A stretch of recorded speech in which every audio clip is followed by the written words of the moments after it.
morning and welcome to East Anglia and Snetterton for another weekend of motorsport action on BARC TV. We've got minis today and the Superkarts. They're phenomenal, by the way. But headlining is the Caterham. That's why Sam's here, our Caterham expert. Sam, what have we got to look forward to today? Oh, lots of extremely close racing, lots of battles. And if you see somebody in the lead, don't expect them to finish the race in the lead because the positions change so quickly. It's the slipstreaming in Caterhams is fairly famous, isn't it? You almost don't want to be leading the race going into the last lap, do you? No, that's what they will all try and not do that. That is the key. They have a plan, obviously, of that, but it doesn't always work. So it'd be great racing as always today from the Caterhams, and we've got all 5 of our championships here today. Amazing. First race out, you can hear the engine starting up. They're going to be going out in just a few seconds' time. It's the Caterham Academy Greens going out first. Who's the ones to watch? I'd watch out for Callum. He's qualified in 5th. But he's leading the championship. Okay. So definitely one to watch for. Barry Thompson on pole. He's good. He's quick. I think he's 3rd in the championship at the moment. So again, it's very close at the top. There's literally only a couple of points separating them. And we have 5 championships this weekend. For those that are new to Caterhams, if you're just watching Caterhams, they all kind of look the same, but there's a big difference between the engines and things, aren't there? Yes, well, these are the academy, so this is the basic. This is for people that have never raced. They come into the academy. Then the idea is with this car, you move up all the different levels. So you can take this car with just different upgrades, tyres, different setup changes, windscreen removed, headlights removed, making it more or less road legal as they are at the moment in academy. All the way to the 310R Championship, and then for the CSC UK cars, which is the 420s, that is an ultimate race car, so that's a completely separate car. So, of the championships this weekend, which is effectively like the F1, the Elite Championship? That would be the Caterham 7 Championship UK cars. And who are we looking at there? Well, Lewis Thompson's leading the championship. He's definitely the one to beat. We've got Aaron Head back in the championship this weekend, just a guest drive. He's definitely going to mix it up at the top because he won the championship last year. So I'd definitely watch out for Aaron. Fantastic. And you'll be speaking to our drivers throughout the entire weekend for the Caterhams. I'll be looking after the minis today and the Superkarts too. Tomorrow we've got the Uncle Luke Snetterton Saloons as well. So an action-packed 22 races this weekend, 8 today. Coming up first, of course, it is the Caterhams. We're going to throw it to our commentary team. It is Cheesy and Dave Goddard.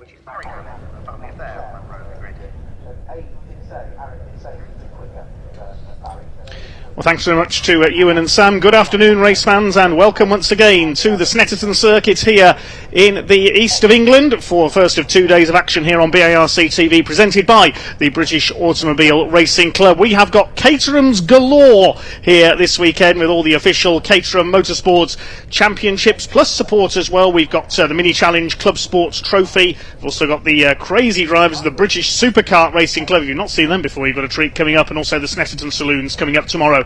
First race is ready for its green flag lap. Then it's the Adrian Flux Caterham Academy Green Group. The corporate colours of Caterham, of course, are green and white. So we have a green group and a white group, all for novice racers.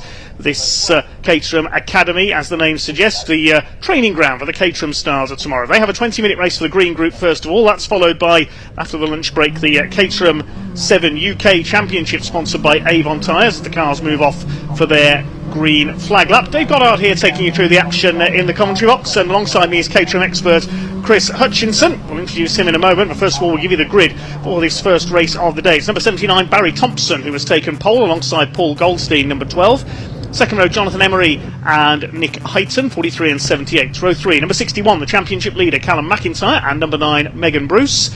Row 4, the marvellously named Django Jones, and number 5, Henry Morris. It's the Hanif family on row 5. Arif, number 74, Barry in number 11, completing the top 10 on the grid. Row 6 of the grid will be number 48, Franco Hoffman, alongside 21, Orlando Morris.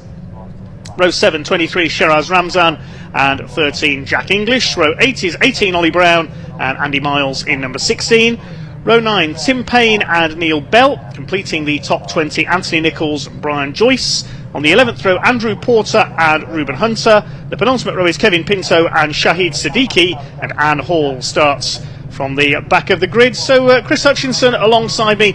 Tell us a little bit about the drivers and the cars in this series, the Caterham Academy for novice racers. Yeah, 5 steps of the Caterham ladder here, and the Academy is the starting point. all for novice drivers, like you said. They can't have raced before they joined us at the start of this season.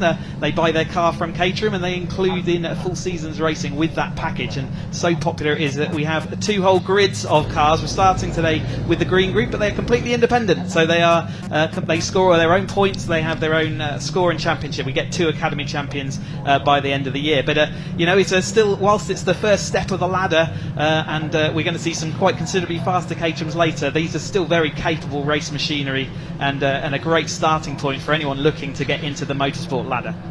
It's a fantastic opportunity. Like I say, we sell out each year. About 50 odd drivers each year come and join the Academy, and as we've been through already sort of 4 or 5 rounds this year, and coming into this race. So for the green group, it's Callum McIntyre that comes in atop the championship standings, but he is not too far ahead of Jonathan Emery, Barry Thompson and Nick Heighton and Paul Goldstein, all kind of been there or thereabouts, and they're right at the front of the grid as we see our cars flowing through the back part of this Snetterton, the full 3-mile 300 circuit. So it's 5 kilometres around here, so one of the largest tracks we visit, and it's a great track, a real sort of technical track for a Caterham car as well, so we're going to see some fantastic racing, I can predict, today.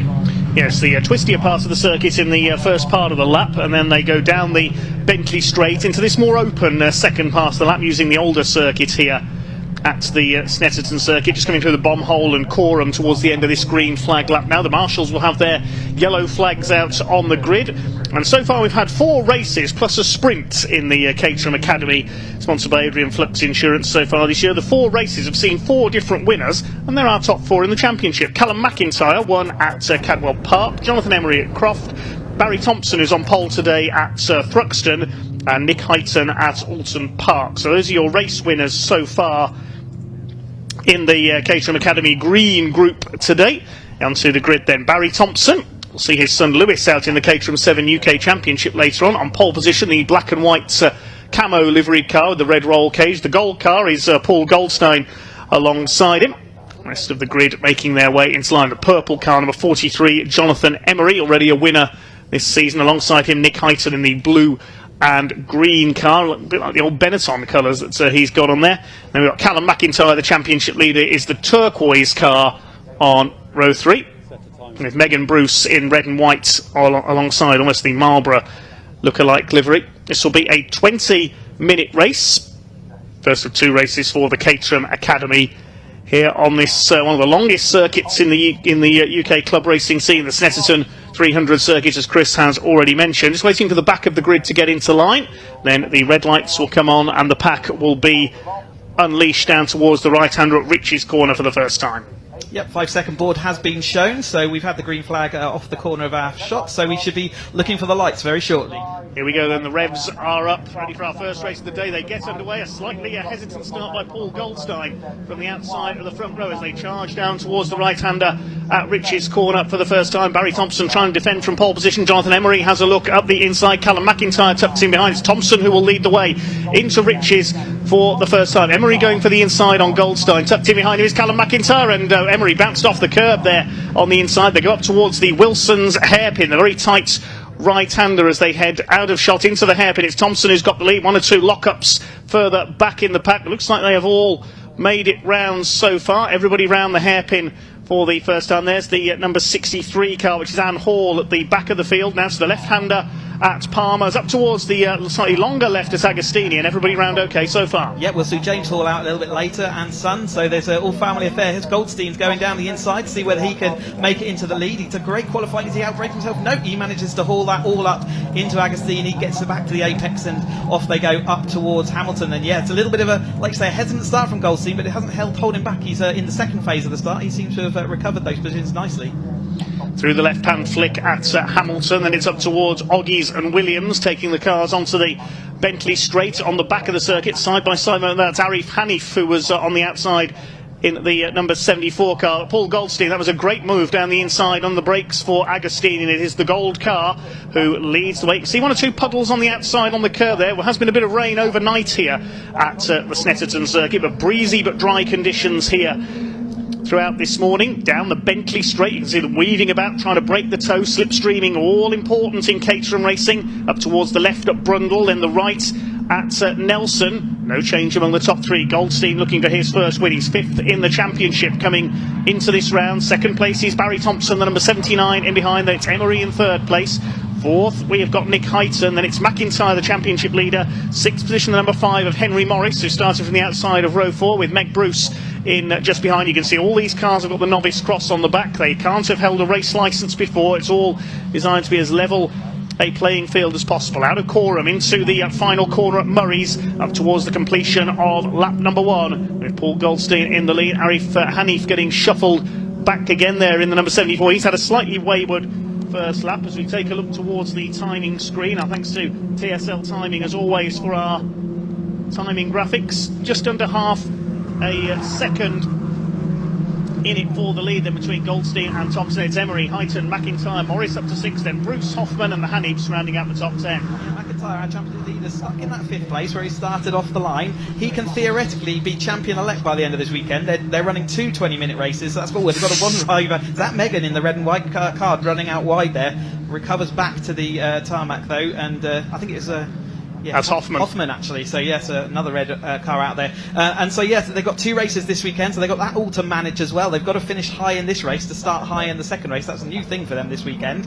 And, potentially McIntyre can take it. If he takes 2 wins and 2 fastest laps, he will become champion-elect. But it's Goldstein that currently leads the group, and he's led that pretty much the whole lap since we last saw them here down at Agostini. And that's no mean feat. We've seen them down the Bentley Straight, and we talked about the tow in the introduction to this show, and it's going to be so important today. They've got a tailwind down the Bentley Straight, but they've got a headwind up the main straight, and that will mean that if you're coming out that last corner in first place, does not necessarily mean you're going to cross the line in first place. Here they come then up towards the right-hander at Williams and into the Bentley Straights, named after Frank Williams, of course, the founder of the Williams Grand Prix team. There is the 61 of Callum McIntyre. Already seen in our comments on the YouTube live stream. We've got a few supporters of Callum McIntyre as he tries to gun for the title in his first season of motor racing. Emery in the number 43 goes for the outside on Paul Goldstein. I don't think he's going to get round the outside at Brundle, or is he? Slingshots ahead. He's got him. Great stuff on the brakes by Jonathan Emery. Takes the lead of the race, and Goldstein very sideways, got a wheel onto the curb there, but he holds it all together in that second place as they go towards the bomb hole through the compression, then up towards the longer right-hander at Caterham. Great move for the lead there by Jonathan Emery, third to first in the space of a lap. Yep, you can get that momentum down the back straight and hang it all the way around the outside of the Brundle Nelson complex, and yeah, he's showing how that is done. We will see that more times this weekend, I'm sure, but nevertheless, he got a brave one. The track looks green to me out there. It's really slidey. These cars are slipping aside, and we saw Goldstein lose the rear of his car just as he was heading out through that complex, and I think that's because of the heavy rain overnight has just washed away any of the grip that we've generated over the last couple of days of testing. Goldstein though going to the outside, see whether he can go around the outside of Emery into turn 1. Riches, if he can make it this time again, it is possible, but he's now having to protect himself from Thompson in 3rd place, and in 4th place is Heighton. McIntyre's dropped a little gap there away. He's going to be looking to see whether he can recover some of that time back, but it is Emery that leads into the Wilson chicane hairpin this time through. Barry Thompson was up on the outside there of Goldstein, trying to get the correct line for the left-hander at Palmer's. Side by side, a little further back. There's Franco Hoffman, who went off there a lap ago. Somebody else has gone off just ahead of him there. Couldn't quite make out the number on that blue car that was just ahead. It may have been the number 13 of Jack English that ran wide there. Unlucky 13 in that case, as Emery leads the way from Goldstein. Here comes Barry Thompson going for the inside into Agostini. He squeezes up the inside. That was tight. He's got the move done. Superb. And now going for it is Heighton as well. And Megan Bruce is in there as well. She's going well. Yeah, absolutely. Megan Bruce has made some really good progress this season and was been fighting for these lead group, and she'll just see whether she can hold on round the outside of Hamilton. There's a brave move there just behind off the edge of our screen. It looks like she's got that done, although she may have had to use some of the curb. But track limits we'll hear about this weekend as well. Lots of cameras and automatic triggers of track limit sensors. Drivers are allowed to use any of that grey bit of the tarmac. They can also use the red and white curbing, but they can't use anything. You see that greenery beyond the edge of the curb. If they put a wheel onto there, that is a track limit.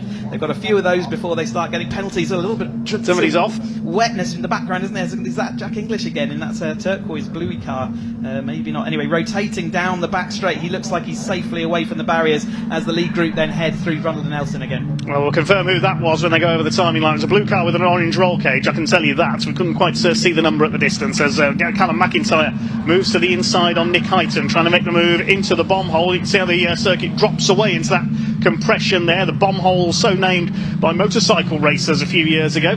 As Heighton fights back on the inside, looks like McIntyre has got the move done for 4th place. Yeah, great move there. He was had to work for it though, didn't he? You see the cars sort of jinking around a little bit as they just try to avoid each other and as they head on through, but it does mean a little bit of work to do to catch up now with Thompson just in front as they head up and over the start-finish straight. Let's keep an eye out for who's going to cross the line first and whether they can get that slipstream. Still not quite over there. 2:18 is a good time for the Academy car around here, so they are starting to get within those realms of good lap times, but Goldstein has dropped back slightly there, hasn't he, to 3rd place, so he had a difficult end to that lap, and it is currently Emery and Thompson who are 1st and 2nd. It's Emery from Thompson, Goldstone, Bruce, Heighton, then McIntyre down to 6th, Henry Morris in 7th, then the Hanifs, and Hoffman's gained a couple of places back up into the top 10. It was Jack English who had that spin coming out of Williams last time through. He's dropped down the timing screen to 22nd place. There's a green flag waving in the background there as well at Palmer, so there might be an incident up at the hairpin. Yeah, I saw a car on the inside of that hairpin, so he'd clearly been put on.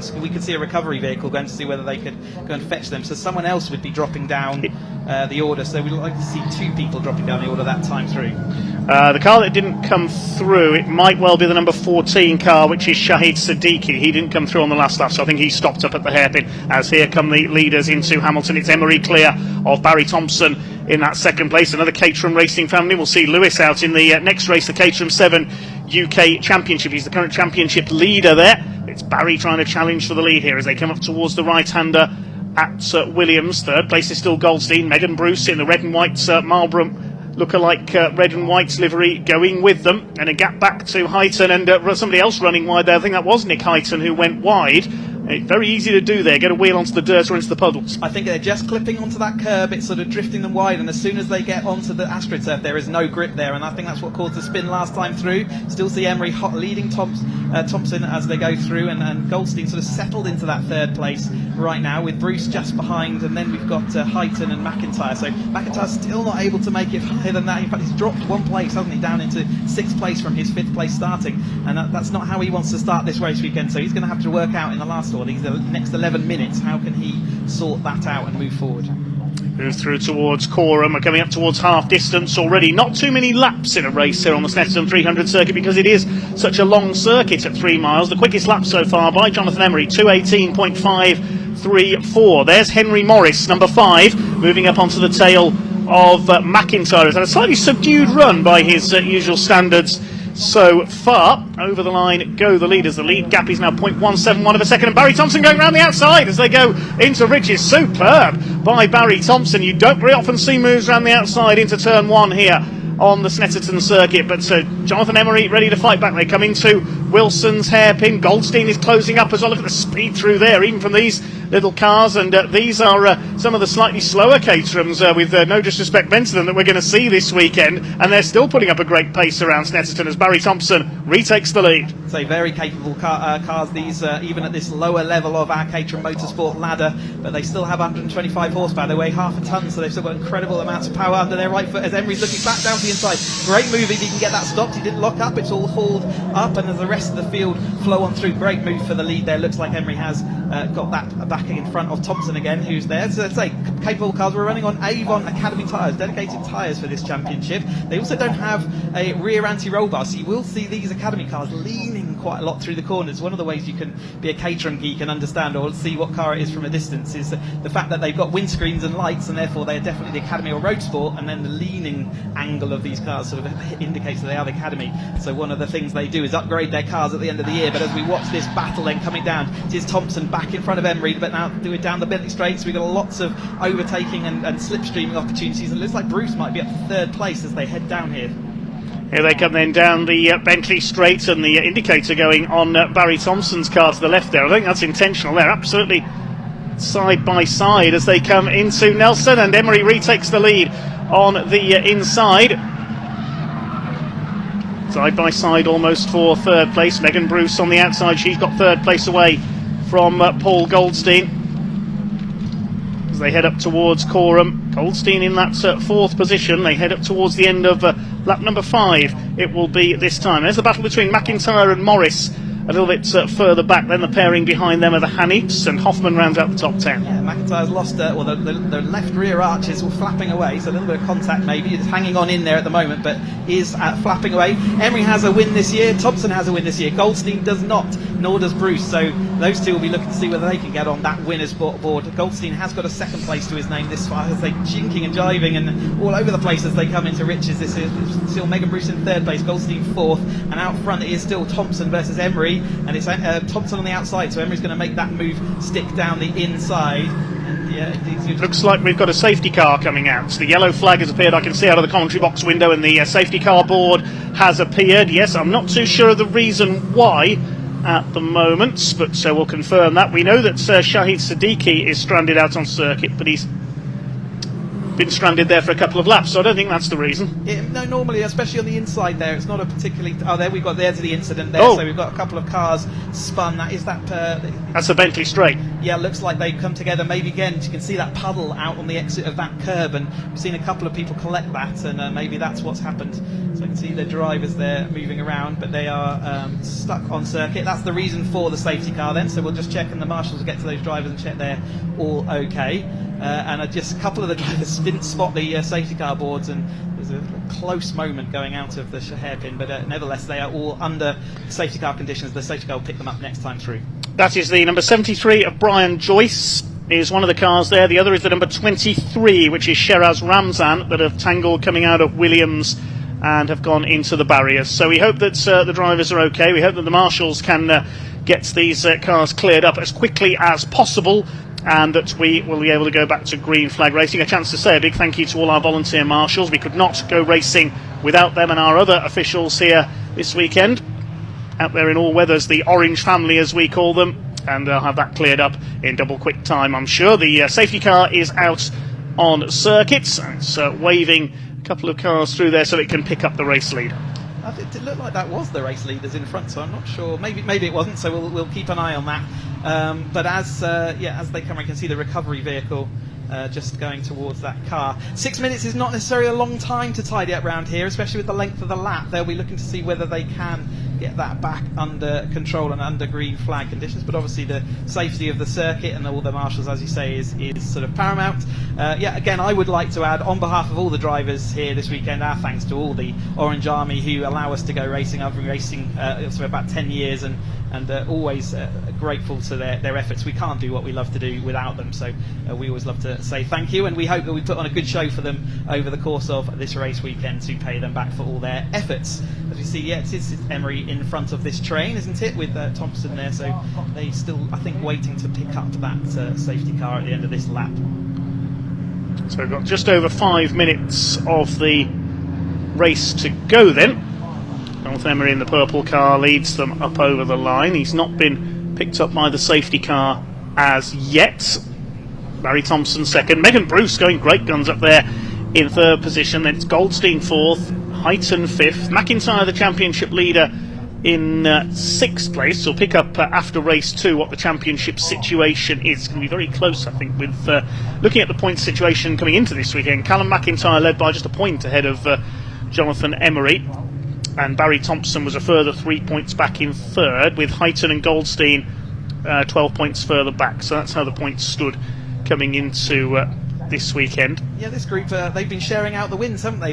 Callum's taken a couple, but Jonathan Emery, like I said, has had a win, and as has Barry Thompson. Nick Heighton has also. So they're all, and they're all sharing those wins out, which is why it's so close coming in here. McIntyre's been the most consistent, which is why potentially if he wins both these races and gets fastest lap, he can become champion-elect this race weekend, but it doesn't look like that's going to happen. So this championship looks like it's going to go down to the final round at Donington in a few weekends' time.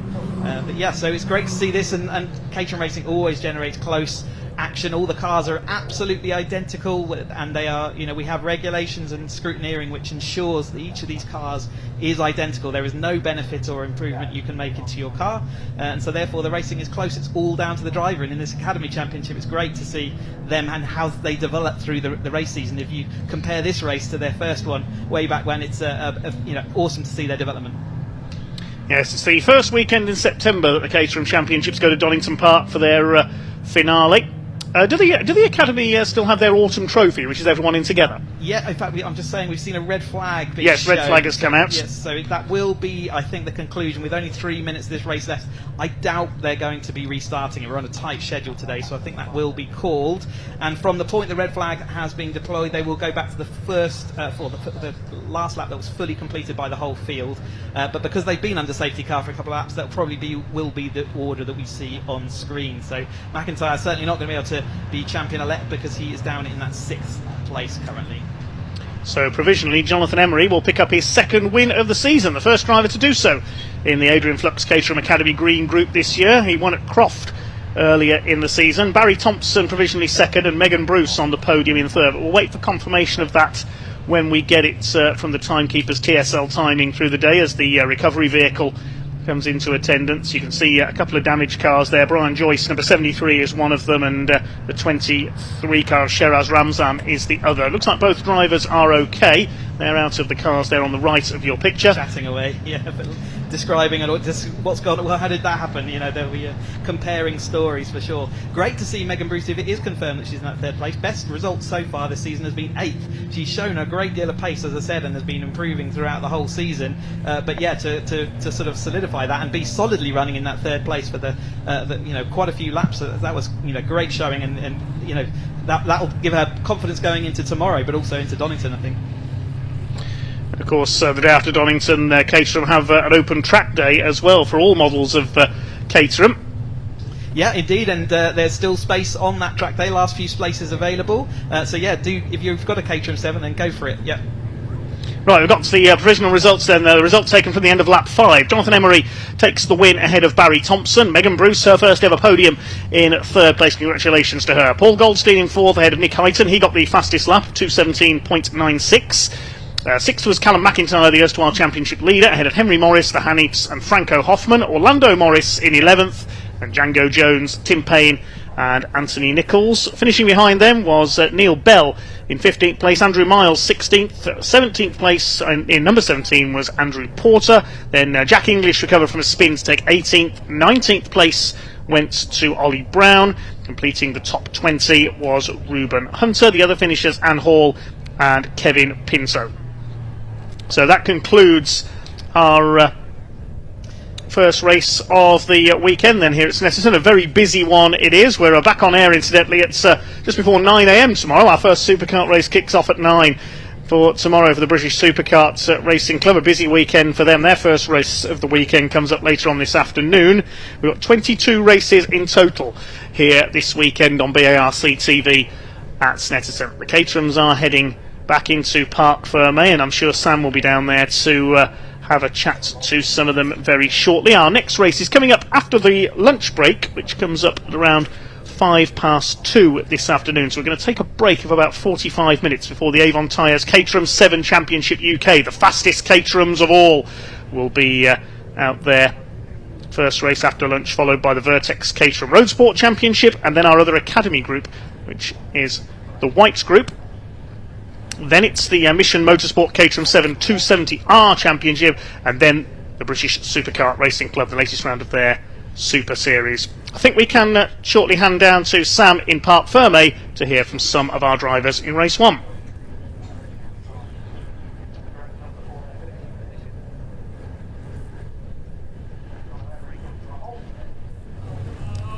So we've got confirmation of the top 3. They've just arrived at their positions. They were a bit unsure when they first came in, so when they were told, they were very, very happy. So we'll go in for a quick interview, but obviously not the race they would have wanted with the safety car, but to hope those 2 drivers are okay. But yeah, we'll move into Jono. He'll be very, very pleased with this. Jono, congratulations! How you doing? You all right? I'm good, thank you. And yeah, how are you after that? Loving it. Again, cut short, but I loved the battle. So much fun. Had the pace. I didn't have any pace in qualifying or testing, so that was a little bit of a surprise because Barry was absolutely rocket ship all weekend. So love it, and well pleased for Megan. She's got 3rd, so she's a crowd favourite, that one. So well chuffed for her. So you just extended your championship lead. Well, probably got to the lead possibly because Callum finished a bit further down. Yeah. pleased with that. You know, I don't know where Callum finished, but we've been having some great battles so far. So yeah, I'm just looking forward to it. Just need to build on that for tomorrow and see what happens. That's it. The beauty of this weekend, you got 2 races, so we can't wait to watch you race again. Yeah, do you know what? It's the first for us, so it gives us guys a taste of Roadsport next year, which is 2 races in a weekend. So looking forward to it. Prep the car, good night's sleep, and see what happens. Excellent. Well, congratulations. Thank you very much. Cheers, Sam. Right, I'm going to move round to Barry. Where's Barry gone?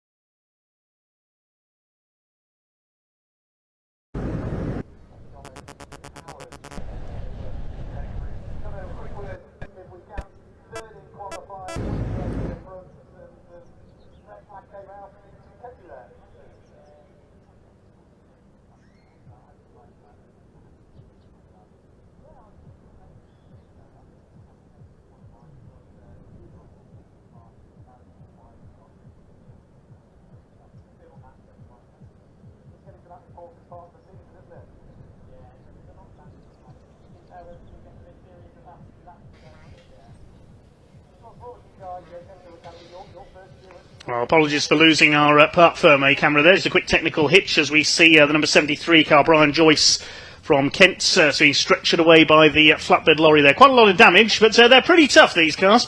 Yeah, they're built strong. They've that underlying chassis is dead strong. And we've seen we do see accidents every now and again, as you do in racing, and thankfully, yeah, everyone in good form. And yeah, just go back over that 4th of September. We have that track day, Caterham Cars exclusive track day, happens after the Donington race weekend. So why not come and watch us all weekend over the beginning of September, on the 2nd and 3rd of September, and then take your Caterham out on track on the 4th. And if you don't have a Caterham, well, you can also go on their drift day. So there's places left on that drift experience day that they're running here at Donington as well. So be good to see you there, if on the banks. But if not, why not get your car out on track with us?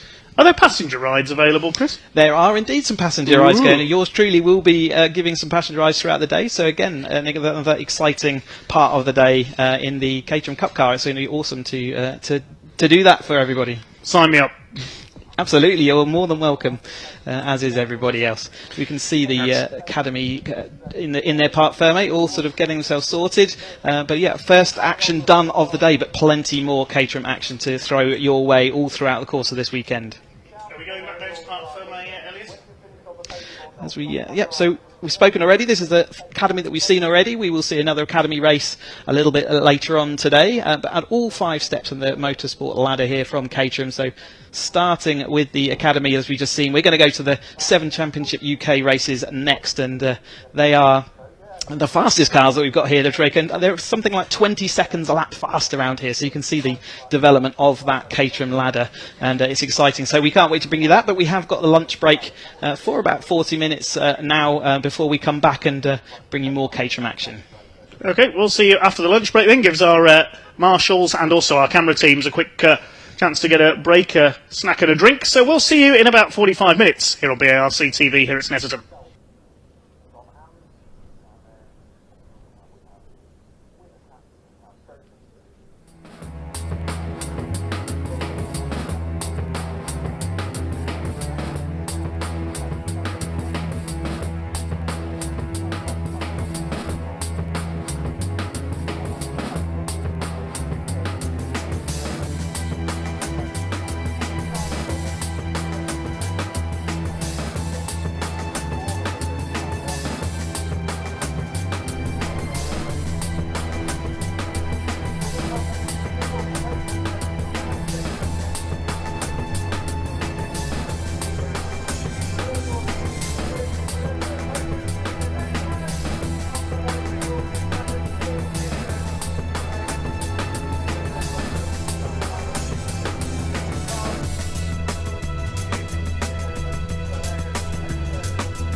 week. All up towards John, you hold the trophies aloft for the official photograph. Poor old mate is about half the car just gone around the podium. Big smiles all around. The champagne, and that concludes the podium presentation. Round 6, 2023. Adrian Insurance, Caterham Academy Green Group. It also, poor old Megan is an absolute soaking. Bless her. They all go on it. And she's a very soft girl at the moment. That concludes a podium presentation for round 16, round 6 of the Adrian Insurance Caterham Academy Green Group. It also means lunch break. Around about 2:05 this afternoon.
And welcome to a behind-the-scenes edition of BARC TV here. Today, we are speaking to Vicky McClinton, Senior Clerk of the Course here at Snetterton. And we're going to find out, we want to speak to people, Vicky, that you don't...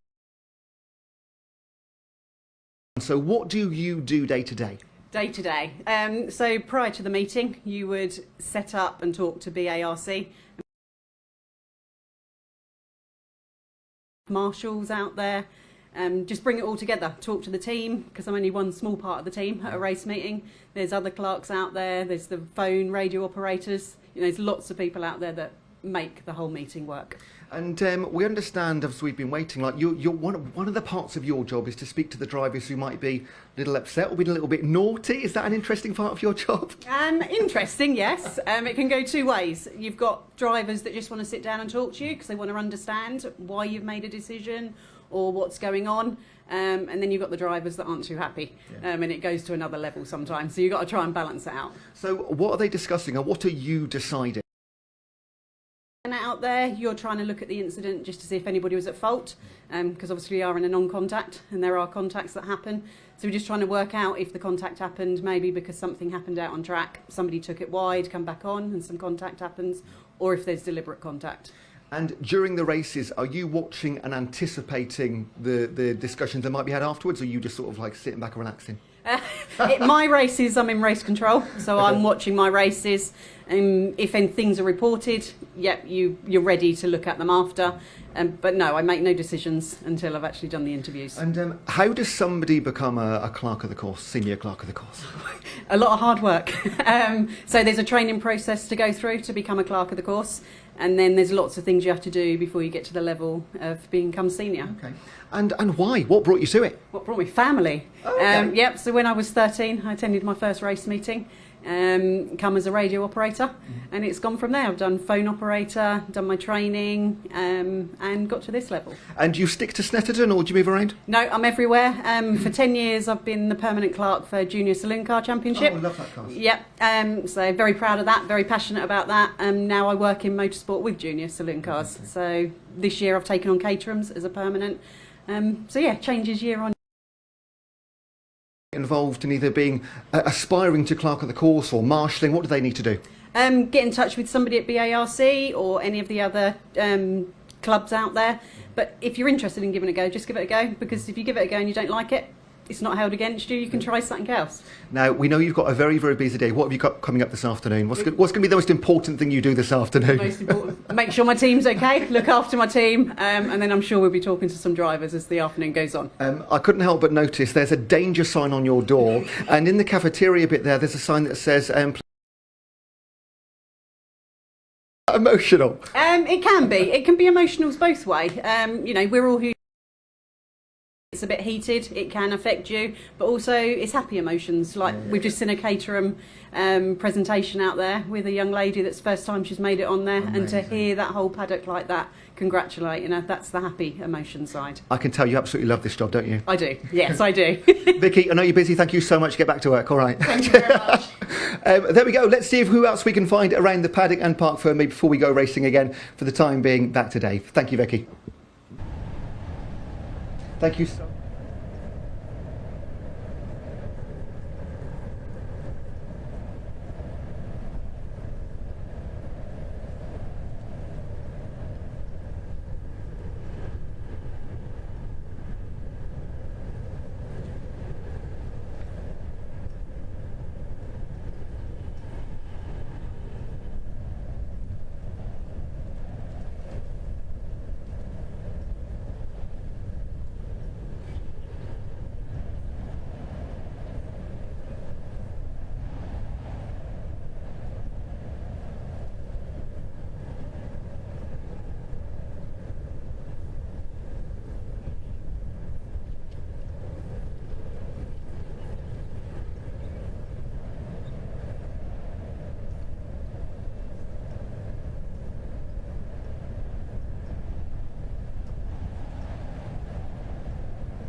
Well, good afternoon, ladies and gents. Welcome back to BARC TV at Snetterton, the home of motorsport in the east of England.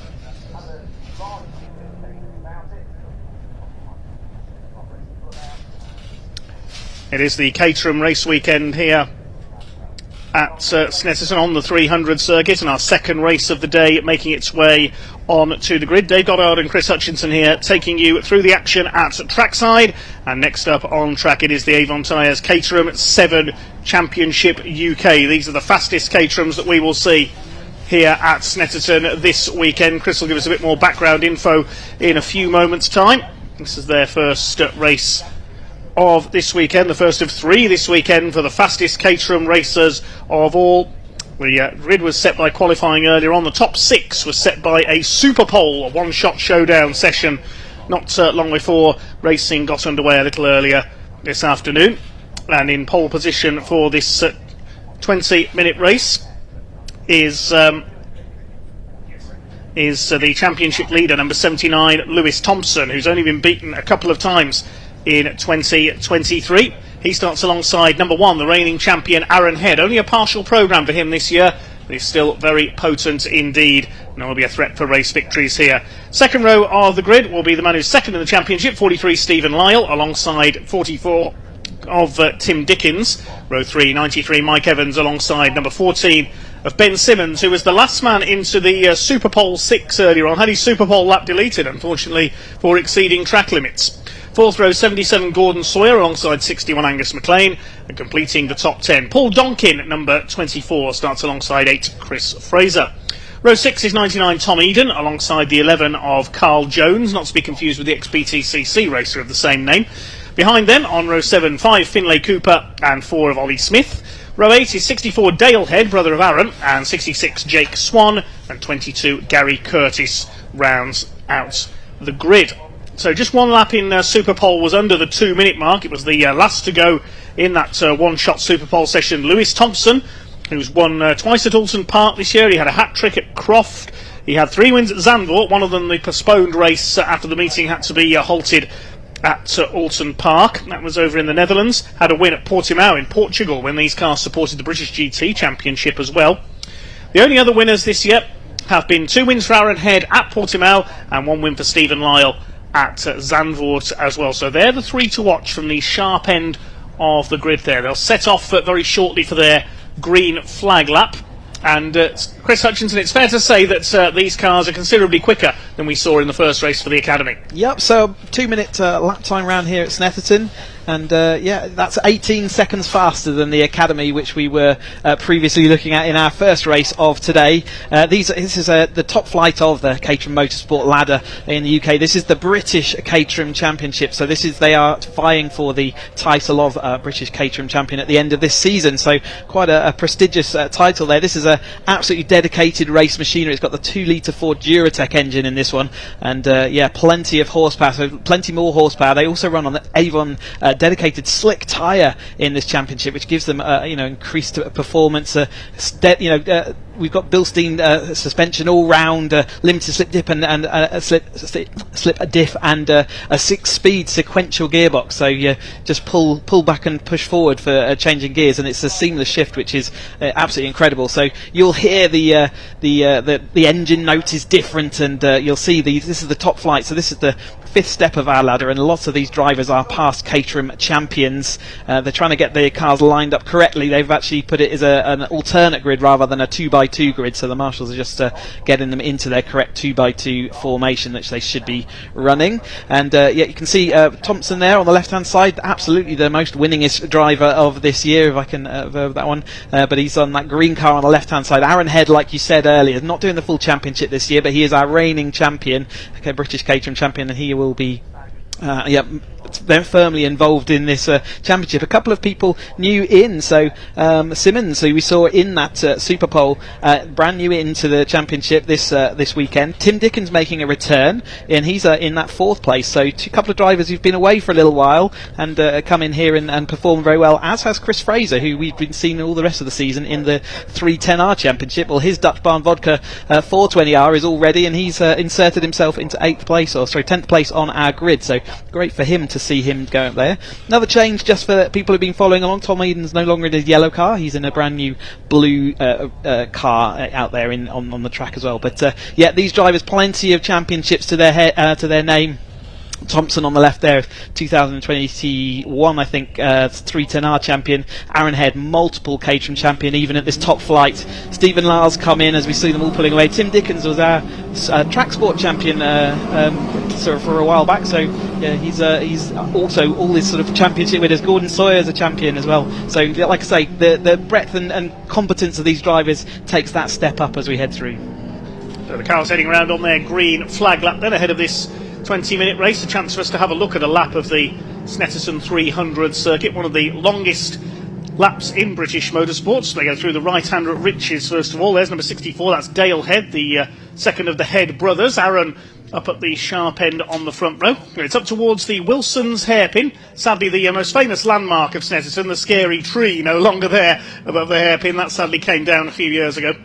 Then it's up to the left-hander at Palmer's, named after Dr. Jonathan Palmer, the owner of Motorsport Vision, who operates this circuit, former Formula 1 driver a few years ago, of course. Then it's up to Agostini, named after the motorcycle legend Giacomo Agostini. This is a long looping left-hander. Look out for manoeuvres on the braking on the inside. We saw a few changes of lead in the Caterham Academy race before the lunch break. There's the red car there, that is Paul Donkin. Had a couple of wins recently in the CaterhamRacer.com sim racing series online as well. Christian Saruta is currently the points leader in there. 22 at the back of the field is Gary Curtis, the Monaco resident. I wonder if he's ever done a few quick laps of the Grand Prix circuit while he's over there. Then it's up through the left flick of Hamilton, the right-hander at Oggies, and then through to Williams, the right-hander. And then they head into this long back straight, the Bentley straight, used to be known as the Revett straights, until the circuit was rebuilt and remodelled under Motorsport Vision. Down the straight, under the bridge, and then into the left at Brundle. Of course, the Brundle family, most notably Martin, are residents of Norfolk. They originally from near King's Lynn. And then into the right-hander at Nelson. Norfolk, of course, is Lord Nelson's county. There is the right-hander at Nelson. Be careful not to get up on the curb on the inside there, can flick you up onto two wheels. Then down into the bomb hole. Now the circuit drops away into a compression. And then the long right-hander at Corham before the left of Murray's and the end of them. Yeah, plenty of technical corners around here. The Snetterton, it's a long track. There's lots of long straights, so toe is still really important in a Caterham. But there's also, really technical parts of this circuit, including Corham, which you're going around now. It's an endless right-hander, and in these with these slick-shod cars going over 100 miles an hour. In fact, I think it's 107 miles an hour they're going through the middle of that corner. It's an awful lot of pressure on the tyres. The drivers, they're all going to be hanging on for all they can as they head into this final corner, which is going to be crucial today. They have got a headwind as they head up this final straight, so the chances are you can make that pass as you head up to the line for the final time. So the driver coming out in first place may not necessarily be the person who crosses that line first. Toes a little bit less than the 420Rs, but it's still an important part of Caterham racing. Onto position on the grid then. Lewis Thompson in pole position, the British Racing green car with the yellow graphics. Alongside him is Aaron Head, the black car with the Dayglow red roll cage. In Dayglow red, white and black is Stephen Lyle. And alongside him in the grey car is Tim Dickens. Ben Simmons, great to see him up there on his debut, making it into the Super Pole session. His first race in this category, the white car on row 3, alongside Mike Evans in the black and red. Gordon Sawyer in his familiar yellow and black car has come through the Caterham ladder over the years. So who's going to be our first winner of the weekend in the Avon Tyres Caterham 7 UK Championship then? The revs are up and away we go. Aaron Head gets away well from the outside of the front row. Somebody charging up the outside from further back in the field. We'll see who that is in a moment. It's Gordon Sawyer moving towards the inside in the yellow car, but it's going to be Aaron Head who leads into Riches for the first time. Around the outside of Lewis Thompson, Stephen Lyle into third position. Ben Simmons committed around the outside in the white car as well, almost side by side as they head into the Wilson's hairpin. Stephen Lyle having a look up the inside for second place on Lewis Thompson, but it is Aaron Head who's got the lead. Had a couple of wins in Portugal just a few weeks ago. We go down the straight towards Palmer. It is Head who leads from Thompson.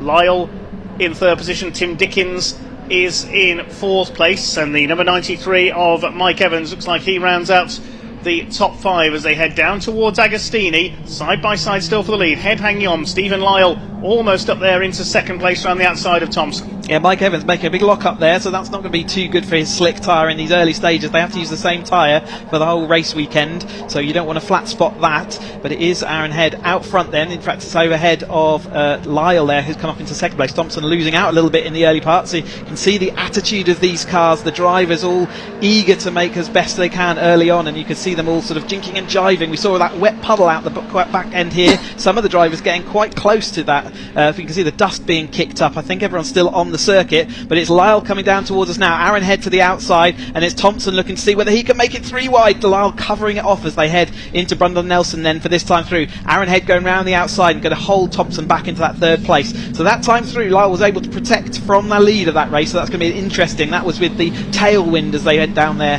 that time through. Ben Simmons making up a place on the number 11 of Carl Jones. It was him who got the fast start coming down the outside off the grid. The black car with the green roll cage. And they head through Caterham for the first time up towards the left-hander at Murray's. Used to be much tighter through here. It was almost a tight chicane when it was known as the Russell's corner until the circuit was remodeled. But they come up to complete the opening lap then. And it is Stephen Lyle who will have the lead across the line ahead of Head in second place. Thompson is down to 3rd from pole position. They're 3 wide on the road. Thompson's there on the inside, absolutely together. Lewis Thompson goes through, makes up 2 places. And who's that coming through? Where did he come from? Tim Dickens has gone from 4th into 2nd, and I think Lyle's gone from 1st to 4th. He nearly made it to the lead there as well. He absolutely they all tripped up each other going into Richards that time through, and he had that absolute head of steam, managed all the way from, I think it was 5th to 2nd. So great move there by Tim Dickens, back in this championship for the first time. A little while, he's out the outside of Palmer that time through, but does make it and maintains that 2nd place. Thompson, though, again, he's good at getting into the front, isn't he? And he's made it through back into the lead, having been in 3rd place. Lock up behind, lots of cars just about getting up. Mike Evans, remember we saw him locking up last time. I wonder whether now that's even worse. Every time you lock up your tyre, it's very liable to lock up in the same place going forward. Gordon Sawyer getting past Paul Donkin in the red car with the white wheels there as well. He's raced everything over the years from Citroen C1s to Ariel Atoms. Paul Donkin, he's in there in the midfield at the moment as they head through towards Oggies and up towards Williams. Here they come. Lewis Thompson it is who leads the way. His dad couldn't quite make it a family success in the first race earlier on, so Lewis upholding family honour here. They're trying to break the tow. You can see them weaving across the Bentley straight. Now coming through on the inside, Tim Dickens is trying to take the lead away, the Londoner in the number 44, and he goes through. Aaron Head into 3rd place. Further back there's Ben Simmons holding off Carl Jones. They're having a good little scrap. That's for 5th position behind Stephen Lyle, the earlier leader who went from 1st to 4th in a single corner. Gordon Sawyer, there's Paul Donkey behind him, the new car of Tom Eden, number 99. They head out of the bomb hole up towards Caterham. This is developing into a classic Caterham slipstreamer here on the Snetterton 300 circuit. Tim Dickens now has the lead in the number 44. Just 2 laps down already. We've had 4 different leaders. I don't think Carl Jones would mind me saying that after that great start, he's inserted himself in that 6th place as he went across the line last time through and maintains it this time over the line as well. So yeah, great result for him, ahead of a lot of people that he might not expect himself to be ahead of as they're going 3 wide once more. Tim Dickens on the outside does manage to sweep around, maintains that position in the lead then. Head in 2nd, Thompson in 3rd. Lyle dropped down to that 4th place, but still very much involved in that battle. Simmons in his first ever outing is absolutely saying, I am ready for this battle. He's there nose to tail, and Carl Jones is still looking to see what he can do. Let's see if Mike Evans can get this stopped into Agostini this time without locking up. Well, we mentioned that Carl Jones had got a flying start. It was a bit too good, unfortunately. He's got a 10-second penalty for a false start, so he must have moved off a bit too early there. Carl Jones charging down the outside off the grid. So he's going to pick up a penalty. 10 seconds, a big penalty in Caterham, especially as the field is currently covered by 7.8 seconds.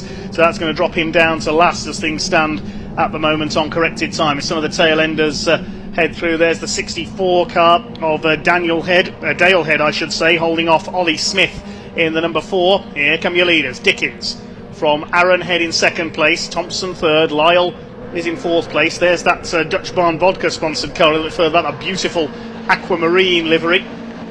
They head onto the back straight. There is Carl Jones in that 6th place, losing a bit of ground to Ben Simmons now. Then a gap back to Mike Evans, who seems to be having 1 or 2 braking issues. I've seen him lock up a couple of times. What's going to happen down the Bentley straight this time? Then Aaron Head moves to the inside. He's got Lewis Thompson in his wheel tracks. They're going to go 1st and 2nd. Tim Dickens goes down to 3rd. Into Nelson onto the brakes, some of the slower parts of the circuit. 4th place Stephen Lyle, 6 of them still together for the lead. Another bomb hole there. You see the circuit drop away and then bounce back up again like a roller coaster.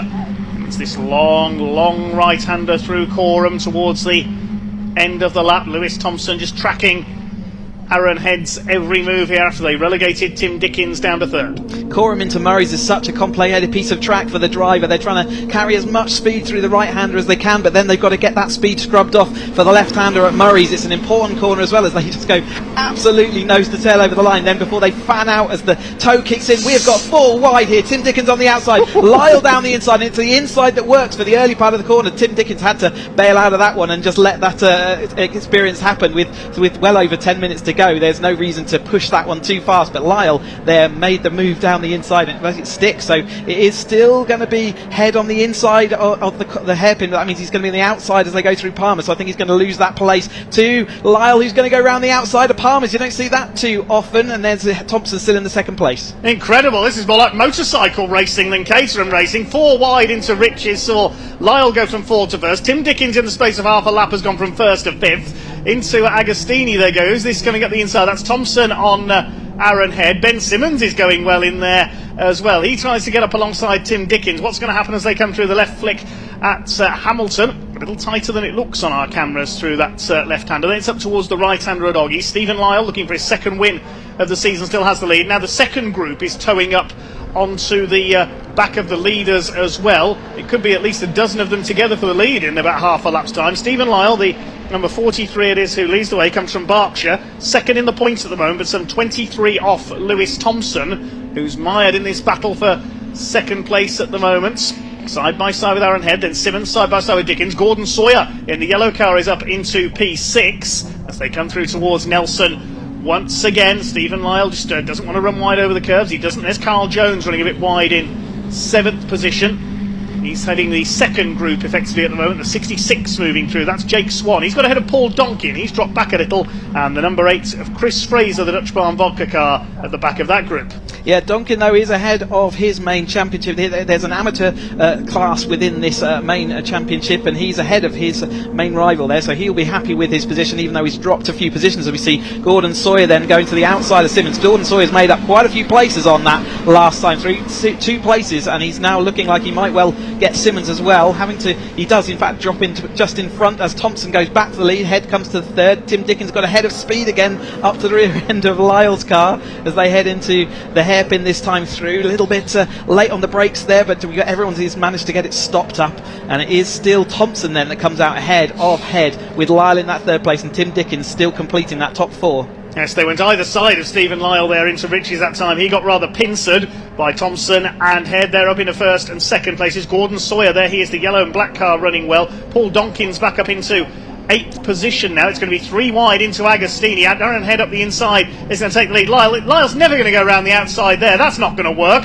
Lewis Thompson's still there on the inside. Lyle keeps his foot in. It has worked. He's got second place. I've never seen that before. Around the outside as Agostini. Outside overtakes seem to be the theme of this first race of the weekend for the Avon Tyres Caterham 7 UK Championship. Aaron Head, despite only competing in a part season, he's only 15th in the points coming into this round. Is about to lose his lead because up the inside into Williams, Stephen Lyle is driving the wheels off that Caterham as he takes up the lead now into the Bentley straight, but everybody else is starting to close up behind him. There's 7 of them for the lead now as they come down the Bentley straight under the bridge. What a fine sight this makes. Gordon Sawyer trying to move up on the inside. On the outside is Thompson. Head in the middle. They've all gone round the outside of Stephen Lyle. Very, very close indeed. Thompson takes the lead. They all just about get it stopped for Nelson. Now Aaron Head's going for the lead as well. Thompson from Head, Lyle, Dickens, Simmons, Sawyer and Jones is the order. But by the time I finish saying this sentence, it'll probably have changed again. Absolutely. They're a multi-wheel Caterham, aren't they? Absolutely nose to tail as they went down the Bentley straight that time through. Spreads out a little bit as they head through Caterham up into Murray's, but it'll all come back together as they come and hit the headwind heading up here towards the start-finish straight. I think this wind is really sort of starting to shift around. It's a bit gusty as well, so we are seeing people overtaking in places which we don't normally see them overtake as they come over the line that time, though. Thompson does lead Head, Lyle, Dickens, Simmons. They're 3 seconds off of their pole position lap times, and that's because they're all battling each other every single corner, and everyone's shoving their cars down the inside, and they all wanted to be on the same piece of tarmac as they went through Brundle and Nelson. Somehow made it work.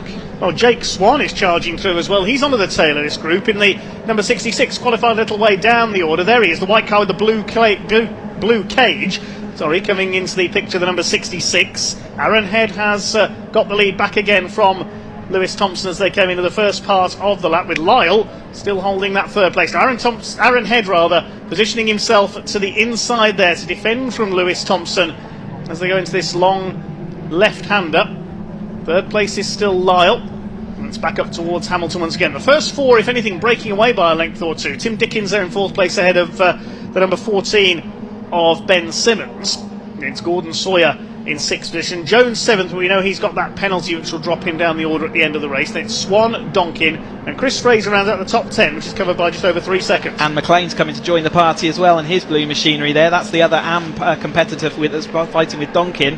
And then we've got Chris Fraser just not too far off the back. So it is all starting to come back together. We've got one of those drivers. What is the grass in the background there? I said there was a puddle on the outside there. As soon as you get onto the AstroTurf, you get drawn wider. I'm not sure who that was, but it is Thompson that leads then this time through, ahead of Aaron, who looked like he was steady out front, but one emblazoned on his car, but he's having to settle for second as they head through the bomb hole this time through. And they're going to go Cora Thompson out wide on the grass, on the slick tyres. He did well with that damp drive to just get that back under control. Great car control, quick reactions to get himself and only lose one position. That's pretty spectacular stuff. That was a scary moment there for Lewis Thompson, coming through full speed into the bomb hole there. Very nearly lost the back end of the 79. He stayed second behind Aaron Head. Over the line they go almost as one. What's going to happen as they go into Riches, these three? This time, here comes Stephen Lyle. He's going to try and go down the inside of both of them. We've seen this before. Lewis Thompson turns in. And he's just about held it there around the outside. 7.5 minutes of this to go. I want this race to go on all day. This is incredible racing as they come up into the hairpin once again. Lewis Thompson, Stephen Lyle just about avoids the back of him there. Lunging up the inside. That was Tim Dickens. And they go on a tangle. Carl Jones and Chris Fraser have tangled up, and they're going to be out of the race. Yeah, Chris Fraser, you can see the broken suspension immediately there as it just hooked onto that. Carl Jones looks like he's going to be able to rejoin, but he's got that 10-second penalty for that at the end of Chris Fraser, and they'll have to do some work to put that car back together again. They've got another 2 races tomorrow. You say you want this race to go on forever? Well, they've got another 2 opportunities tomorrow, so 20 minutes they do 3 times throughout the course of a race weekend. But meanwhile, out front, Thompson, be careful about drifting wide out of the Agostini there. There is a sensor which will pick up a little bit of a replay here. You can see him coming to your left of your screen, and it looked like it was just Fraser just outbraked himself and then just clipped the rear with his front tyre, and that broke the suspension immediately. So they'll have a bit of work to get that bull back together again. But Carl Jones looks like he will be joining that one. And so they might have to do a bit of recovery. It's on the outside of a track there, maybe not in a place that they'll be happy with, so they'll keep an eye on whether they have to throw a safety car for that. It is rather in the firing line at the moment, but we see them coming down then. Lyle then alongside Thompson, a little bit further back, Simmons having to defend from Tim Dickens. Gordon Sawyer joined that group but hasn't been able to sort of inject himself and move forward as he's done it. We saw Swan sort of coming up to the rear as well. Safety car is being deployed. You called it correctly, Chris, because of Chris Fraser's car stranded at the hairpin. Chris walking away in disgust there. He just was too quick up the inside into the hairpin, hit the side of Carl Jones, and a very broken aquamarine machine there on the hairpin. Chris is okay, that's the main thing, but that's his race over, and quite a big repair job for the man making his debut in this category this weekend. Was up into P9 at the time of the incident. There's the safety car, the Hendy Ford Focus estate, waiting to pick up our leaders, which it will do, coming down the Senna straight. It was, of course, here at Snetterton that Ayrton Senna scored some of his first Formula Ford victories in UK motorsports. There is Fraser looking on from the hairpin. He was going so well up there on the fringes of the top 8 in that number 8 machine. His first run in a 420R in the Caterham 7 UK Championship, although could be worse. At least he didn't end up in the cornfield, as we've seen drivers in the past over at that part of the circuit. No barrier to stop you going to that cornfield, and like you say, we've had people lost in there before now.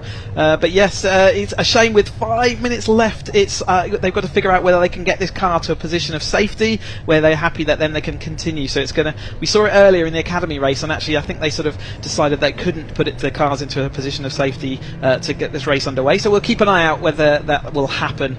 And yeah, I'm sure the mechanics will be hard at work to get that car put back together again, get that front right suspension all hooked up. And we didn't see the start of the incident to see whether there was any sort of mitigating circumstances, but certainly when they came into the screen, it was Fraser's car that was sort of in the side of Carl Jones and sort of looked like it was locked up and like outbraked himself very slightly. not difficult to do. The braking in these slick-shod Avon tyres on this 7 Championship UK car, the braking is incredibly late and incredibly hard. There's short distances, so sometimes mistakes can happen. But like I say, we didn't see the beginning of it to be able to call it. But it's Lyle that crossed that line ahead of Thompson. So is that going to be benefits if they cross the line again and the whole field goes through? That will be if a red flag is thrown, it will be that lap that we've just completed, and that we feel for Lyle would take that win, head back in that 3rd place. So we've seen him leading quite a lot of this race, haven't we? But he's in that 3rd place, and Dickens in that 4th place. But a reintroduction of him to this 420 category, and doing very well with Simmons, an incredible debut up there in 5th. Gordon Sawyers, see the flatbed ready to pick up again. Once again, thank you to our marshals who, they will be working as quick as they can to try and get that car out of the way and see whether we can get this race. Maybe have a single lap dash to the line. That's what I'm sure Lyle won't be wishing for that, but certainly some of the drivers behind will be looking at that. We've seen Dickens move from 4th to 2nd in a single move, didn't we? So maybe there'll be some of the drivers further back will be looking for that, but certainly Lyle will be hoping that this is the end result. So recovery in operation down there on the Wilson's hairpin. We're mentioning that cornfield. I remember a certain Mark Webber in his Formula 3 days ending up in there after his front wing broke going into Whitridge's once, and tractors were required to get his car out. He went in quite a long way up there.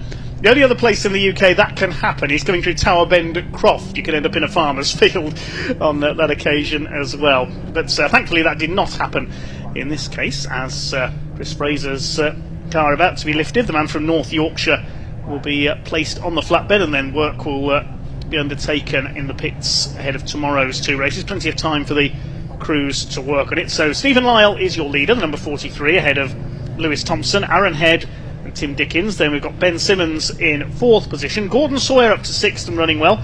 Jake Swan's gained another place. The 66 car is up into 7th. And we've got Paul Donkin, Angus McLean and Ollie Smith rounding out the top 10 at the moment. Dale Head is 11th.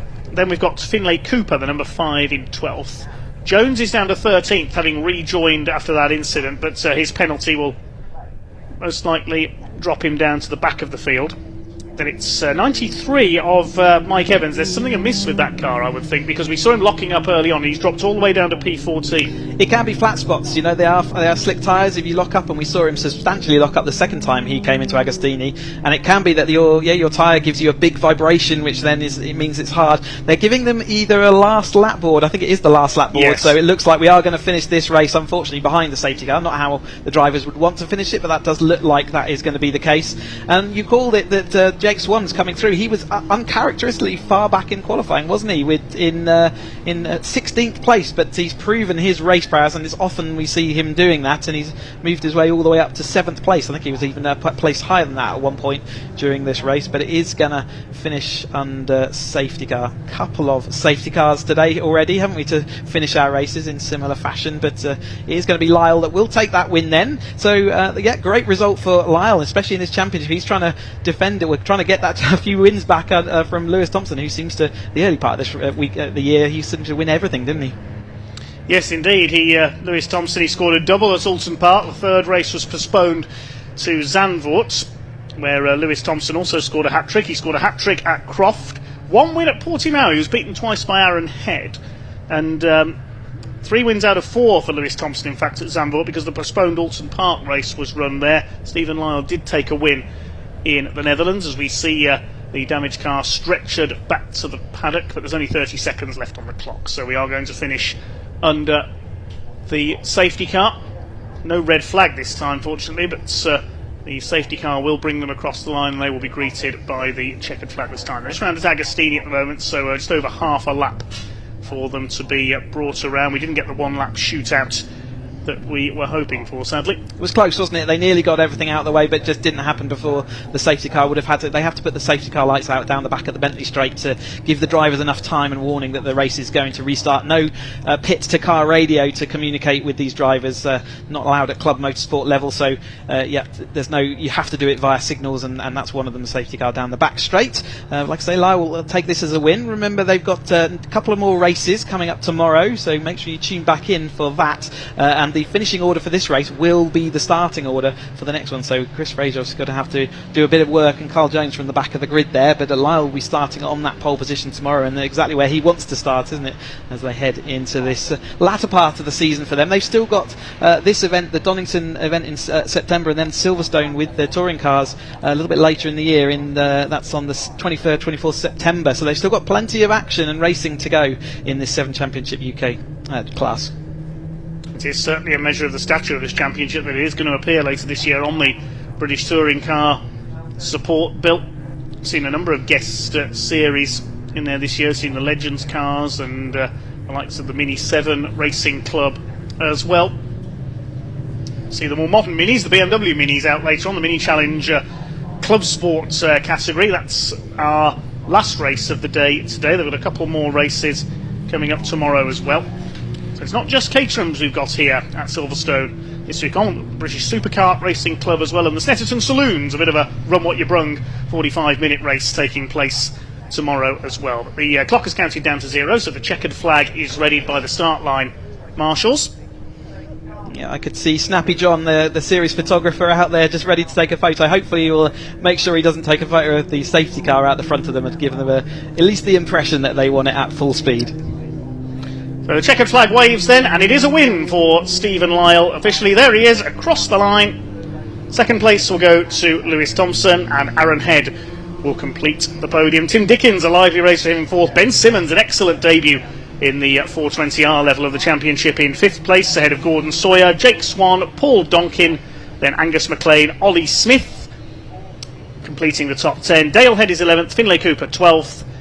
It's the 93 of Mike Evans in 13th, Tom Eden 14th, 15th goes to Gary Curtis, and Carl Jones' penalty does indeed drop him down into P16. There is the results confirmed then. Stephen Lyle takes his second win of the season, following up his victory in race 3 at Zandvoort. Still a second clear of Lewis Thompson.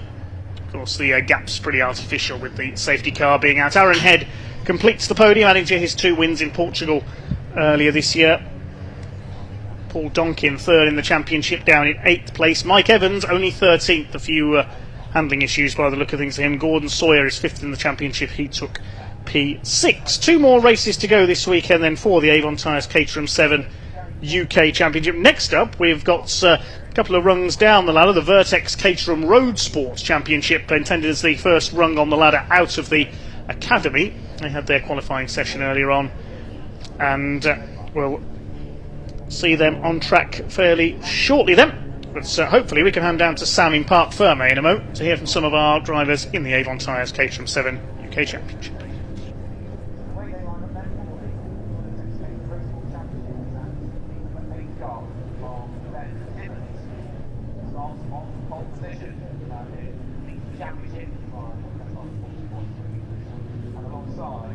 Well, that was an eventful race, wasn't it? I'm sure Stephen Lyle will be delighted that that finished under safety car for him.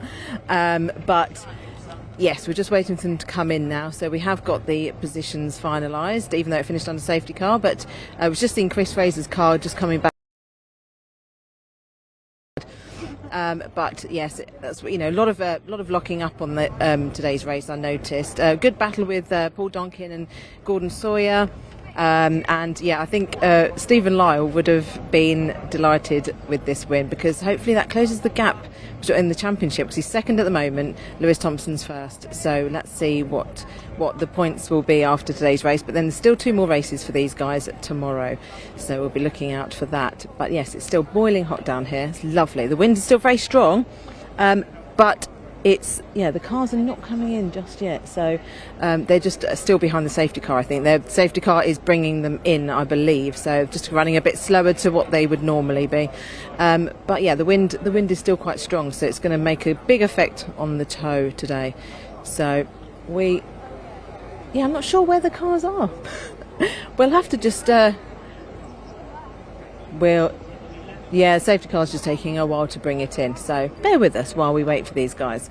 I'm sure they'll want to get out of the car. Oh, I can see them now, just coming around the last few corners in the distance, so it won't be long. But if you look at our flags down the pit lane, you'll be able to see the wind blowing quite strong. You probably hear it as well.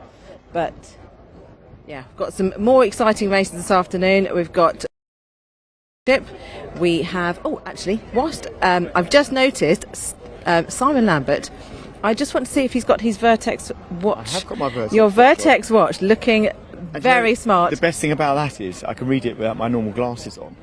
Even better.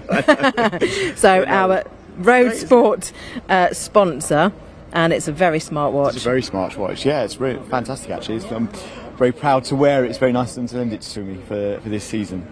Excellent. Yes. Yeah. Thank you very much to our sponsors from Vertex, and all of our sponsors, Motul, Adrian Flux and Avon Tyres. So the cars will be coming in very shortly.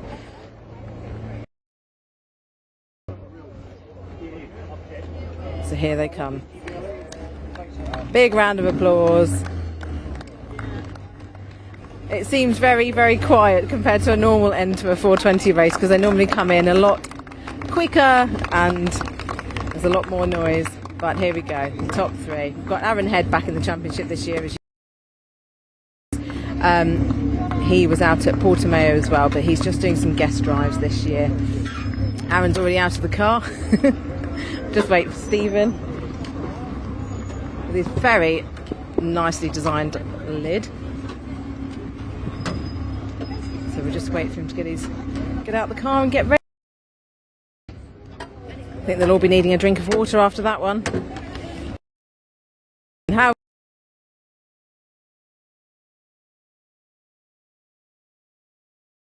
safe there, wasn't it? Yeah, I mean, it's always nice to win, but however they come, but no, I never want to win like that. No.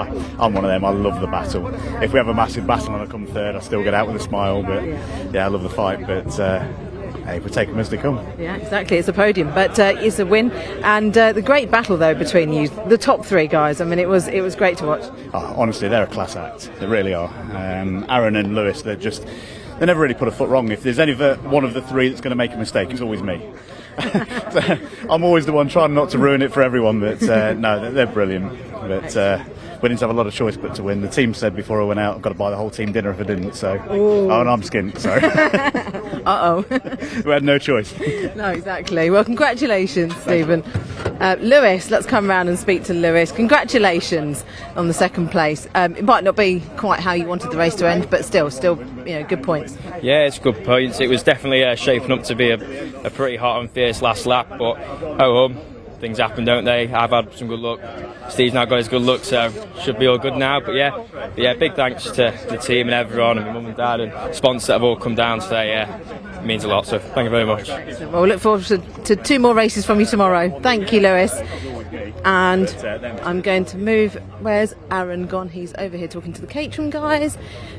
Aaron, please, may I have a word with you? Yeah.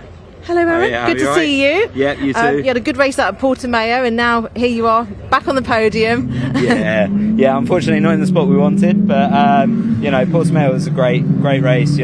First one back after Alton at the beginning of the season. We managed to have some really good pace there. We carried it through. We struggled a little bit in testing. We got a really quick car. Unfortunately, we just couldn't get that top step of the podium stages because of that safety car, but we were certainly sat there comfortably. So, but hopefully better tomorrow. Two more chances tomorrow. Yeah, exactly. Fingers crossed we're up there then. Congratulations. Well done, Aaron. Right, that's it from our top three. We have got the Vertex Roadsport race coming up right now. They're already on their green flag lap, so I'll hand back to the commentary guys to run through the order.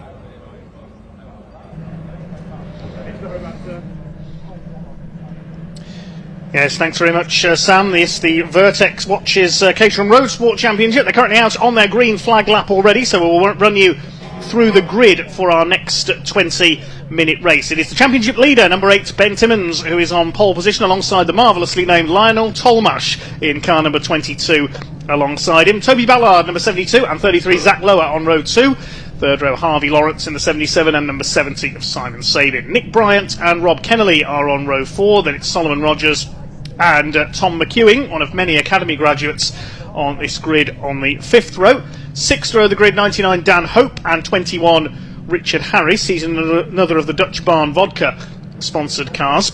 Row 7, 88 Ryan Wilby and 87, which is Henry Littlejohn. 8th row, Guy Crossman and Craig Boyle. And we've got Alistair Davidson, the number 10. 68 is Darren Butler. Row 10 of the grid, 31 Andrew Bailey and 44 Robert Lowe. Then the 11th row is 15 Lyndon Arnold alongside 66 Oliver Kibblewhite. 12th row Gary Cross, number 23, and 40 is Rob Gregor. Penultimate row Graham Finlayson, 49, and number 18 Ian Bettis. Stephen Trinder, number 75, rounds out this big grid of what should be 27 Caterham Roadsport Championship cars on this grid. Well, it's been a fairly dominant season for Ben Timmons so far, as there is such thing as a dominant season in Caterhams. We know how close these cars can run. Ben Timmons had 2 wins at Zandvoort, 2 at Croft, 1 at Silverstone and 1 at Alton Park. Toby Ballard is currently some 40 points behind him in the points chart. He's yet to win this year. Third in the points, Lionel Tolmash. He took a win at Alton Park in the opening race of the year with in a photo finish with Ben Timmons, and had a win at Thruxton as well. The other Thruxton winner was Craig Boyle, number 93. That's the Hampshire venue, and Edward Cozzy was the other race winner this year. That was at Silverstone earlier this year. It's Ed Cozzy not out this weekend, I don't think. No, not with us this weekend. But yeah, like I say, Timmons had a very dominant season in Caterham terms, and he can leave Snetterton this weekend as the champion-elect. It's not confirmed until after the final round of the season, but he only has to accumulate 43 points throughout the course of this weekend, and with 30 on offer for a win, and he's starting from pole position, you can see that he's within grasp of that. Ben Timmons had a fantastic season. Like you say, Lionel Tolmash, though, alongside him, actually putting he's been a winning racer this year and been involved in that front battle all the way through. You can see the final cars in this large grid, the second step of our Caterham Motorsport ladder, and these are the last year's academy graduates all been combined into one big grid, and this is how the Caterham Motorsport ladder works. But let's see how the first of their 2 20-minute races for them this weekend, how it goes for the Vertex Caterham Roadsport grid. Revs already beginning to rise. Ben Timmons, the purple and yellow car on the inside of the front row, alongside Lionel Tolmash in black and gold. They're underway down towards Rich's corner for the first time. Both the front row men get away well. Up there on the outside is Zach Lower in the yellow and black car. Trying to move for the inside is Toby Ballard in grey and orange, but it is Ben Timmons who takes up his almost customary position at the front of the field. Lionel Tolmash slots in behind him. Looks like they're all getting round. Rich is okay. Up towards the hairpin is Ben Timmons, looking for win number 7 in 2023, who leads. A bit of a lock-up there in the middle. That was a lot of lock-ups, in fact, further back. Let's hope everybody's got round the hairpin in one piece back there. We concentrate on the leaders because Lionel Tolmash is under fire from Toby Ballard for that second place. They start to sort themselves out. 4th and 5th running wide onto the grass. Zach Lower was one of them. As the battle starts to develop, Tom McEwing, the bright green car, is up there as well, and Craig Boyle in the sort of lime green number 93 on the inside there as well. More locking up into Agostini. Did see some speedy dry out round the Wilson hairpin earlier. I wonder whether they've just been caught out by that from an earlier qualification session, but it's Timmons who's unaffected by any sort of cement dust or speedy dry out on track as he floats his car around Hamilton that time through. Zach Lowe, a great qualifying performance, put himself in 4th. I think his best qualifying performance this year, just ahead of Harvey Lawrence, and I think they're still battling out there on track, but it's Timmons in that position ahead of Tolmash and then Ballard as well. So as the Roadsport field all flow through out here in the most important corner on the track, I'd say, out onto the back Bentley straight, and Boyle there just following on through as we see an absolute clump of cars, but it is headed by Timmons. So here they come then. Who's going to come out of this with the lead? Timmons, I think, has got clear of Ballard and Tolmash. Everybody else is trying to be 4th a little bit further back. We'll try and work out who it is in 4th place in a moment. It's a bit tricky to tell these cars apart at a distance. The top 3 go through. And Zach Lower's in there in 5th place, the bright yellow car. He's easy to pick out at speed. Number 44 there is Rob Lowe from Hampshire in his black and green machine, the corporate colours of Caterham, but it's purple and yellow out in front in the shape of number 8, Ben Timmons, the man from Chelmsford in Essex, who leads the way, chased by Toby Ballard. There's Tolmash in 3rd. Those 3 starting to pull away slightly from the rest of the field as they come towards the timing line for the first time. Lower who comes through next, and it's the 28 of Nick Bryant rounding out the top 5 just behind him. So battle is joined there. Tom McEwing behind them, and Harvey Lawrence number 77 has been relegated down to P7. McEwing, the big winner on that first lap, he's gained 4 places. He's Academy champion from last year, so got the absolute speed, but he wasn't with us last time out, unfortunately couldn't be with us, so he is out of the championship running given that he's had to drop too many scores. Harvey Lawrence out wide, just about gathering. I think that was actually Sol Rogers, sorry, I misidentified, I think that was Sol Rogers, absolutely hanging on to a tail slide of all tail slides, wasn't he? But yes, it's Tom McEwing back in the field, and he's an absolutely rapid car, but he's didn't qualify so well, did he? He's all found his way back in 10th place, so he's got a lot of work to do, but he's starting to do that in his green car. There is Harvey Lawrence having to defend down the inside there. Is that Ramsey in the number 14 car? I think that was him fighting as they head up then towards Hamilton. A little bit wide again. Remember, there's a sensor out there doing track limits, and that will form a part of this race if they continue to use those extra bits of track, which they're not supposed to. Yes, that might well have been Simon Sabin that ran wide there. Rob Kennelly was involved there as well, the number 14 car. So they make their way out towards the back of the circuits for the second time. Ben Timmons it is who leads the way. There's Tolmash on his own in 3rd place. He's dropped away just a little bit from the 2 leaders now. And they come down the Bentley straights. Next group headed up by Lower and Bryant. Down towards Brundle and Nelson. 4 wide further back in the pack. McEwing trying to go around the outside. Kennelly's there on the inside. Lower and a tangle. That's Kennelly that's gone around in the 14. Harvey Lawrence takes the grass and avoidance. So do 1 or 2 others. Thankfully they've all missed him. So it's number 14, Rob Kennelly, the man from Nantwich in Cheshire, just got tagged there on the way into Brundle, and he's left facing the wrong way. I think it might have been Hope also having to take to that escape grass there to get through without tangling. So well done everyone for avoiding that. That's not an easy thing to do. Your car is absolutely on the edge of adhesion as you head on through there. There's Tom McEwing though heading lower as they head up through.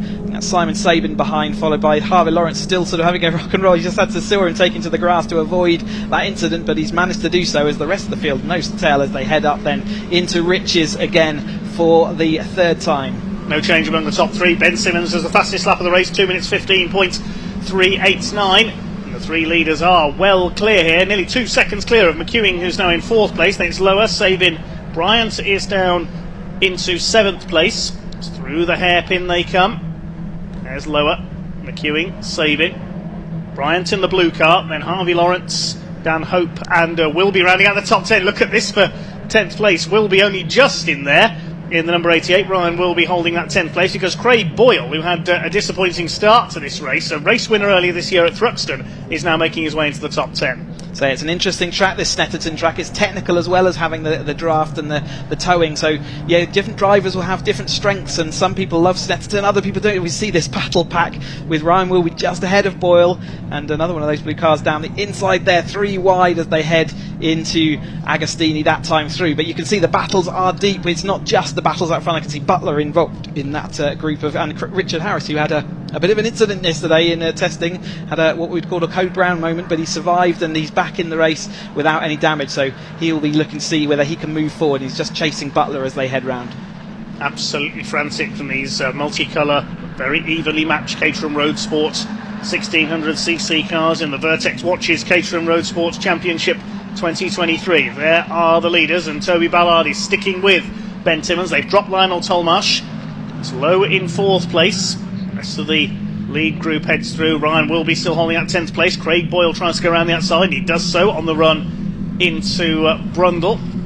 21 Richard Harris in that very distinctive aquamarine livery. Number 21 is in the middle of this group as well, just ahead of, I think that's the 44 car of Rob Lowe in that group. There's the 55, which is Guy Crossman. He's well involved in this scrap as well. They're fighting over 10th place down to about 16th. There's the number 99 of Dan Hope. He's just ahead of that group in P9, the orange car.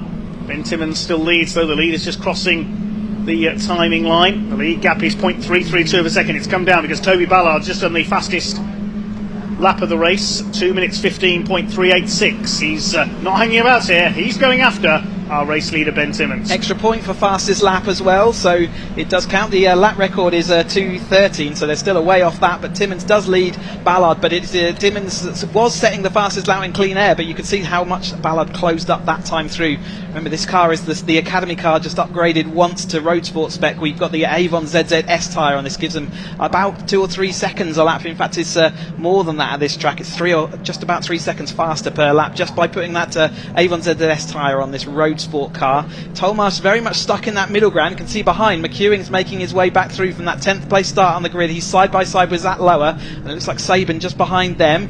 McEwing going to try around the outside of Zach Lower. Zach Lower might squeeze him and show him the edge of the track, but no, it's all very amenable at the moment, and they're still side by side as they head into Hamilton. That'll mean Zach Lower comes out in front. You can't go side by side through Hamilton.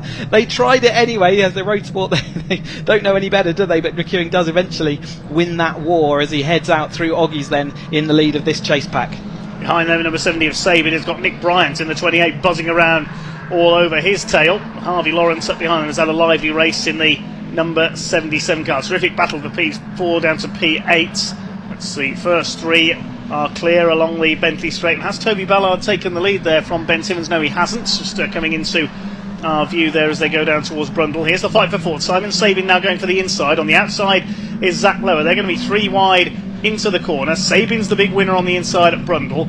Now on the inside at Nelson, Zach Lower comes through, but he runs wide on the exit, and fighting back is Tom McEwing, the Academy champion of 2022 in the number 89. He gets back ahead now at the bomb hole. Up towards Coram they go. The driver's absolutely loving this as much as all of us are watching on through Coram. Tom McEwing under fire once again, but Simon Sabin now up into 4th position and starting to go after Lionel Tolmash. He certainly won that midfield battle, didn't he, that time through, gaining 2 places on the course of that Bentley straight, as we see McEwing still leading Zach Lower. He's not quite in the toe of Sabin just in front of him, so he's going to be losing out as we see these lead 2. Timmins still leads Ballard. There comes the 3rd place sort of middle ground Tolmarsh, and here comes that battle. We're watching Zach Lower looking down the inside, Tom McEwing around the outside, sweeps across his nose. Simon Sabin's got nowhere to use his extra speed, and so he's going to have to sit in that 3rd place, and that's allowing Bryant and Lawrence to catch back up with them, and Hope. We saw them taking that grassy moment earlier, so they're coming back into this battle, but Tom McEwing has fought his way up from 10th and now finds himself into that 4th place as they head out to Palmer this time through.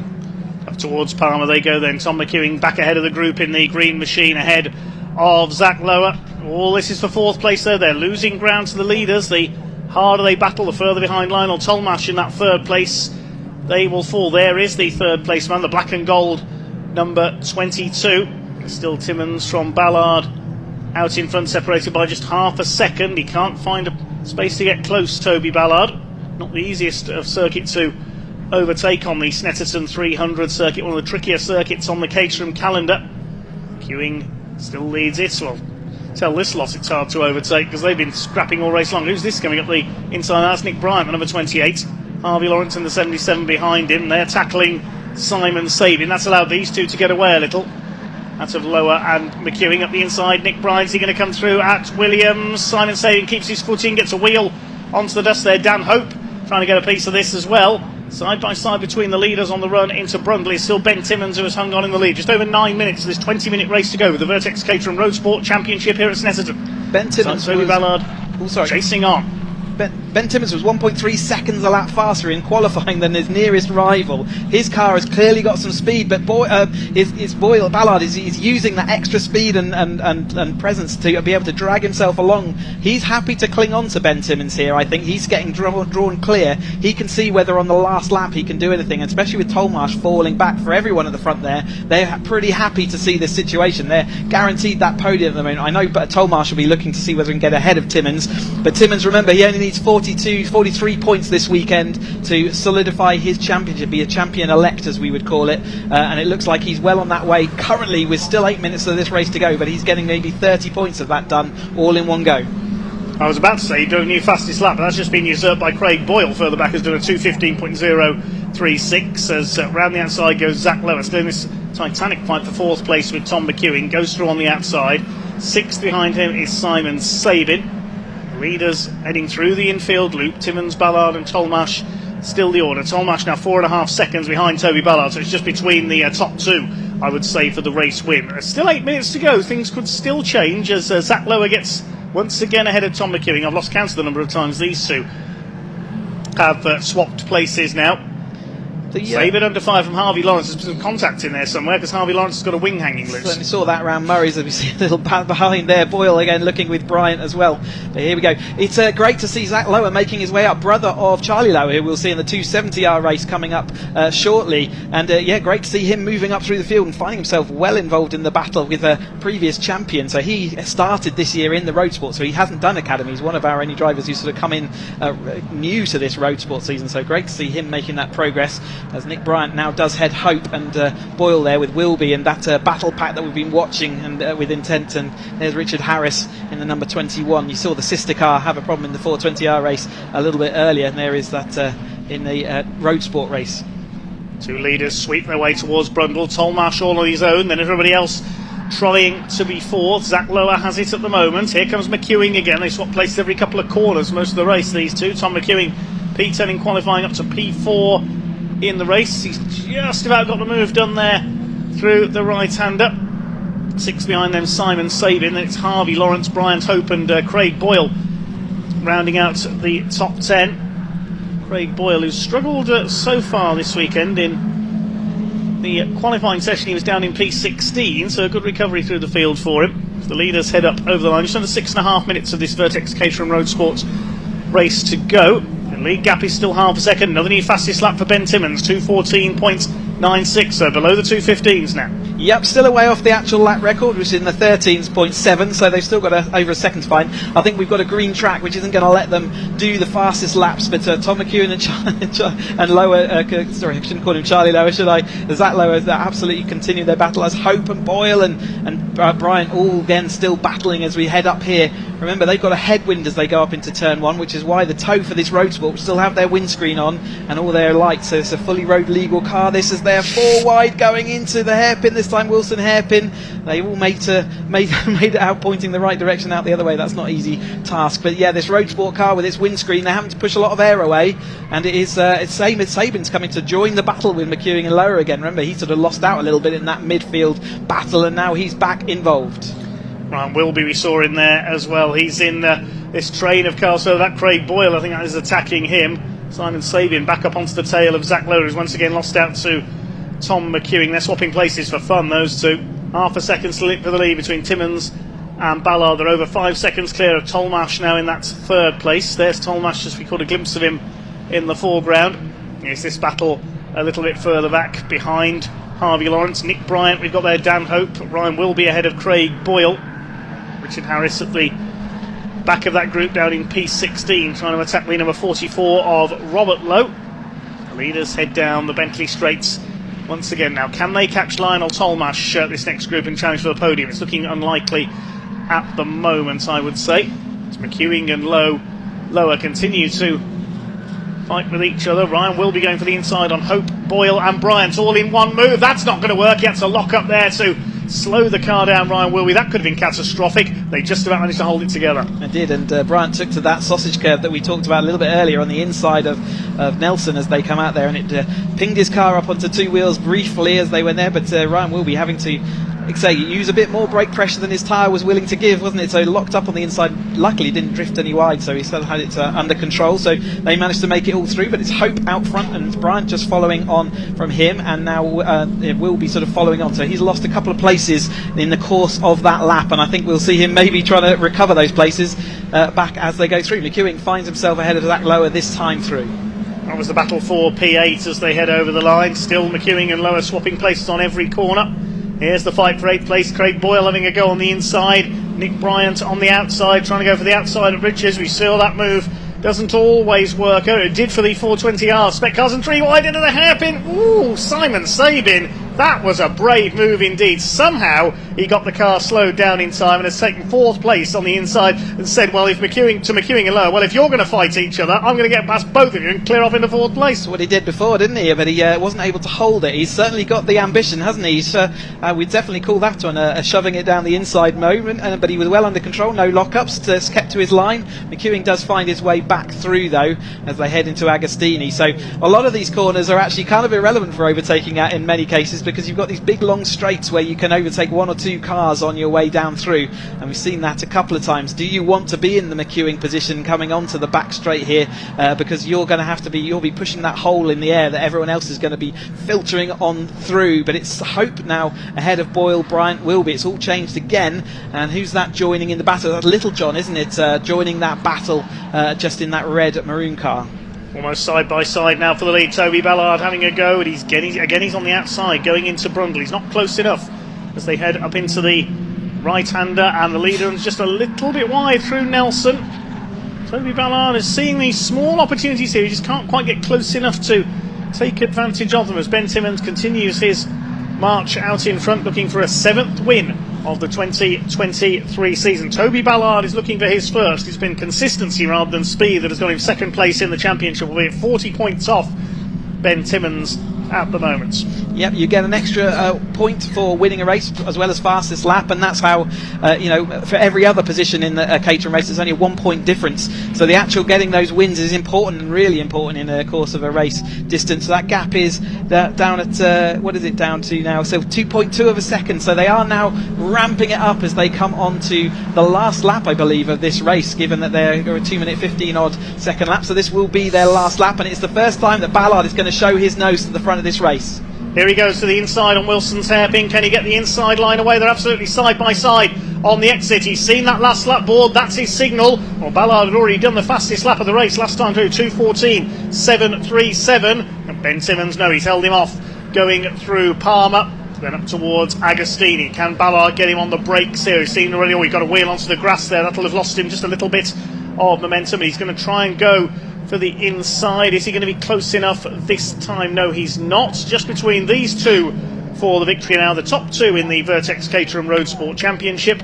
Ben Timmins still hanging on ahead of Toby Ballard. They come towards the right-hander at Oggies. It's closer again there. Lionel Tolmash on his own in 3rd place. He's dropped over 8 seconds back now. He's 5 seconds clear of lower in turn. He's now back up into 4th, I can tell you. Still that battle for 4th is raging on, but we concentrate on our lead battle just in case Toby Ballard's got anything in reserve and can take the lead with a desperate move late on. Tim has got some serious speed in this car, has allowed him to lead for this whole race, but Ballard has been incredibly patient. This is the moment he's been waiting for. Down the back straight then, he pulls to the outside. Can he sweep around the outside? Looks like Timmins got the run on him though, so he's going to protect through this sort of main complex. That's one of the last overtaking opportunities. There is still one though, up to the line. As they head around this sort of bomb hole then through Coram, there'll be one more opportunity to see whether Ballard can make anything and put his car ahead of the purple machine that's been ahead for so long. He's looking down the inside of Coram, can't make it stick, so it is going to be a run to the line. Here we go then between the 2 leaders. Timmins ahead of Ballard. Will he stay there? His only opportunity now, Toby Ballard, to try and get in the slipstream and get ahead before they cross that start-finish line. He got a little bit, very slightly sideways there coming out of there on the curve. That may have cost him his chance. They're coming up towards the line in race 1 of the weekend, but the Vertex Caterham Roadsport Championship is won by Ben Timmins. Win number 7 of the season. Defeats Toby Ballard by 0.158 of a second. Lionel Tolmash will be 3rd. Now who's going to be 4th? Is it going to be McEwing or is it going to be lower? They've been swapping places more times than I can count in this race. It's McEwing in the green machine, I think, just takes it. Let's have a look on the timing screen. By 12 thousandths of a second. That would have been fitting if they dead heated, I think. Sabin 6th, then Harvey Lawrence, Craig Boyle, Dan Hope and Ryan Wilby round out the top 10. Everybody else charged across the line. Nick Bryant lost out there late on. He's down to P11. And still battles raging on all the way down the order, as they always do in the Vertex Caterham Roadsport Championship. It looks as though we are going to get all 27 cars home, which is excellent. The last finisher will be number 18, Ian Bettis, the local man from Bury St Edmunds, towards the tail of the field. Just waiting for him and the number 75 of Stephen Trinder, who started from the back of the grid, to come home. Hopefully they'll make it home. But yes, you can see a couple of other cars coming through. So we will get 27 finishers, which is brilliant. No retirements from our first Vertex Caterham Roadsport Championship race of the weekend. Ben Timmins makes it 7 wins for the season,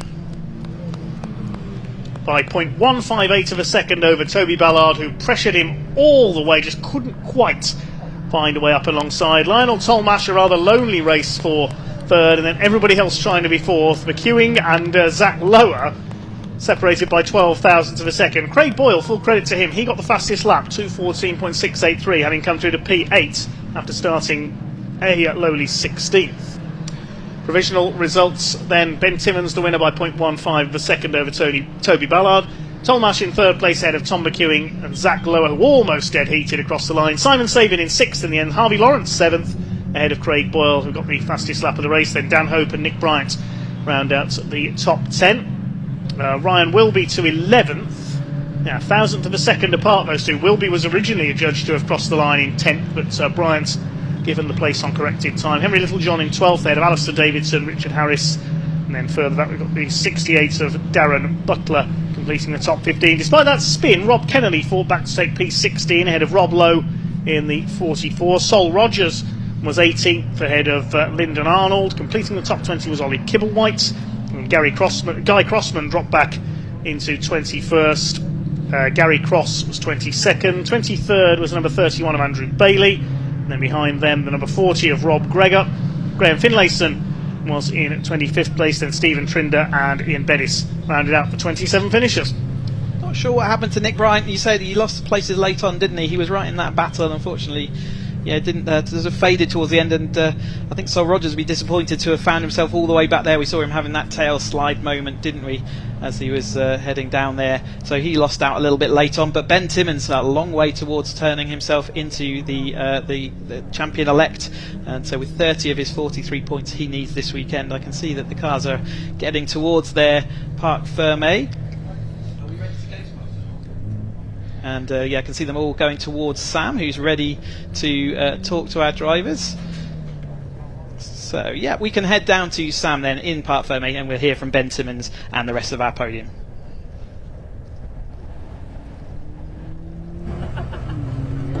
Another fantastic race between these guys.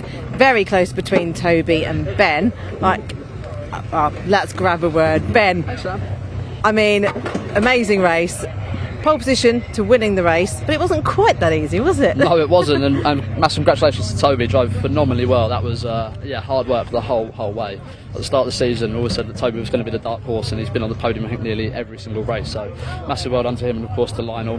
But yeah, it was harder to what we had today. Qualifying felt slow as well, so a bit difficult. Just to extend your championship lead? Yes, exactly, yeah. So hopefully another decent finish tomorrow, and then we can hope maybe be a little bit less stressed. Yes, Cheesy. So he knows what you've got to do. I've done the maths, and I think it's probably the worst thing I've decided to do, because now I feel like there's a lot more pressure. But I'm just going to go out tomorrow, have fun, enjoy it, and try and do what I can, and and then on to Donington. That's it. Excellent. Well, congratulations. Right, let's move on to Toby. Congratulations, Toby. What a race. You were not going to let him get away from you. I thought he was going to make a mistake, and he just never makes a mistake. I thought I'll leave it for the last lap, and it was phenomenal. I mean, for him to drive like that, to lead the race the whole way, is just amazing. It is, especially with the toe here. And I thought with his positioning, with the toe, I couldn't get past. I don't know whether it was the wind or every time I pulled out, I just sat there. So it was going to have to be into the braking, into the hairpin, and that's always a bit dicey. So I thought second place is all right. So. I think you'll take that one. Yeah, had fun. Excellent, well done. Where's Lionel gone? Here he is. Lionel, congratulations on third place. Bit of a lonely race though, wasn't it? It's been one of my more quiet ones, yeah. They seemed to break the toe very, very early on. There's a couple of mistakes on my behalf, but I think they were just a bit quicker on the straights and a bit quicker everywhere actually. So I can't really complain too much with third though. No, third's a great position, great result, and because we had Tom and Zach were battling behind you, so I think they fell back a bit. Yeah, so it's nice not to get swamped too early on. I could sort of see them in my rear view, and it's like, are they getting closer? But no, I think overall, from what I can make out, everyone seemed to reasonably clean. So at least we got all the cars back in one piece. Exactly, no safety car. It was a good race. Exactly, it seems the first one of the day. Excellent, well done, Lionel. Congratulations on third place. Right, there we go, some very happy drivers, and we'll hand back to Chris and David in the comm box. See you in a bit. Thank you very much, Sam. Well, it's our second grid in position already then for race 2 for the Caterham Academy this weekend. This time it's the white group, the second group Same cars as we saw earlier, but a different group of novice drivers. This is 24 cars on the grid. And in pole position it is number 55, Istvan Demes, the Hungarian driver, who will start alongside number 19, Lee James. Second row, 28, Daniel Neal, 3 times a winner this year, alongside Monty Hind in the 76. Row 3, 34, Rob Cowan, starts alongside number 2, Matthew Kirtland. Row 4, 37, Henry Speaks, and 52, Barley Nijar. Goethes Juicy at number 30, alongside the points leader, Adam Keane, winner at Cadwell Park at the start of the year. Only back on the 5th row of the grid here. I think there's an amended grid being issued, because that doesn't match what I've got here. Bear with me 1 second. Yes, there has been. Row 6, number 89, Patrick Cunningham. Yeah, the graphic is correct. It was what I had on my timing screen that was incorrect. We've had a car withdraw, I think. So yes, Adam Keane on the 5th row. Patrick Cunningham and Neville Sykes on row 6. Row 7 is Joel Meyer Potts and Norman Jeeves. The 8th row, number 68, Scott Graham and 40, Dean Pollen. 33, Darren Pinder alongside Miles Ainan in the number 15. Row 10, there's David Jarvis, number 96, and 62, Graham Handy. Penultimate row, 65, Andrew Mackay, and 25, Chris Coates. And Chris Tuck, number 20, starts at the back. The reason for the confusion there, number 10, Harvey Ashmore, withdrew after qualifying. So that's your lineup then for what will be a 20-minute race for the Adrian Flux Caterham Academy White Group. And I'm delighted to be joined for this race by the man who came into this weekend leading the Green Group in the championship, Callum McIntyre. First of all, Callum, tell us about your race earlier on. How's it going? Yeah, it was a busy race. This circuit does breed some incredible racing, some tight technical sections, and then some long straights, just enough to get a tow and have a good battle. But I was trying to hang on to the front group. They are so quick here today, and just managed to break away while we were battling further back. I had a little knock earlier on, knocked a wing off, but nothing too bad. But it was definitely an entertaining race to be part of. I can say that definitely. So how did you get into Caterham racing yourself? Because it's a championship for novices. You obviously never raced before. How did you get into doing this? So I am part of the Overdrive YouTube channel, and we're the media partner this year. And so we're really taking our audience through the academy journey, what it's like to become a racing driver. Personally, I'd only ever done sim racing before this. I had no real experience, and so the academy is the perfect way to get in and learn what it's like to drive a car on the limit, and what it's like to race wheel to wheel at these sorts of speeds, super close. In these Caterhams, you can hear, you can feel cars around you, and so it means you can battle super close, and there's been loads of that throughout the season so far. Well, it was certainly hugely entertaining earlier on, and although things didn't go entirely your way in the Green Group race, you looked like you enjoyed it. Yeah, it was definitely good fun.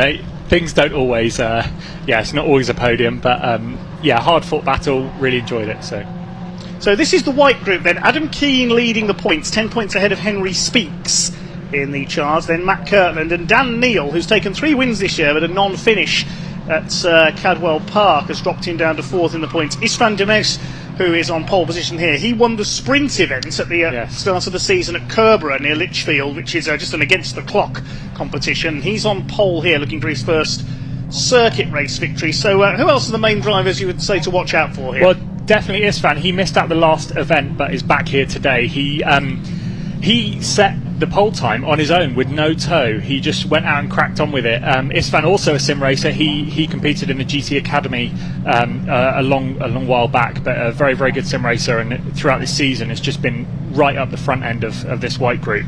I'd say Henry Speaks has a good reputation for coming through the pack in these races. I would keep an eye out for him, and then also Adam Keane as well, who has recently become a father, so his son Theo is at home, but let's see how he gets on today. Well, many congrats to Adam. He's not qualified too well. He's back on P10 on the grid for this one, so watch for him coming through, because getting that slipstream is all important here, isn't it? Definitely. He's got a good pack in front of him to try and slipstream up behind and see what he can do with this. So the blue and white car is Istvan Demes from Hungary on pole position. Starts alongside the black and yellow of Lee James, number 19. He's only 15th in the championship coming into this round. Starting on the second row, the blue and orange car of Dan Neal, blue with the orange nose stripe. Then in black and blue is Monty Hind at number 76. He's 11th in the points charts. In the black car on the third row, Rob Cowan.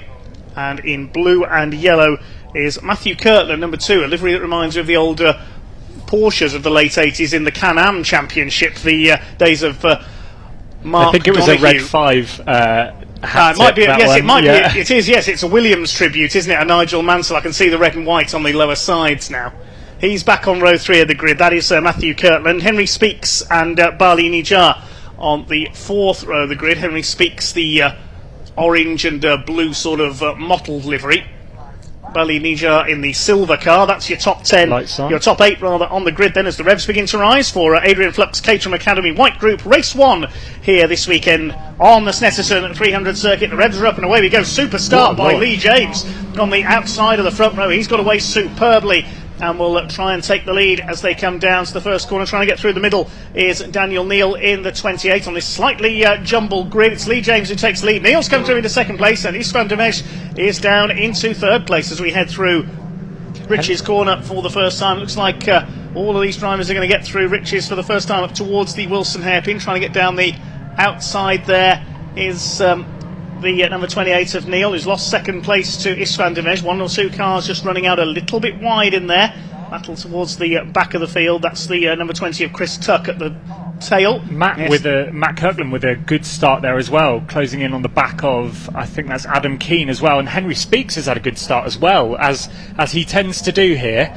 So we've got Istvan Demesh in second with Daniel Neal in first. Moved down the inside. Is it Lee James slipping back slightly? Has Matt Kirtland got an issue as well? Somebody's gone there. That's how we got cars going everywhere at Alex Lee. That's the 53 car that has spun off. The 52 rather of Bali Nijar has gone off. There's heavy damage for somebody there on the outside as well. That's going to be a safety car, I think, with 1 car off on the outside. I'll try and identify who that is in a second. That's got heavy damage to the front end there. But well, Lee James was leading as they went into Rich's, but he's now I've lost sight of him. I don't think he's there, so whether he's gone off coming up towards the hairpin, I'm not too sure, but he's disappeared from our view there. We'll pick that up in a moment. There's the 25 car of Chris Coates. So here come the leaders. It is a battle between Istvan Demesh and Daniel Neal. So Lee James initially led into Rich's. No, yeah, the yellow flags are coming out on the start-finish line. I can see out the commentary box window. So we are going to have a safety car for that incident at Agostini. We saw a safety car and subsequently a red flag in the first race. So we've got somebody going wide as the safety car boards come out there. Who's that lost it onto the grass? The number 77 of Norman Jeeves, who nearly went off there. So certainly a lively start to this one. Definitely. That second hairpin is where it really all comes together. Really tough braking zone to get it slowed down. Second gear corner out of there, and it feels super steady on these Avon tyres as you rotate the car through the corner, and that's just where everything's come together. And it looks like a couple of cars have come together. I'm not sure who it was off on the outside. We need to check that in a second. So the cars come across the line. This is Dan Neal who is leading. Henry Speaks is there in second position in the number 37, and the rest of them sort themselves out. Istvan Demesh has dropped 6 places there, so he's had a moment somewhere as well. I just noticed that, yeah, because he came into that second hairpin in second, and I don't know where he's got to there. Lee James is still there in fourth. The number 34 car, yes, Rob Cohen, has got damage to the front end there. Oh no, second place for him last time out at Thruxton. He bagged that position right on the line. Let's have a look what happened as they came into Agostini. Watch the middle of the pack. One or two cars run out wide. There was a spinner there in the middle of the field, and yes, he must have been hit by we haven't identified who that car is yet. Who hasn't come through? The number 40 of Dean Pollen was involved there. He hasn't come through. The 68 has come into the pits. That's Scott Graham. And Rob Cohen as well, so that must be Dean Pollen, number 40. It looked like Rob Cohen had a spin there and then got collected afterwards, because he'd made a really good start, quite high up the order there, and then got collected, and that looks like him outside his car there. Yeah, Lee James is still there, I can tell you, who led away. He's in 4th place, so there's been a lot of chopping and changing there, because Henry Speaks has made up 5 places into second position. It's Pollen and Cohen. They must have hit almost head on as a result of Rob Cohen spinning out there. Thankfully everybody's okay, but we saw several more cars run off wide. Demesh must have been one of them, because he dropped 6 places on that first lap down from pole position. Adam Keane, our championship leader, has made up 4 places. He's in P6. It's Dan Neal who's got the lead. Tricky race to follow in its early stages, this one. Definitely, lots going on there. Yeah, it looks like these two are all okay, so that's good. I imagine they'll get this cleared up fairly quickly and we can get back racing. Yes, the flatbed lorries having a busy day so far today. Neil from Speaks. Kirtland is in third place in the Williams look-alike. Take away the white, it would be the late 70s Can-Am Porsche livery, the blue and yellow. 76 in fifth place, that's Monty Hind. The big winner on the first lap, incidentally, was Graham Handy, number 62. He's going 10 places up into P10, but I don't think anybody is in the position they started in this race. No, the only one is number 4 of Neville Sykes, who's in P12, according to the timing screen. There's our leader, number 28 of Daniel Neal. 3 times a winner, but a retirement has dropped him down the order, given how close the points system is in the Adrian Flux Caterham Academy Championship. So this is Wilson's hairpin on the first lap. See what happened here. 1 or 2 cars I did see running out wide. I don't think that's where the action was. It was between that and then the second hairpin, which we're seeing here as they come in. I think Rob Cohen, third in picture. Yeah, there spins and then gets collected. Bali Nijar is already off, I believe. Is that in the 52? Yes. He rejoins. There we see, just out of our view there, Dean Pollen has hit Rob Cohen's spinning car. Unfortunate, definitely. Everyone got a really good start off the line there. I know in our race there were a few that got a bit of wheel spin, me included, but it seems like everyone got away. Lee James got with a great start, but then I believe Daniel Neal got him into the first corner. Yes, it looked like Lee James was going to lead around the outside, but just didn't quite manage to make it stick and then drop back going down towards the hairpin, which is what confused me, because the start he got, I thought he'd cleared off in front at first, but no, he got swallowed up into the pack instead as we were watching the runners further back. So that clears up all the confusion from earlier on. We know that Dan Neal is now leading from Henley Speaks and Matthew Kirtland in the number 2. So we have got 21 cars still running because the 68 car has rejoined, that of Scott Graham from his visit into the pits. Through the Wilson's hairpin.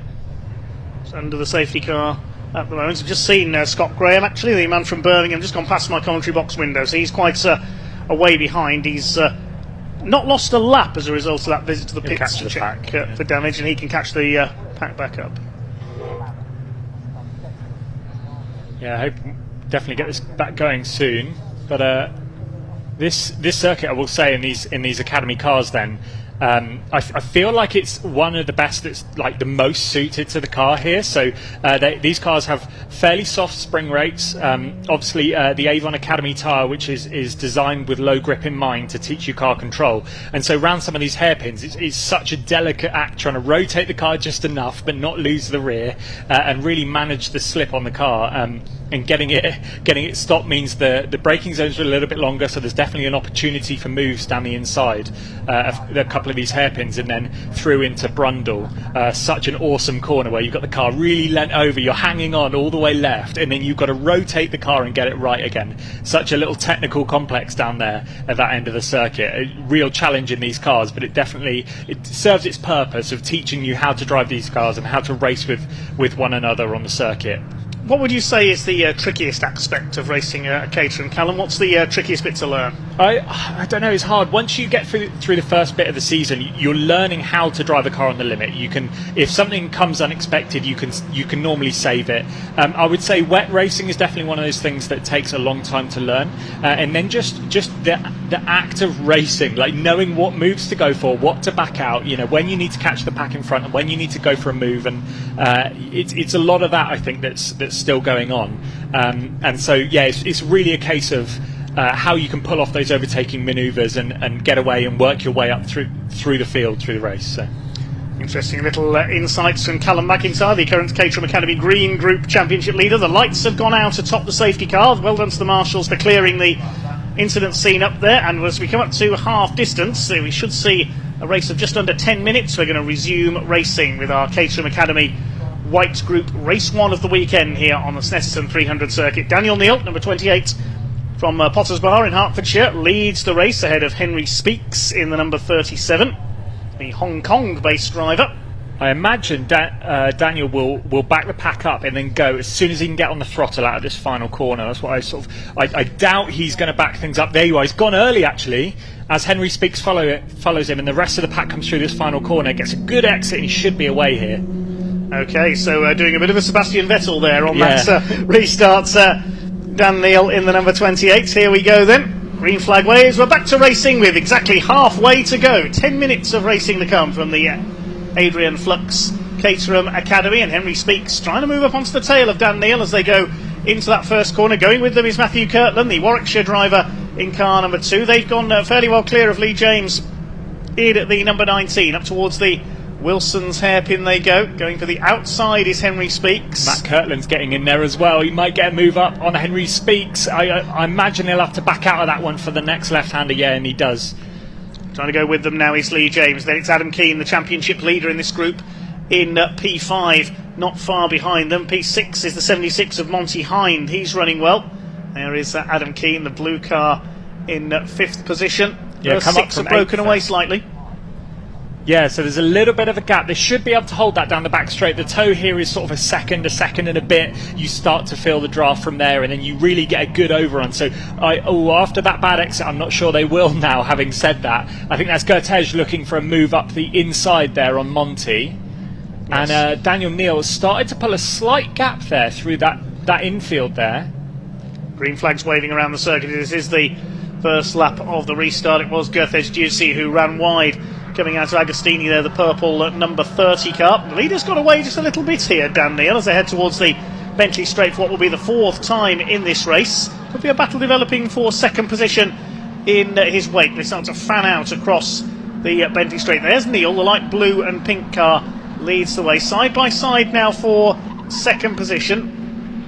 It is Henry Speaks defending from Matthew Kirtland, who goes round the outside, takes that second position into Brundle. On the brakes for Nelson. That was very nicely done indeed by Matthew Kirtland. Very good. That's a tricky corner there, and there's the circuit's a bit dirty on the outside, so I'm amazed he got the car stopped, didn't lose the rear, and then also came out of the next corner nice and tidily. So really nicely moved there. Really nicely done there. Now Lee James is going to try and take P3 away from Henry Speaks, the number 19 car. Lee James only down in 15th place in the championship, but he's got on his tail the grey car of Adam Keane there, and he's been chased in turn by Monty Hind in the blue number 76. The first half doesn't have pulled away. It is Van Demes, the pole position driver from this race, down in P7 after a moment on the opening lap, just as the safety car came out. Now we're going to see any moves here into Richard. Yes, Keane's going to have a go up the inside, attacks Lee James, goes through up into move. 4th position. Committed on the brakes there. It's a real tricky corner. It's just a dab on the brakes, so you haven't got loads of time on to get the move done, but he sent it up the inside there, and really nice move. Now fighting back is Lee James. He's going to run the nose a little bit wide into the hairpin. It's going to allow Monty Hind into attack in the number 76 car. Doesn't manage to get alongside. They're clear of Demes in 7th. It's Gertej Ducey in 8th place. 9th is number 89, which is Patrick Cunningham, and Norman Jeeves now rounds up the top 10 in the number 77, as here come the leaders down towards Agostini. Dan Neal not breaking away here. Kirtland's going after him. The gap at the line was just over 1 second. You can see Demesh there, the blue and white car. There is Monty Hind all over the back of Lee James. That's for 5th position. Adam Keane having gone through into P4. Up towards Hamilton they go, and if anything, Dan Neal extending his lead slightly. Yeah, he has done that a couple of times throughout this season. When he does get out front, he has got the pace to pull away, and so it'll be interesting to see if Matt Kirtland behind can just get in a bit of tow and start to pull back. You've got to be so dedicated at this circuit through a lot of these corners, and trying to pull a gap back like that will be tricky. But I'm sure he's going to be giving it a go for the final 6 minutes of this race. Spin their way through onto the Bentley Straights once again, right on the edge of adhesion. You can see through there. Couple of cars battling a little bit further back down the order there. The 94 car, that is Joel Meyer-Potts. He's got the 65 of Andrew Mackay on his tail. They're currently fighting over P16. And here's a battle a little bit further forward. Bit of a lock up there. The number 4 car nearly lost it. That's Neville Sykes, the blue car, chasing a couple of his rivals. He's all over the place, really taking some risks there.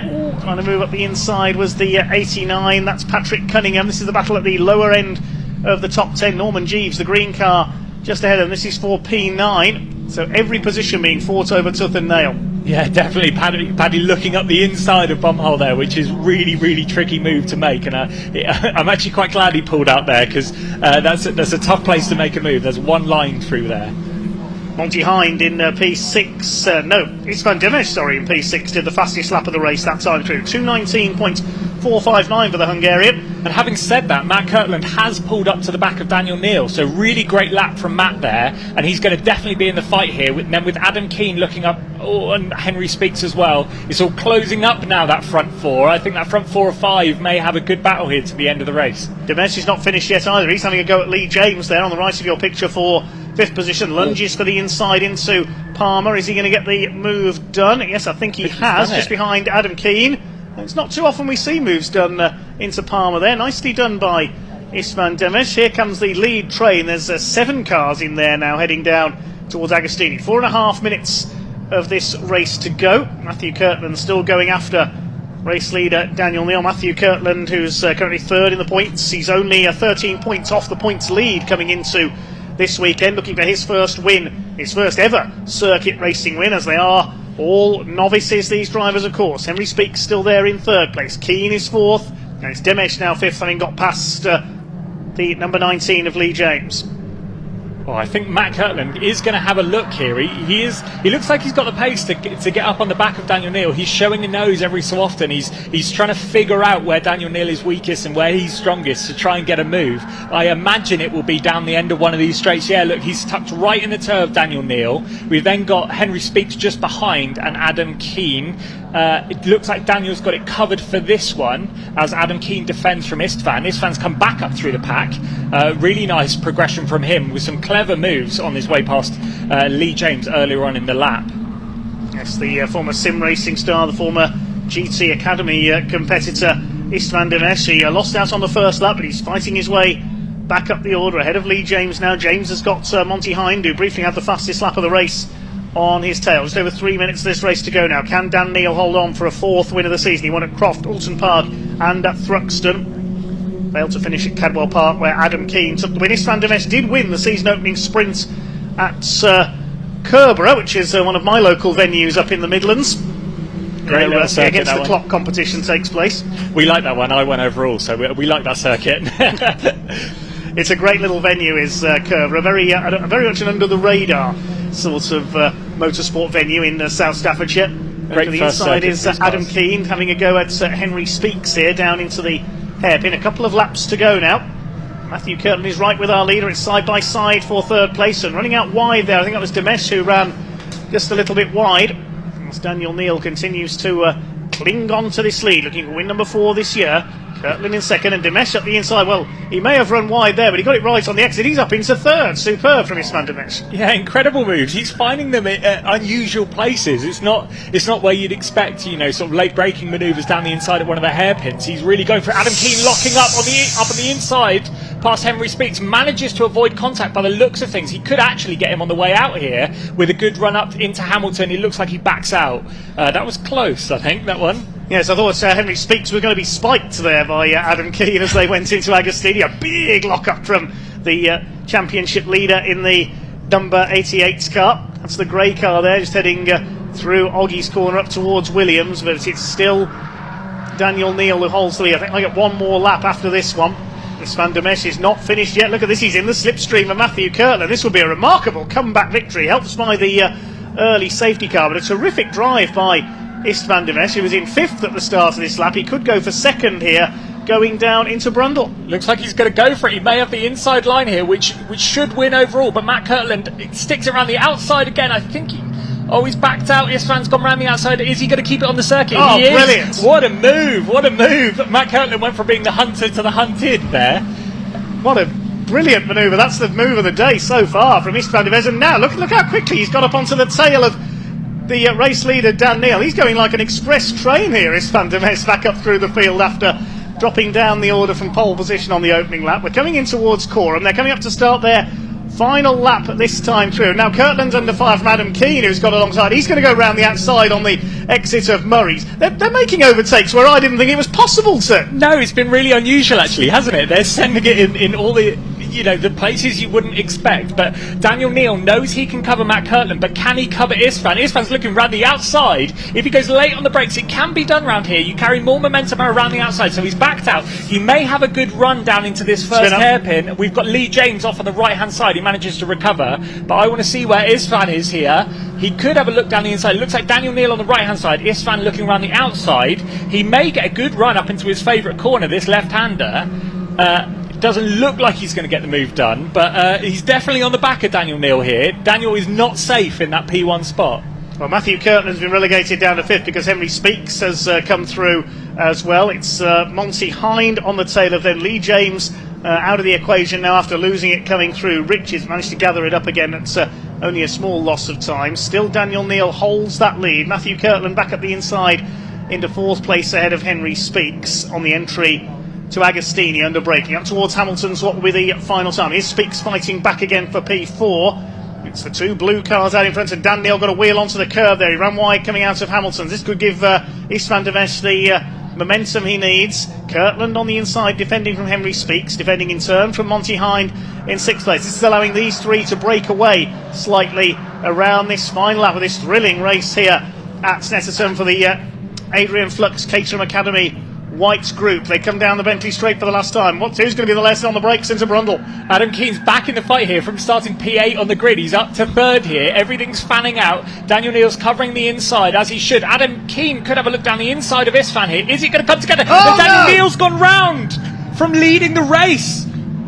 And he's furious there. He smokes up the tyres as he gets going again. Disaster for Daniel Neal as he was trying to take the championship lead, and that's given the lead to Istvan Demes. What a fight back, having fallen back to the lower reaches of the top 10. He's going to come through pole position. Can he hold off Adam Keen through the final corner now? Here they come out of Coram. Keen's right on the ragged edge. He's sliding about in that 2nd place. It's going to be Istvan Demes. Who could have said this after when the safety car first came out? He's going to win this incredible race, certainly the best race of the year for the Adrian Flux Insurance Caterham Academy. Up to the line, the win goes to Istvan Demes ahead of Adam Keen by 0.2 of a second, and it's going to be, I think, Kirtland who completes the podium ahead of Hind Speaks. Neal gets 6th position, and the rest of them come home. I'm out of breath after that one. I think he is too. Look at Istvan in the car.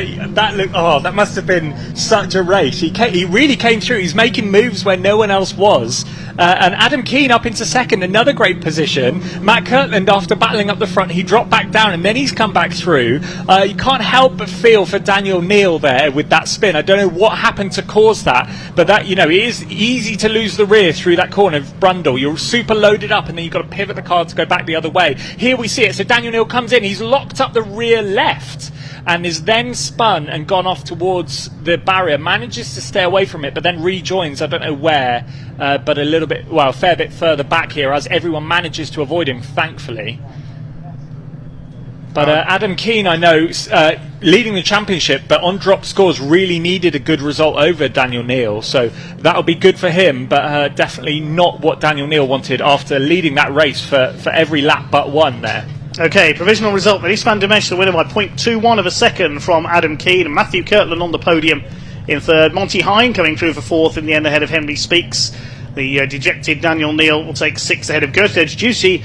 Lee James with that last lap spin at Richards will drop to P8 ahead of Patrick Cunningham and Bali Nijar. Good recovery from him after he went off before the safety car came out.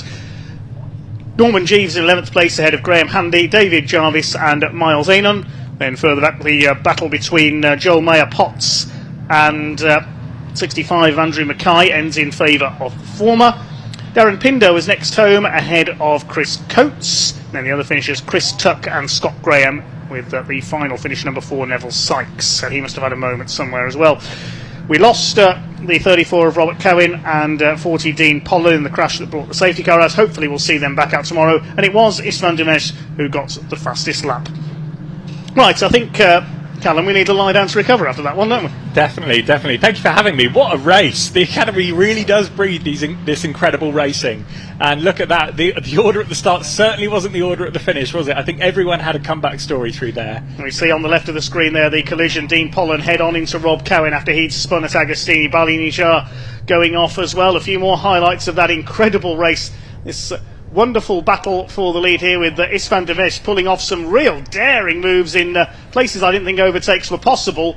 And Monty Hine was lucky to get through there, as well as Lee James spun in front of him at Rich's corner. And then disaster for Daniel Neal, a big lock-up as he went into Brundle. It looked like the left rear brake may have locked on briefly there, sending him spinning. He lit up the tyres as he recovered, but the damage was done, and he was down to P6. Well, it's been a pleasure to have Callum McIntyre alongside me for this one. He'll now go and get ready for his Academy race tomorrow, and we'll hand down to Sam in Parc Fermé.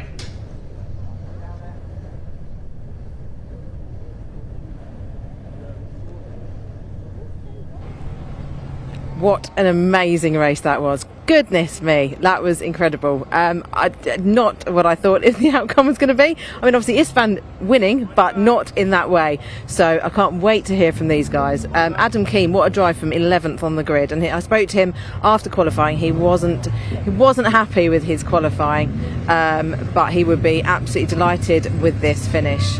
So here they come. There's a little cheer from Istvan in the car there, we can hear. So let these guys enjoy this moment. The wing is hanging off of Matt Kirtland's car though, as we can see. That's literally rubbing on the wheel, so he's lucky that hasn't gone flying or caused any damage to the tyre. But Adam's out the car. It looks hot in there for those guys, so we'll just wait for Istvan to get out the car, and they're all coming in to Parc Fermé now. Gosh, such a shame for Dan Neal though, such a shame. Let's have a word with Istvan. Congratulations. Oh, sorry. Yeah, please don't swear. Yes. I mean, the adrenaline must be pumping right now, but what an amazing race. I bet you didn't think that was going to happen, did you? No, I thought that was it.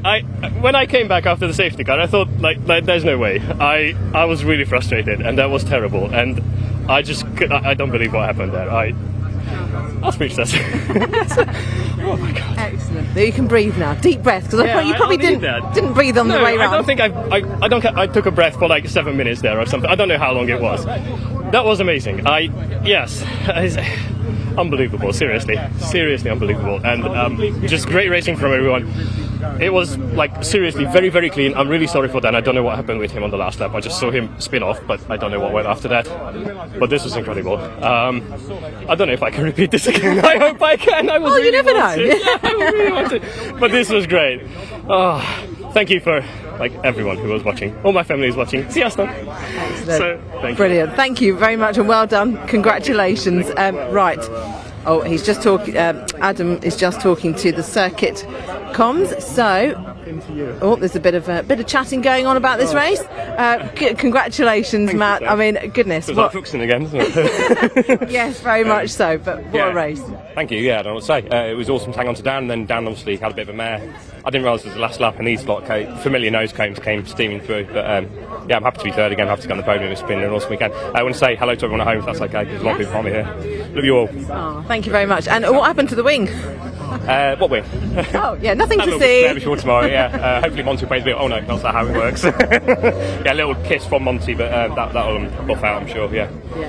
All right, cool. Right, thank you. Well done. I'll just grab a very quick word with Adam. Adam, just have a quick word before we got to cut to the next race. But fantastic drive from 11th on the grid. Yeah, I'm over the moon, to be honest. Yeah, it was not what I was expecting. Super happy. Dedicate the second to Theo. Really pleased. Yeah. Yes. Being a new dad is working. Yeah, exactly. They reckon every child is worth 0.5 of a second. Slower, cautiousness, etc. But yeah, this one, Theo, you're my boy. Oh, congratulations. Thank you. There we go. Lots of very happy drivers. So we'll hand over to Chris and Dave in the commentary box for the next race.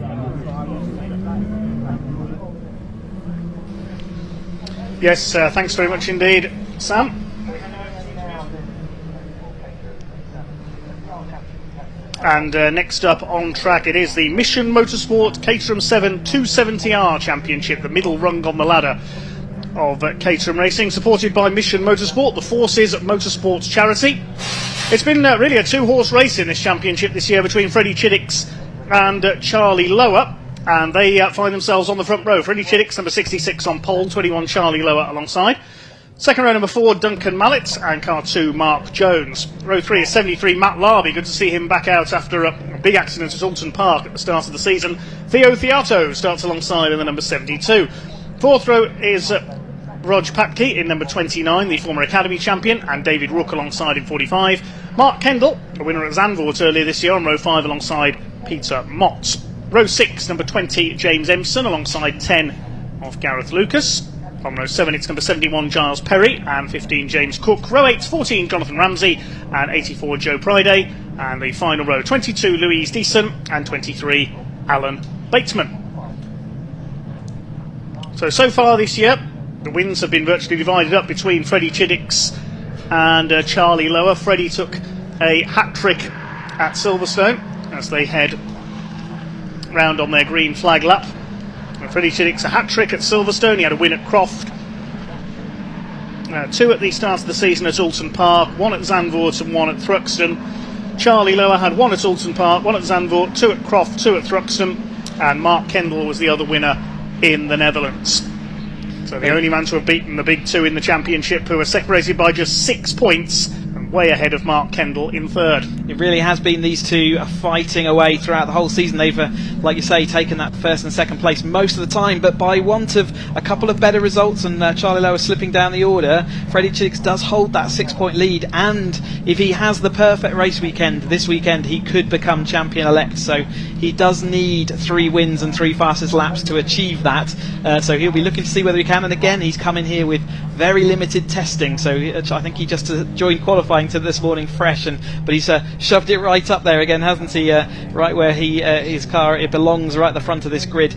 But yeah, Charlie Lower there alongside on that front row, and it really has, like you say, been this too. Another story just from testing is Mark Kendall got collected by another car, losing it out of Palmer's, and the rear of his car's broken. He's been lent a car by one of his fellow competitors. He's third place in this championship, so one of his fellow competitors lent him the car. Wow. You'll see it's green nose cone. He's taken his nose cone and his bonnet across, but the rest of the car is not green like it has been for the rest of the season. Also worth noting as they line up here, Duncan Mallet is another person coming up from the Academy, jumping straight to 270, so he would have been racing with Matt Larby and Rog Patke last year, and he's inserted himself first time out last time in the 270s, put himself there on third on the grid, so great start for him as well. So Freddie Chiddicks on pole in the black and Dayglow orange car alongside the mainly black car of Charlie Lower with the blue nose cone and roll cage. Duncan Mallet in black with a bit of turquoise trim. In grey and red alongside him is Mark Jones. Row 3 Matt Larby in blue, red and black, and the bright orange car of Theo Theato on row 3. He's won here another Caterham Championship on a guest appearance earlier this season, so he knows Snetterton very well indeed as we get underway with 20 minutes of racing for the Mission Motorsports Caterham 270R Championship. Will it be Lower, will it be Chiddicks, or will we see a new winner? Well, it's Lower and Chiddicks side by side down towards the first corner at Riches. Theo Theato's moved across to the inside. Charlie Lower turns in and takes up the lead out of Riches as they start to sort themselves out down towards the hairpin. Who's that who's come through into third place? It looks like one of our cars from the fourth row of the grid possibly. We'll pick that up in just a moment. There's a little bit of chopping and changing in that. I think it was David Rook coming through. He's in that red car. Saw him having an accident at Thruxton last time out. Good to see him back out there. He's hurt his hand in that accident, so doing really well, but he lines up behind Freddie Chiddicks there, so he is, like I said, a lightning start to move himself into that third place, but it is still Chiddicks and Lower out front, with Lower currently in the lead as they head down to Agostini this time. But Duncan Mallet back down the inside of David Rook and nearly looking like he's trying to get Freddie Chiddicks as well, as we follow Theato in the orange machine around there, and Duncan Mallet did make one place up, and Freddie Chiddicks managed to hold on around the outside. They're still looking side by side through Hamilton. That, like I said earlier, is not the ideal place to go overtaking, but Lower leads Chiddicks, leads Rook, then it's Duncan Mallet, then it's Rog Patke, and then it's Mark Jones, who's the loser in this early part of this race. He started third on the grid or fourth on the grid and now has dropped back slightly. Yes, Duncan Mallet under fire from Rog Patke, his familiar pink car up there in P4 and 5. There's Louise Deason in her familiar pink, white and orange livery towards the tail of the field, as here come the leaders down the Benchley Straight for the first time, side by side for the lead. Having a look on the inside, Charlie Lower very late on the brakes. He locks up. Is he going to get the car stopped in time for the right-hander at Nelson? I think he's done it. Battle is joined between these two once again. Charlie Lower takes up the lead. It's David Rook in third after that super start from row 4. Then we've got Duncan Mallet, Rog Patke and Theo Theato, I think, is next in the order. Yes, the orange car, the McCat as it's known, combination of McLaren and Caterham, the big cat livery on the 72. Absolutely. Charlie Lower is absolutely going to have a flat spot on his Avon ZZS tyre. That's not going to be great for him heading to the tail end of this race. Also, lots of cars there dropping a wheel onto that grasscrete, and there's a sensor out there that will be taking a picture and sending that up to race control, and will be one of their warning shots across the bow for track limits. So keep an eye out for that. But it was Charlie Lower quite insistent that he didn't want his car to go behind Chiddix. Chiddix having to bail out around Brundle Nelson. So there is that McCat car trying to look down the inside of Rod Patke into Rich's turn 1 that time through, but no way through as Matt Larby also follows, and there's Mark Jones trying to recover his way back through a little bit as we get still Lower out front as we head into this second lap.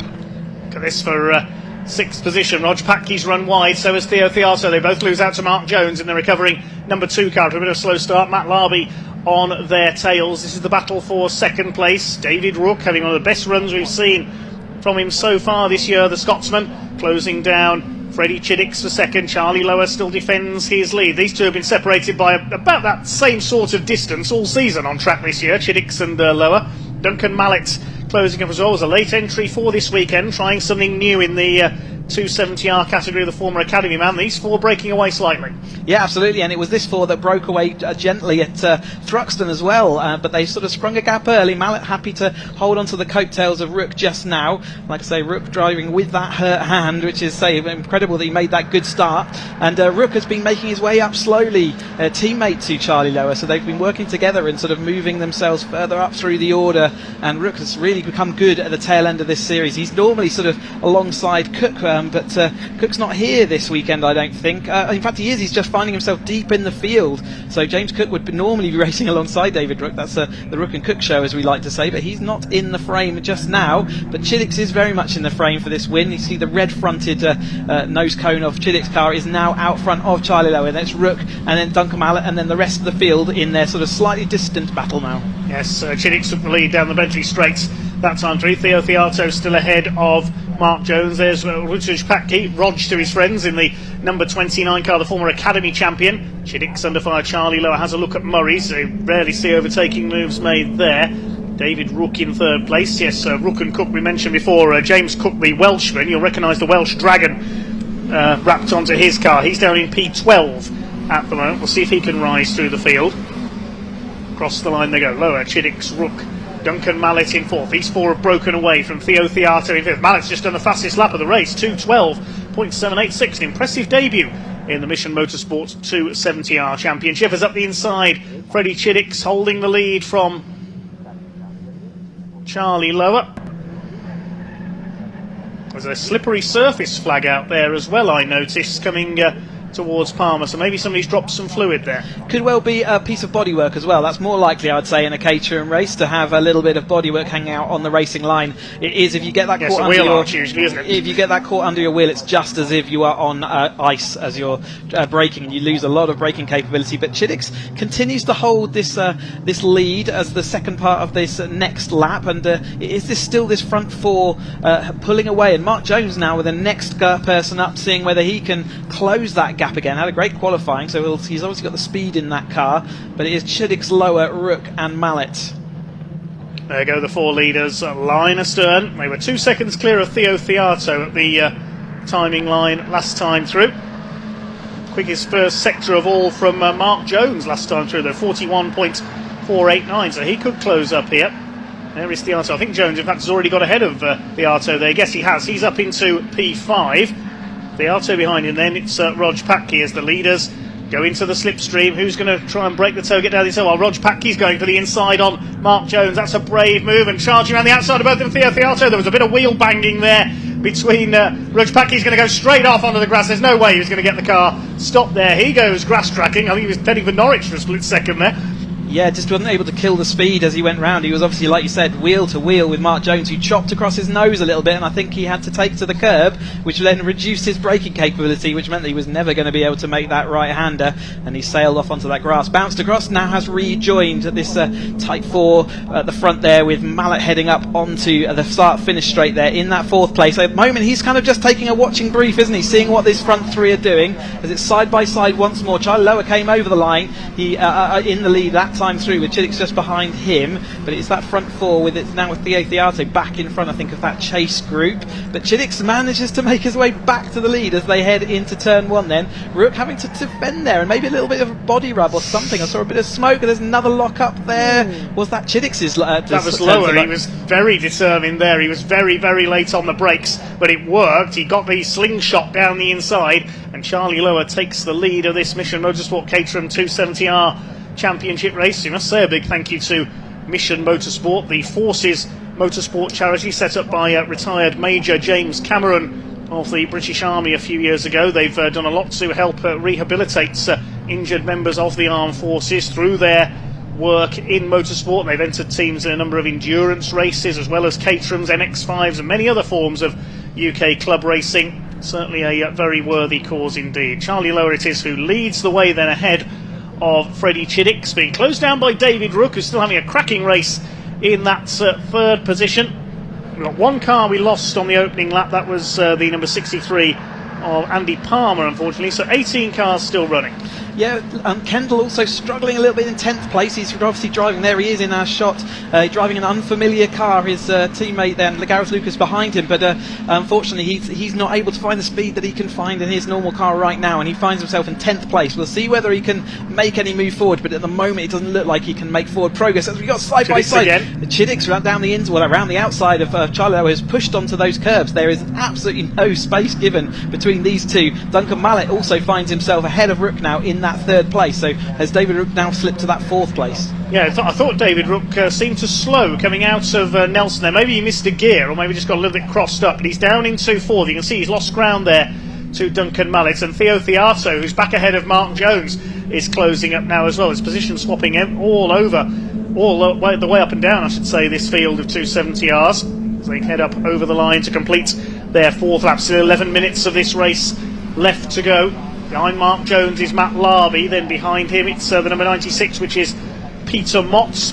Cook is up in the 9th place, Captain Cook as we call him, James Cook in the number 15, and Mark Kendall, winner at Zandvoort earlier this year, completes the top 10. Don't look now, but those front 2 are pulling away again, aren't they? After that, whatever happened to Rook and Mallet that last time through, whether he did miss a gear, which is understandable if he's got a hurt hand, that may well have given them the opportunity. There's Kendall side by side with the number 15 of Ramsey there, so it's in fact that's Cook, isn't it? Yes, Cook, sorry. Ramsey's number 14. There you go. Yeah, misidentified, but that's Cook going through, and so Kendall seeing whether he can fight back into the lead, but it is Chiddick's currently in the lead as we look and come. Or is that swap to Lower? It has swapped to Lower while we were looking elsewhere. Another lock up there coming into Agostini. That's not your fault. Those cars are quite similar from a distance. So one's got red bits of trim under sponsor logos, the other's got blue, and it's tricky to tell when they swap places, especially in sunny weather like this from a distance. Let's see who's leading as they come through. It is Charlie Lower as they come towards the right-hander at Oggies.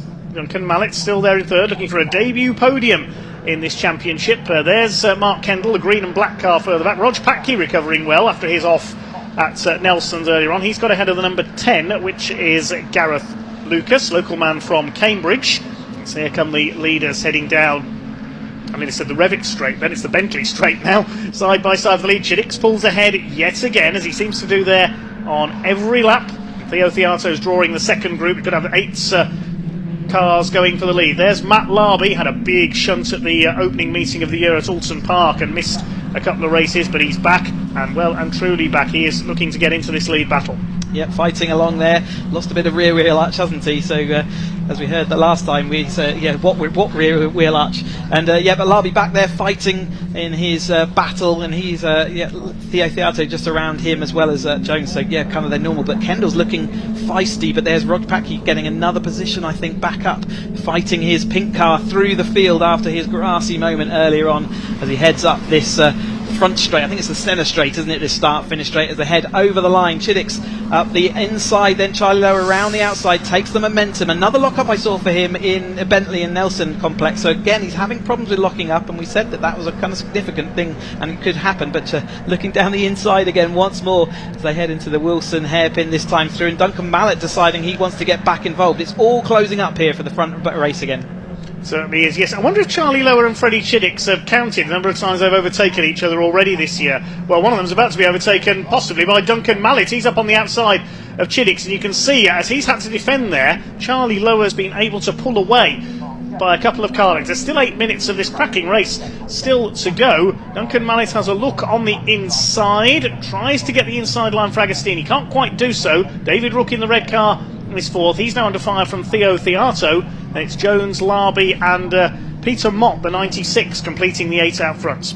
Yep, that gap that was there is now coming to... Charlie Lower has got a half a second or so. He'll be jinking and jiving to see whether he can throw the toe down this next Bentley straight, but I don't think he's going to make it stick. That's not a fatal gap yet, and Chiddix has got right back in the slipstream, so he will be gaining from that all the way too. But Mallett was certainly there injecting his nose, wasn't he? He's hammering his advantage home there, putting his nose in front, but he didn't manage to make it stick around that left-hander of Palmer. We said it's not a traditional overtaking spot, and as soon as we said that gap, it was there. It's evaporated once more as Chiddix gets an amazing run down the Bentley straight, and another lock up there heading into the complex. Rook's lost a place there to Theo Theato, so that group's caught up, and Theo Theato's keen to get forward.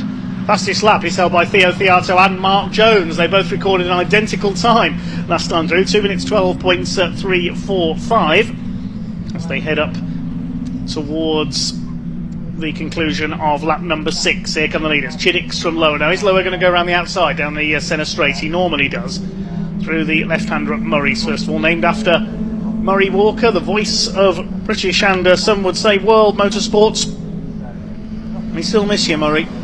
Over the line they go, and Lower does indeed go around the outside, side by side down to Richards. He also made it there by the time they got to the line. He was second coming out of that last corner. He was in front by the time they went over the line, so that shows the toe in the 270R and the wind conditions we've got now. It is possible to be second coming on there. You've got to be brave to leave it that late, and it was by literally a thousandth of a second that the gap was as they went over the line that time, but it does prove it can be done. So a little bit Chiddix is on the inside now as they head into Palmer then, and he's making that position back. So as soon as Lower gets in front, Chiddix does just, we've seen this before with them. They're really insistent about keeping their car in front at all times. Through they go towards Agostini once again then. Is it going to be a move down the inside this time from Charlie Lower? He locks up again. He's taking some risks on the brakes. It's worked for him though. And also trying to get involved is Duncan Mallett. Could Duncan Mallett sneakily try and snatch a top 2 place, or maybe even a sneaky win here? He's in the position. He's right there in the slipstream. He has been all the way through. Meanwhile, still that fastest lap is between Theato and Jones with identical lap times from earlier on. Freddie Chiddix is not finished yet. They're so busy fighting each other, these two. I don't think they've noticed that Duncan Mallett is there behind them in the number 4, and Duncan on for a surprise result. Yeah, and it will only take them going side by side through an awkward corner or not making a move stick, and Duncan Mallett will be able to sort of strike like a stealth from behind, and that's what he'll be definitely looking to see what he can do with that. But it is Chiddix who's leading them down so far. I think there was even a bit of contact there between the two cars as they headed into the left-hander at Brundle Nelson this time through, but it is Chiddix who stays in front, so his car does have a lot of speed down that back straight, doesn't it? Charlie Lowe wasn't able to do anything, unless he was just happy and content to wait while he looks in his rearview mirror, and he knows that now Mallett's going to have to deal with Theo Theato and David Rook, who are back on his tail. Yeah, speaking of sneaking up, Theo Theato has been sneaking up on the top 3 over the last couple of laps as well. He's caught Duncan Mallett and he's going to try and get himself onto the podium here. Theo Theato, another Academy graduate. He's currently 12th in the points coming into this round. It's Chiddix on 360, Lower on 354. Kendall is third on 284. Then it's Rutledge Patke, David Rook and Mark Jones, your top 6 in the points. Thought there were yellow flags waving in the background, just the banners above the pit wall, confusing me for a second there. As the leaders, with 4 minutes to go, head up towards the Wilson's hairpin for the 8th time. Is it going to be Charlie Lower on the inside here? Lower led at the line. Chiddix up on the outside. There's absolutely side by side through the hairpin. Chiddix trying to get the inside line away for the left-hander at Palmer's corner. Duncan Mallett still shadowing their every move. So is Theo Theato now, the orange number 72 car. It is Chiddix who comes out. It's Lower, who comes out in front. So it'll probably be Chiddix back ahead by the time I finish talking to you. And it was Lower across the line that time. A mammoth 200th of a second ahead as he crossed the line that time through. As they come down then into Agostini. We got that new second place. Duncan Mallet. He's really been good on the brakes down into there. And then Chiddix is offline, and he's got to have to struggle to defend from Thea Theato now. So that is the first time we've seen Lower and Chiddix not in that first and second place throughout this thing. And Duncan Mallet's looking threatening, and it's absolutely pristine on the brakes there into Agostini that time through. Now Theato's going for third place. Had a look into Oggy's there at the inside. You rarely see overtakes at Oggy's corner. Freddie Chiddix trying to fight back. Duncan Mallet up into second with that very well judged manoeuvre into Agostini. Now he's going after Charlie Lower. We've seen so much slipstreaming on the Bentley Straight. Can Duncan Mallet take the lead of his debut 270R race? He's having a look. Here comes Chiddix, though. He's going to try and go around the outside of both of them. They could be three wide into Brundle. Chiddix up the outside. There's almost contact between the two of them, and Charlie Lower has to cede there to Freddie Chiddix. That was a brave move, and a spin there. Oh, David Rook has lost it. Spins out onto the grass on the outside of Nelson. Yeah, the same for him to lose out that. He was going very well, and Charlie Lower and Freddie Chiddix have somehow found themselves back into that first and second position. So David Rook just joins in front of Gareth Lucas, so that'll see him down in about 10th place then, won't it? Chiddix is out in front. Like you said, very, very brave manoeuvres by them both. Absolutely nothing between them, millimetres between these two cars, but they did manage to hold on as Chiddix leads as they head up to the line. Can Charlie Lower duck out before the line this time and make it stick? He's going to give it a go. They're side by side as they cross the line. It was Lower that crossed the line according to the timing screen, just ahead of Chiddix. So again, that's a couple of times he's proved he can do it. He's taken that wide sweeping line, and still Chiddix can't relax because Duncan Mallet is just there. One lap to go then. We're on the final tour now of the Snetterton 300 circuit. This incredibly close Caterham 270R Championship race sponsored by Michelin Motorsport. Charlie Lower has the lead. Round the outside comes Theo Theato. That was a brave move trying to get the line for Parmesan. Duncan Mallet goes over the curb on the outside. This is going to be an incredibly close finish between these two and between others as well, as Lower leads from Chiddix. Now, what the plan has been for the rest of the race, you see, is Chiddix will slipstream Lower down the Bentley Straight into Brundle, and then Lower gets him back on the start-finish line. So is Chiddix going to maybe hang back this time down the Bentley Straight? A bit of a lock-up there from Lower once again. He's trying hard to stay ahead. He's got to defend down the Bentley Straight, but again, will Chiddix choose to hang back and maybe play Charlie Lower at his own game on the start-finish straight? He won't be clear though whether who crossed the line first. It won't be clear because it was hundredths of a second, thousandths of a second. So yeah, that you can bet these calculations are going on in all four of these drivers' heads right now as to what I want to do, where do I want to be. The only one that really knows exactly what he wants to do is Duncan Mallet in third place, because he's going to be defending, but he's going to have an awesome slipstream down the Bentley Straight. But this for the last time then, as they head down this long back straight. They've got acres of time to think about what they're going to do. Chiddix comes to the outside, so Charlie Lower's defended to the inside. It doesn't look like he's going to have a good overlap, but there's a momentum is round the outside then for Chiddix. So Charlie Lower once again locks that front left. We've seen that so often in this race, but it's Chiddix who has come out in front. Is he going to be able to hold on out the last corner this time through? Here they come towards the bomb hole for the last time. Chiddix gets his foot down. He's got a couple of lengths advantage there over Charlie Lower. Lower might be kept busy by Duncan Mallet here for second place, but Lower now trying to close back up. He gets a tighter line on the run into Coram. An incredible duel once again between these two. Can he get in the slipstream as they come into Murray's for the last time in this 270R race? Incredible. We could be on for a photo finish. Is Charlie Lower going to get close enough? Here he comes up onto the back of Freddie Chiddix as they head up towards the line. I don't think he's going to do it. They almost finished side by side. Who got there? We'll have to wait and see. It's a photo finish. He did get up alongside, and the timing screen gives it to Charlie Lower. 16 thousandths of a second. We'll have to wait for confirmation on that when the timekeepers from TSL have checked it.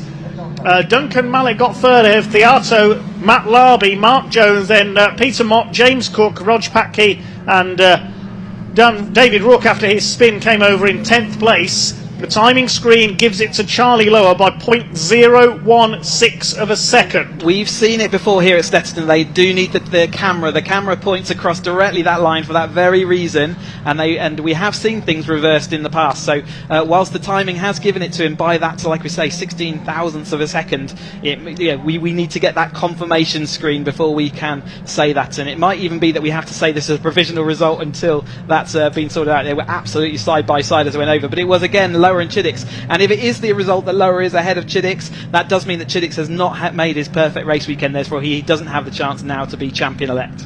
Provisional result then, Charlie Lower the winner by Freddie Chiddicks, from Freddie Chiddicks by 16 1,000ths of a second. Duncan Mallet a podium on his debut in the category. Brilliant drive by Duncan ahead of Theo Theato, Matt Larby, Mark Jones, Peter Mott, James Cook, Rog Patke recovering from his spin, and David Rook likewise completing the top 10 ahead of Gareth Lucas and James Empson, Joe Priday, Jonathan Ramsey in P14. Then Louise Deason, Giles Perry down in 16th. The final finisher was Alan Bateman, and sadly we lost Mark Kendall into the pits a few laps from home, and Andy Palmer was a first lap retirement. What a race then for the 270Rs then. Really Great was. stuff, and fantastic to see those two out front again, managing all that to sweep around the outside. That was Rog Patke, not able to slow his car, and like at that time you could just see he was never going to make that corner. Seen him out on this bit of grass before now as well, so he made it back through and fought his way back up, didn't he, to 9th place. So a kind of recovery there, not quite as high as he would have liked and expected. There's that lock up against from Charlie Lower down the inside of the Wilson hairpin against Freddie Chiddicks. Not the first time and not the last time we saw that locking up. He's going to have a flat spot on that car. There's Rook down the inside, and this is Rook on down the inside of Theo Theato as they headed through the Brundon Nelson complex. You can see how absolute nose to tail these cars are. There was the Rook spin that we saw him have, had dropped him down to 10th place. Yes, it looked like there may have been a slight bit of contact there between Jones and Rook, but there we see the photo finish. It was like a pair of sprinters lunging for the finishing line at the end of a 100-metre dash there. Yeah, they've got a camera pointing directly across that line for that very reason, just like you see in the athletics, and they will get it so that it's absolutely along the line, and it will be a pristine, you know, they'll be able to confirm that result. But at the moment, yep, Lower has taken it, and therefore Chiddicks can't be champion this weekend. Okay, we'll head down to Parc Fermé very shortly then to hear from our top three.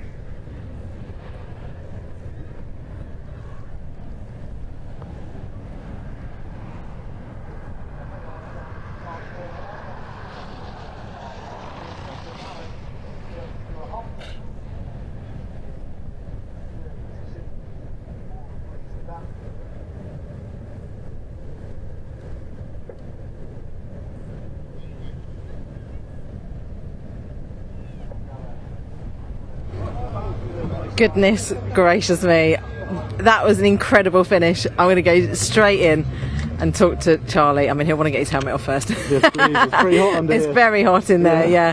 I was just saying that finish.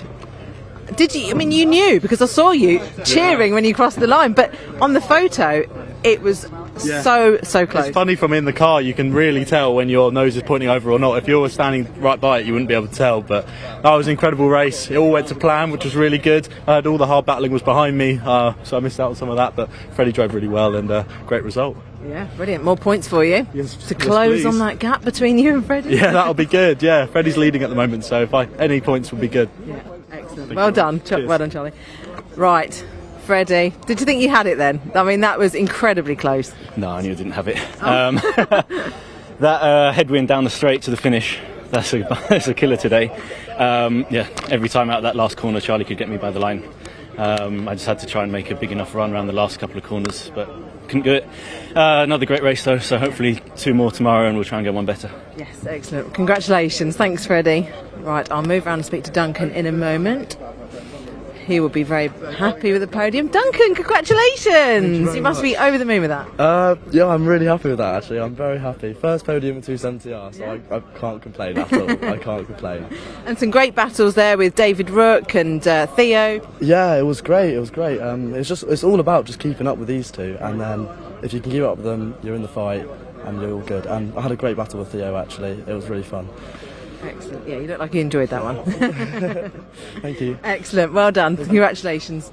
There we go. Some extremely happy drivers. Very hot drivers. It is getting very hot here now. So we'll hand back to you guys in the commentary box for the next race, which I believe is Superkarts. Yes, thank you very much indeed, Sam. So now for something completely different. If you thought the Caterham racers were mad, you haven't seen anything yet. It is time for the Super Series for the British Superkart Racing Club. Now, you may think of karts as the introduction to motorsport, the way the junior racers come through, the foundation of motorsport. These are a bit different. Superkarts are very highly tuned racing karts that race on circuits across Europe. They can achieve speeds of up to 140 miles an hour in a straight line. We'll have a look at the grid then. There's a huge grid of around 40 karts for the first of their 3 races across the course of this weekend. Let's have a look at the grid then. In pole position for the Division 1 Superkarts is number 1 Lee Harpham alongside 9 Tom Rushforth. The Division 1 Superkarts, the quickest karts here this weekend. Jack Tritton, number 87, starts alongside Carl Kinsey, number 5 on row 2. Third row, Mark Edwards and Carl Hume. Ingvar Bjerge from Sweden on row 4 alongside Louis Wall. Paul von Gerard alongside Kurt Katamol on row 5. Kurt Katamol, the first of the F250 national karts, as the pace car now starts to lead them round. Row 6 is Michael Goff. He starts alongside Paul Platt, multiple champion in the F250 national category. We've got Lee Plain, Samantha Hemschel, Mark Newton and Tom Hatfield. Sean Lombardo and Martin Marks, Will Lawrence and John Faulkner completing the top 20 places. They're all in either Division 1 Superkarts or F250 nationals. You can recognise the karts by the colour of their number plates. Division 1s have yellow number plates with black numbers. F250 nationals have white plates with black numbers. Row 11 of the grid, 161 Richard Connick alongside John West, number 20. Then Ollie Holmes and Chris Balderson, Ronan McClintock and Nick Flint. Ollie Holmes is the first of the Formula 125 karts. That's the blue plated karts, blue number plates. Ronan McClintock and Nick Flint are in F450 national. They have red number plates, so you can pick out which class the drivers are in. Rob Randall and John Brusby on row 14, row 15 Andy Powell and John Reeder. Then row 16 it's Chris Mackey and Aston Baker. Row 17 Steve Soski and Mary Howarth. On row 18 Gary Popkins and Amy Jurger. Then we've got a couple of rows of karts that didn't set a time in qualifying. Now watch Randy Gulliford coming through from the back of the grid, he's very quick. Daniel Jared, Fletcher Hearn and Thomas Baldwin complete this 40 kart grid here at Snetterton for the first of 3 superkart races this weekend. Well, they don't look like the karts you might see at your local arrive and drive circuit, certainly. These full-bodied karts. There's a couple of karts towards the back. Number 17 is one of our Formula 125 karts, Gary Popkins from Peterborough. And it's the front of the grid. It is Lee Harpham, the number 1, who will start as the favourite for overall victory here, currently leading the karts around. He missed the second round of the Super Series at Anglesey, so he's a little way down the points. It's Liam Morley who heads the points, normally the king of British superkarts, but he's not out this weekend, Liam Morley, so a chance for Matt Harpham and his rivals to pick up some points towards the top of the Super Series. Carl Hume is second in the points. Matt Robinson, who's third, is not here either. Now I'll apologise in advance because at the speeds these karts do, it is a bit difficult to pick out their numbers at high speed, so any missed calls I do apologise for. Lee Harpham will start as the favourite then, the reigning MSUK British Superkart champion, hence carrying the number 1 plates.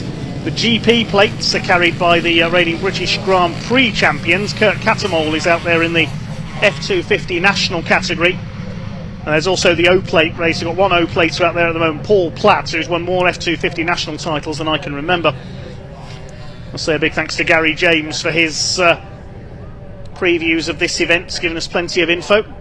Look out for Jack Tritton as well, the reigning British champion in the F125 Open class, moving up to Division 1 for this season. He'll be one to watch. This will be a 15-minute race, and that's going to go by very quickly indeed, as we get ready for the 4th meeting of the year for the British Superkart Racing Club Super Series. 250, 125 and 450cc motocross based engines in these karts. They get underway and just look at the speed as they head down towards Riches for the first time. It's Matt Harpham who's got the lead. Carl Hume, number 19, trying to move up the outside there. It looks like the number 5 of Carl Kinsey have moved up into second place overall. Look how many of them there are as they head down into the head of the first time. It's number 9, in fact, Tom Rushforth, trying to challenge on the inside there. I said it was difficult to see the numbers on these karts. Heading up towards Palmer for the first time. It is the number 1 from 9 and 5. Number 1 Lee Harpham, 9 Tom Rushforth, 5 of Carl Kinsey. The top 3 Division 1 karts here this weekend. Tom Rushforth down in 7th in the points. We've got a spinner. That was a spectacular 360, and another one loses it. Goodness me, the number 19 there, Carl Hume, nearly gets taken out. Who was that who went into a perfect 360 and didn't even lose a place? I think it might have been Jack Tritton, number 87. How he didn't lose a place there, I've no idea.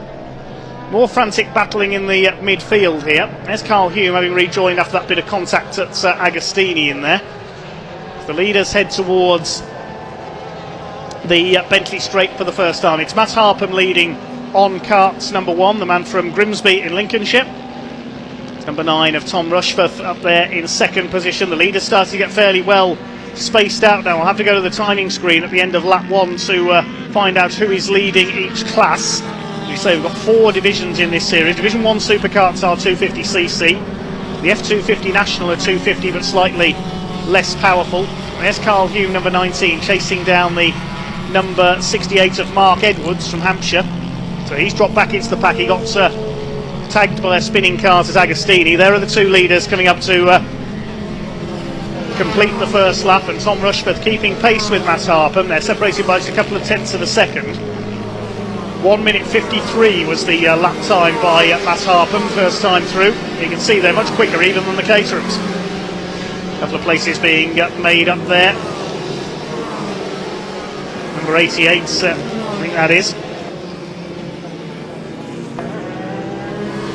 There's number 5 of Kinsey holding off Jack Tritton for 3rd place.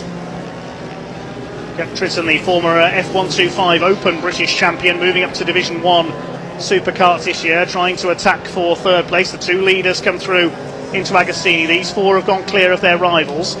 Paul Platt is up in 6th overall. He gained 6 places off the grid on the O plates in the F250 national category. He's got Kurt Caterham, the British Grand Prix winner, up behind him in 6th and 7th places. Who are leading the other classes? It's Ronan McClintock leading the bigger engined F450 nationals, and 643 Ollie Holmes leads Formula 125 further down the order. There's Carl Kinsey, number 5. They've only contested 1 round of the Super Series this year. They've been to Cadwell Park, Anglesey and Donington Park. He's only raced at Donington, so he needs points to try and catch up to Liam Morley's lead. Liam Morley, the current holder of the GP plate in the Division 1 Superkarts, as he has been on more occasions than I can remember, but not out this weekend. There's Paul Platt in the O plates. He leads the number 83 Division 1 Supercars of Paul von Gerard. Comes from Warwick.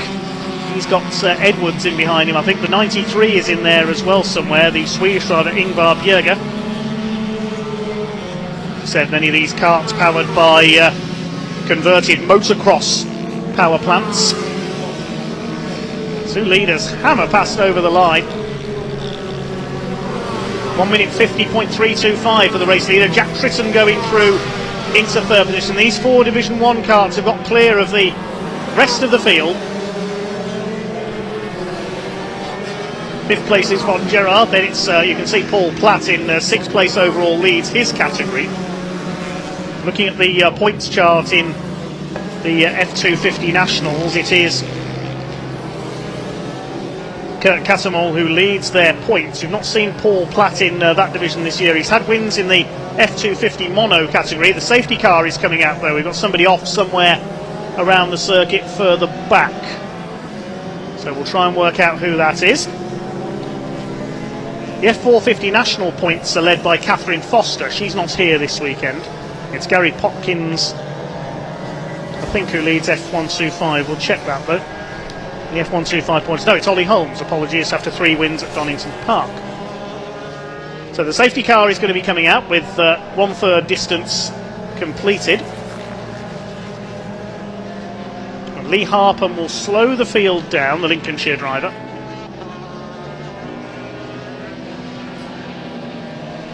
There's one reason why there's a bit of debris there. Not sure where on circuit that is. It's the 143. 143 is John Reeder from Selby in Yorkshire. He's an F250 national driver. There's one of our 450 karts as well. That's Ronan McClintock. And he was in pole position for that class, so he's out. Now, so we've lost Reeder and McClintock. They're the only two that are out. So I think it's debris on the circuit that has brought the safety car out here from one of the karts.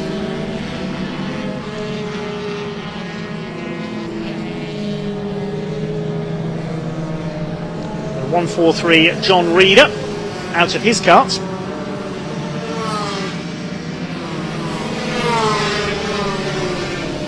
Well, the yellow flag's still out on the home straight, and the marshal, you can just about see there on the marshal's post on the left of your screen, waving the karts to slow down, because I don't think some of them realise the safety car is out,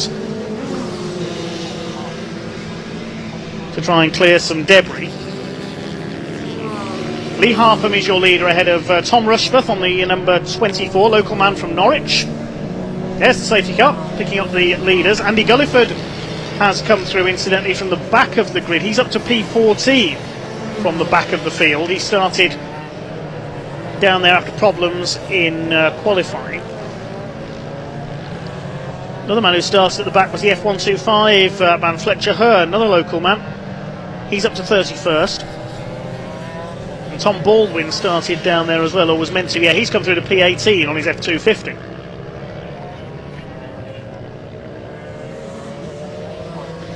Safety car has picked up Lee Harpham.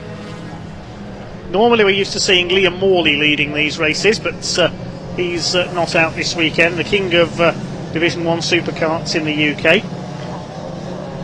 Well, he and Matt Robinson have won every race in the Super Series for Division 1 so far this year, but neither of them here, so we're going to see a new winner this weekend. Lee Harpham had problems in the opening round at Cadwell Park. He crashed out of the second race and missed Anglesey, and didn't pick up too many points at Donington Park either, so he's only 13th in the championship at the moment. He needs the points here.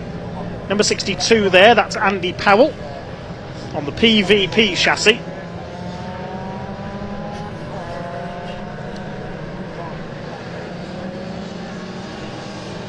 Good to see Paul Von Gerard up there. He's been around the superkart scene for many seasons now, never seems to find a lot of success, but he's had a good consistent season this year, on for one of his best finishes, up there in 5th position at the moment, ahead of the 68 of Mark Edwards. 144, that's one of our F250 cars. That's Chris Balderson on the Raider Honda. Majority of the F250 national karts powered by Honda engines. The F450s are KTMs, and the TM brand, which I think is from Italy, powers the Formula 125 class. VM engines power the majority of the Division 1 superkarts, including our leader Lee Harpham. One or two DEA power plants and a couple of PVPs as well. Look how many of them there are. These are some of the bravest drivers, in my opinion, certainly as well. Look how close they are to the ground on these little cars. Would you want to be doing 140 miles an hour on these machines? Now there's Ronan McClintock. He's going to be towed in, the Anderson KTM, holding the tow rope there.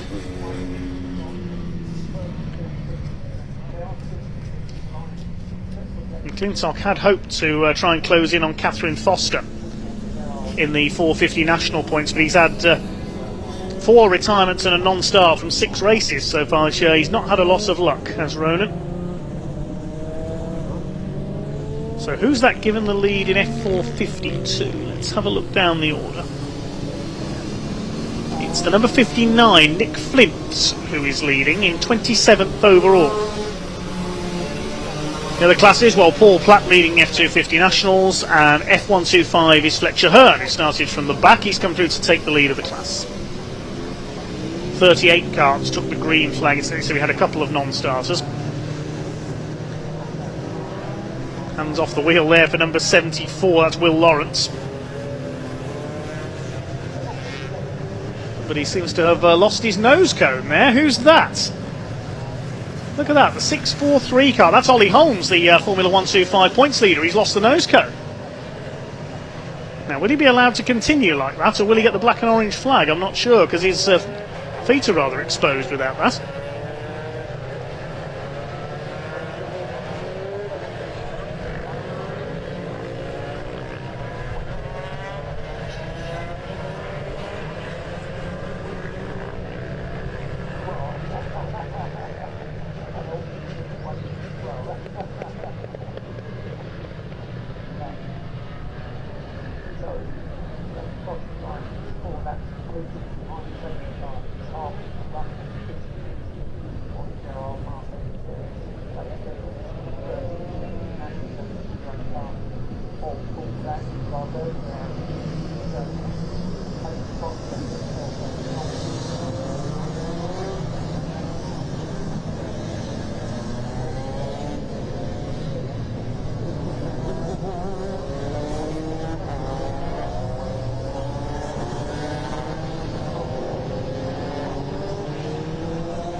Safety car still out on track at the moment then in its first of 3 races this weekend for the British Superkart Racing Club Super Series.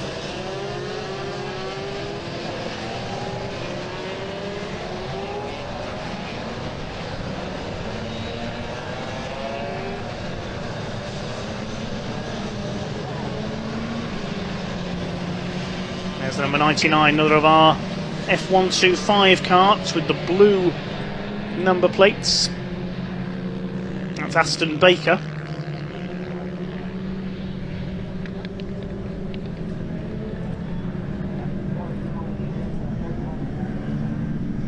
Less than 3 minutes on the clock now. The light has gone out atop the safety car, so we'll get a couple of laps sprint to the finish here. Can Lee Harpham, hold on in front?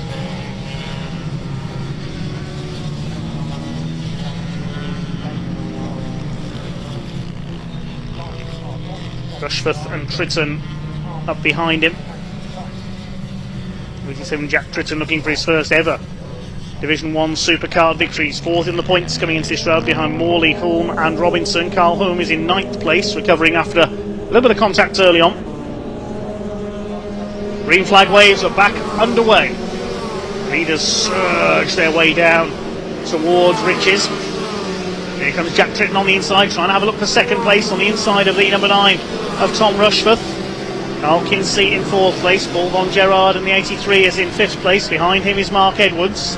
Carl Hulme has gone through into 7th position. Paul Platt's dropping back, the slightly slower F250 cart.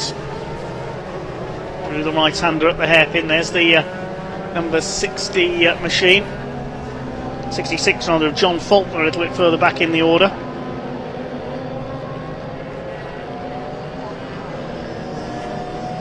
Wait to see if it's going to be checkered flag this time, or there's going to be another lap allowed. And yes, the black and orange flag is going out to 643 Ollie Holmes for losing his nose cone. The meatball flag, as the drivers call it, black with the orange circle, so he's going to have to pull in. Can't continue with your nose cone and front bodywork missing, unfortunately. There's Paul Platt heading for yet another F250 victory, although Caterham is not far behind him now. Kurt Caterham, the points leader in GP1. Leaders down the back straights. Carl Hulme makes up another place, moving into the top 5 now. He's got ahead of Paul Von Gerard on the 83, who's having none of it. He's fighting back through the right-hander. Looks like 68 Mark Edwards has already gone through. Still your leader is Harpham. There are the leaders coming into Murray's. 23 seconds left on the clock. We will get another lap out of this. Nice to see him get some green flag racing in after the safety car. Over the line they go. Back an orange flag, you can see it there being displayed by the marshals, telling Ollie Holmes 643 he has to pull in, a technical problem. See what the problem is, his front bodywork missing. There go the leaders. Top 3 are pulled clear of Carl Kinsey now. Now Hulme is, where's Carl Hulme up to? He's got up into 6th position.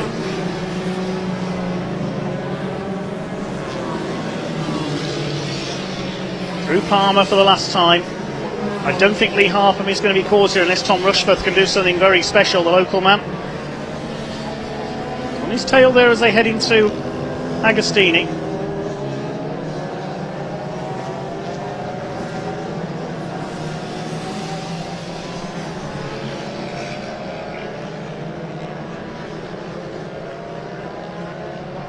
Further back in the order,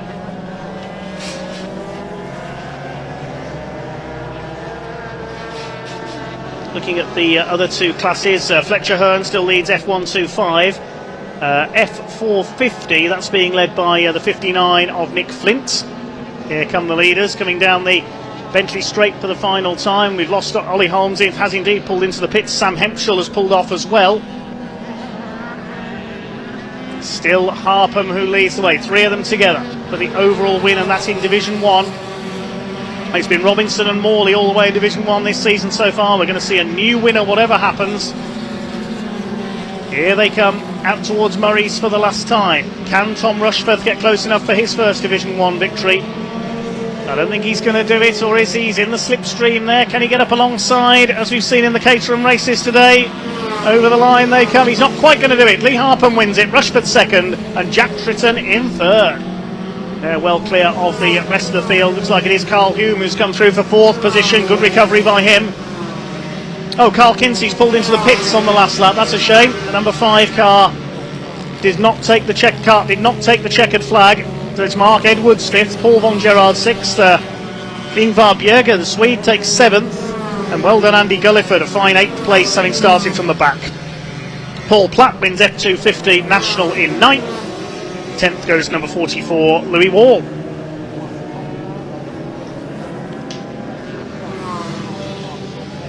Wait for the other class winners to come in.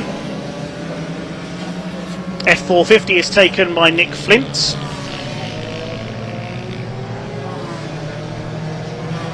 F125 goes to Fletcher Hearn. That's the carts coming home. Just a few more to come across the line. We lost one of the top F250 runners, Lee Play, number 101, has not come through either. And Lee Play, one of the top F250 Cup racers.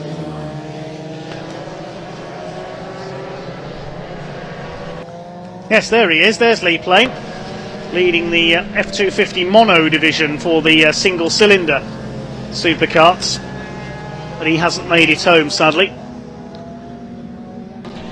So it looks like 32 carts made it to the flag in our first supercart race of the weekend. Always difficult to keep up with the supercarts for our camera crews as well. This is the incident on the first lap which saw that amazing 360 degree bit of driving by, I think it was Mark Edwards, and then as he rejoined he clobbered the number 19 of Carl Hume. There's Lee Plain, non-finish for him in this one, and we will confirm the official results of the Super Series by the British Superkart Racing Club Race 1. Lee Harpham the winner by just 0.07 of a second from Tom Rushforth over the line. Jack Tritton on the podium in third, then Carl Hume, great recovery drive for fourth, ahead of Mark Edwards. His number should be 360, shouldn't it, after that moment at Agostini. Paul von Gerard in 6th, ahead of Ingvar Bjerge. Then Andy Gulliford 8th from the back of the grid. Paul Platt in 9th wins the 250 category. And Louis Wall, Kurt Cattermole, Michael Goff, Tom Hatfield and Thomas Baldwin from the back of the grid up to 14th. In the other classes you mentioned, Fletcher Hearn won the F125s, and the F450 Nationals. Just ahead of him was Nick Flint. Let's head down to Ewan in Park Ferme. Ewan Dunlop will catch up with the top 3 and hopefully our class winners as well.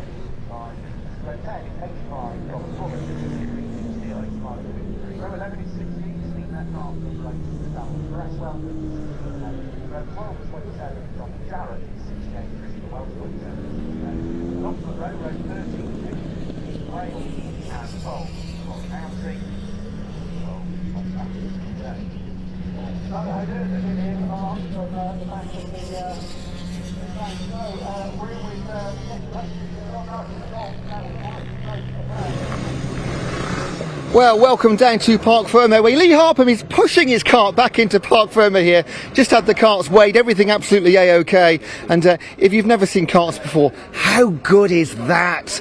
It is absolutely ridiculous. We heard earlier that Lee Harpham, earlier in the season at Cadwell, left this vehicle at 130 miles an hour. That's another win for you, mate. Well done. Yeah, he was still on my tail the whole full race. He was almost alongside you at the end there. Yeah, well, I made a mistake coming round at the end of the straight, back straight, and then obviously coming round into the last chicane, made a bit of a mistake. So. We'll still go there. With the safety car, I mean, it sort of it spoiled about 6-7 minutes of the race there, but you held onto the track absolutely perfectly. Yeah, I mean, I thought it was just going to be a lap behind the safety car, but obviously another one. But yeah, it's just getting it, judging it right when to go. Yeah.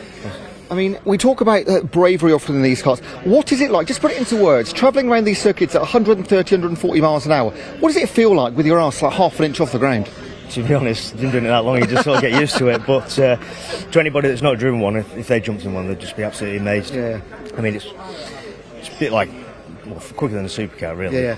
And they're just amazing machines. Just sensational, mate. Well done. Thank you. Cheers, buddy. Thanks a lot. Second place, it was coming, Tom.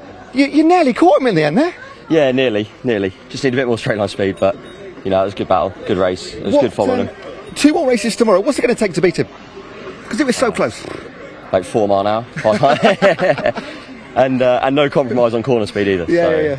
But no, it was good. Fantastic. Good race. Safety car meant it was like a little bit disappointing in the middle there, but it was a great race at the front. When you two got away, it was almost like nobody was catching you guys. What's the difference? I honestly don't know. Wow, no. Everyone's good drivers here. But I don't know, it's a bit more bravery maybe. It's a really weird track this weekend. It feels really green. I don't know whether you've heard that from the other drivers. But just, no front end grip for us. I don't know why. And it's been a long old wait to get your race going today, one of the last races of the day. What do you do all morning on a track like this? Because qualifying was like 4 or 5 hours ago almost. Just prep, look over the car, make sure everything's still in check, and just, don't want any failures in a race, so just keep on checking over stuff, really. Mate. Have a good race tomorrow, well done. Thank you. Cheers, buddy, thanks a lot. And we'll try and find number 87, Jack Tritton. Here he is. I'm going to just join this gaggle of drivers here. Jack, can I steal you from this group if I can? How was that race for you? You can't complain. Third place, so on the podium, started third. Didn't get the best of starts, dropped back quite a few.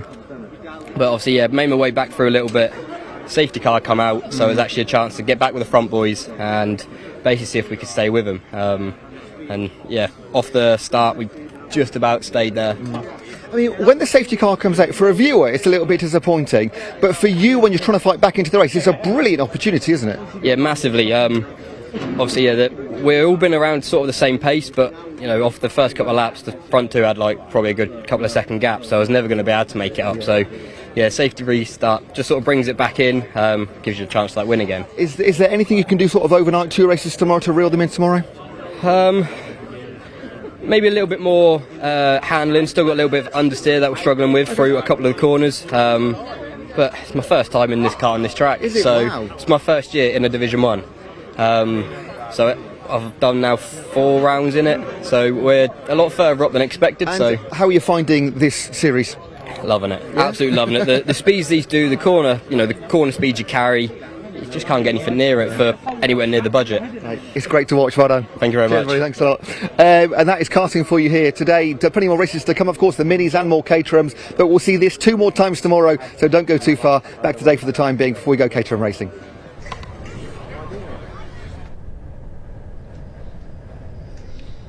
Yes, thanks very much indeed, Ewan. Well done to the Superkarts. We'll see them back out tomorrow. 2 races to go here at Snetterton today. First of them being the Mottl Oils Caterham 7 310R Championship.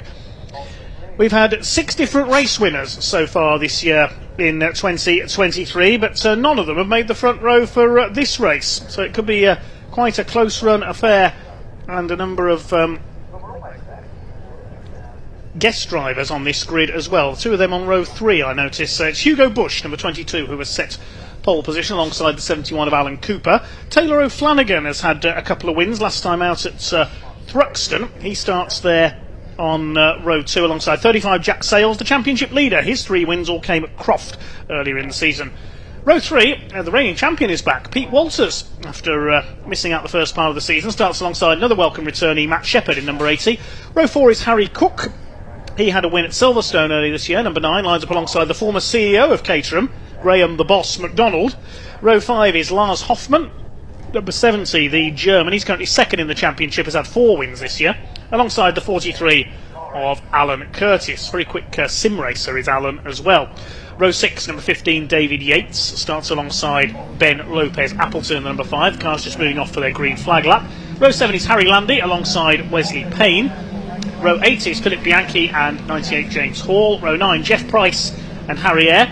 Rob Bullen and Tim Steele completing the top 20. Row 11 is Steve Metcalf and Darryl Cresswell. 12th row, Johnny Jarrett and Chris Welch. Pete Wales and Ron Mounsey on the penultimate row, and Paul Herndon starts from the back of the grid. So a couple of our race winners from earlier in the season. We are missing Tom Willis, who had a win at Thruxton, is not out. And more significantly as well, the hat-trick winner at Zandvoort and also a winner at Silverstone earlier this year, the German Dominic Mansberger, is not here either. Unfortunately, Dom, that is end of season for him. He fell out of another race at Thruxton, and that puts him out of the championship, and unfortunately that means he can't be with us for the rest of the season. But we have got a healthy field, and Willis you mentioned as well, he's only doing partial season, so he wasn't in the points game, but he was certainly showing his speed by getting on that top step of the podium, wasn't he? And like you say, we've got Pete Walters, our reigning 310R champion, back here, just doing a guest appearance at Snetterton. He loves this track, as does Matt Shepherd, so he also alongside him, and they've put themselves firmly in the front of this grid, haven't they? Right on there in the sort of third row, but it's Hugo Bush that came out on top ahead of Alan Cooper. His younger, better looking, I've been told, brother is not here today, but Taylor O'Flanagan in third place, Jack Sales in fourth, our championship leader, couple of sort of 5 or 6 places ahead of his rival Lars Hoffmann, who finds himself down in ninth, having had a track limits penalty. So looks like he might have lost maybe a quicker lap, but it does put him down a little bit out of action in the early part of this race. But what we know from Lars is he's an incredibly good starter in those cars and knows how to make an opportunity out of very little. So we will see him, I'm sure, back at the front of this race. As we've seen all today, it's all about the toe, all about getting out in front and being that sort of managing the situation, and Lars Hoffmann will be back in this battle, I'm sure. Can Hugo Bush hold on? So often he's been near the front and just not made it to the end of the race. Seen that quite a lot this year. See whether he can do it. And Alan Cooper starting up a lot higher than he has quite a lot of this season. Again, another person who's had misfortune and dropped back further down through the field. As we watch the deep into this field of 27 310Rs, the fourth step of the Caterham Motorsport ladder. This is the final incarnation of the Academy car. We've seen Academy cars. You can upgrade your Academy car each year until you get to this 310R step. So incredible, versatile, flexible platform. And each year you just sort of do a few upgrades and amendments until you get to here. So we've got 155. Brake horsepower, a limited slip differential, a little bit more revs to play with as well. So these cars quite a lot quicker than the 270R around here on the Snetterton track. So about 3 seconds faster than the 270Rs, which we've watched just a little while back. So quite a significant margin, and all these drivers very experienced and looking forward, I'm sure, to 20 minutes, the first of their 3 20-minute races over the course of this race weekend. So Hugo Bush and Alan Cooper, 5th and 6th in the championship. They will take the front row. They're actually the highest placed drivers who have yet to win this year. Now make their way up onto the grid. Hugo Bush in the grey and Dayglow red livery number 22 car. Alan Cooper in the almost Rothmans look-alike machine with the red and gold stripes separating the navy blue and white. Taylor O'Flanagan all in yellow. Alongside him it's Jack Sales, the championship leader, the white car with the green roll cage. Pete Walters, familiar black car, former Academy champion and the reigning 310R champion, making a return this weekend, starts alongside the familiar yellow and black of Matt Shepherd, who's been at various points on the Caterham ladder over the last few years. 4th row is Harry Cook. He's in the black and red car with the red wheel trims, and Graham McDonald starts alongside him, the number 19 car, which is the bright green and black car, the former Caterham CEO. So that's your first 8 cars on the grid to look out for. Lars Alexander Hoffmann is next. That's the Mottle liveried red and white car in the colours of our title sponsor. Then in silver and black alongside him is Alan Curtis. This will be a 20-minute race for the Mottle Caterham 310R Championship. The red lights are on, revs are up, and off they go. Quite a long hold on the grid there. We get underway. Not sure if there are any jump starts in there, but down towards the first corner. It's a good start by Alan Cooper in the 71, who tries to make his way around the outside. He does so. Taylor O'Flanagan goes with him. It's Cooper who's got the lead. Not the best of starts by Hugo Bush. He's under fire from Jack Sales as they head up towards Wilson's hairpin for the first time. Side by side for the lead. I don't think O'Flanagan's going to get round the outside there. It will be Alan Cooper who leads through the hairpin for the first time. Few cars slide out wide, but they've all made it around the first couple of turns. Alan Cooper under fire, Jack Sales trying to get up the inside of O'Flanagan, and Hugo Bush being rather hung out to dry on the outside. Lars Hoffmann is up there as well. He's up to 5th from 9th on the grid. What did I say about him making opportunity from not a lot? He's made his way all the way up from 10th to 4th place in these early couple of corners. Jack Sales down the inside of Taylor O'Flanagan. There was another car locked up, lots of cars locked up on the grass. That's going to be a collision, and it has. There's cars contact. We've lost that. I think that might be Hall. Is that in the number 98 car there? Yeah, James Hall. Yeah, so James Hall, we saw his mum racing around earlier on, and he's now out of that race. He's deep off the track, so hopefully they can recover that car. Just outbrake, a lot of drivers outbraking themselves, and you see how frustrated he is. He's furious with himself, James Hall. He just missed his braking point over the grass on the inside of Agostini, and he's tagged another car there. We didn't see who it was, but whether that other car can get going again or not, so we'll wait and see. There might be a safety car as a result of that, as they start to try and break the toe down the Bentley Straight. Taylor O'Flanagan trying to go for the lead on the inside, Jack Sales on the outside. Alan Cooper under real pressure here, a bit of a lock-up from Jack Sales. Here comes Hoffmann, the red number 70 car, the Mottall car's up to 3rd on the inside. O'Flanagan lost out big time there. He's down into P4. It's Jack Sales that has emerged from all that with the lead ahead of Alan Cooper, and Hugo Bush, our pole sitter, is in there in 5th position as they head through Caterham for the first time. Is that David Yates up behind on the blue number 15? He's got away well. Yeah, definitely, but just behind Hugo Bush there. It almost looked like Hoffmann may have made contact with Jack Sales briefly through the Brundle Nelson complex, and then Jack Sales had to get out of the break and actually moved him to the lead, it looked like, and he's got a little bit of a gap over Cooper, and as they head up for the line for the first time. Like you say, David Yates making some good progress, but Hoffmann making 6 places up, Yates only the 5, so, but a lot of movement, and it was a number of people outbraking themselves into Agostini, wasn't there? It wasn't just Hall, just Hall I think came off worst out of all that, as Hoffmann now down the inside. So it is our 2 race championship leaders now find themselves in 1st and 2nd after, I mean, Jack Sales will be looking in his mirror going, how the heck did you manage that in a couple of corners, you know? But Cooper dropping down to that 3rd place. Hugo Bush, our pole sitter, now down in 4th place, but still firmly in that battle with Taylor O'Flanagan just behind, and Yates making up those places. Yates doing a lot of racing this year, and the experience is showing. He's been around on these grids for a long time. Bush got ahead of O'Flanagan there at the hairpin as well, up into P4. Sadly, the big loser on the first lap was Matt Shepherd, another of our returnees. He lost a total of 7 places on that opening lap. He's down to P13, the yellow and black car you can see in the midfield there as the leaders head out towards Oggies. The other car involved in the contact up there was the number 38 of Jeff Price, and he has got it back to the pits, and no safety car required as a result. The leaders' tyre squeal there as they throw their way through Williams and into the Bentley Straight. There's Matt Shepherd. He's being tailed there by a couple of cars down the Bentley Straight. It's still Jack Sales who leads the way, but here comes Lars Alexander Hoffmann on the inside. He's surely going to go through into Brundle. Nicely done by the number 70, looking to take the championship lead away from Jack Sales here this weekend. They're separated by 12 points in the standings at the moment. And Alan Cooper hanging on in 3rd. It was him and Dom Mansberger who used to share the tent in the awning, so he hasn't got his buddy next to him, but he's out there looking like he means business this afternoon after a disappointing for him qualifying session. But he kind of hung Jack Sales out to dry at the Brundle and Nelson complex. Matt Hall was a bit late there and late in the line, so he's going to lose some speed out into the straight, but Matt Shepherd would have been firmly in the middle of that outbreaking pile of dust and smoke, and I'm not surprised he did lose out some of those places as he follows on behind. It looks like Landy and Bianchi, I think it was right in front of him, but Jack Sales takes that lead back from Hoffmann, sweeps across the nose of Cooper, who just about kept his nose clean there, but it's then Taylor Flanagan and David Yates got a little bit of a gap then back to Walters.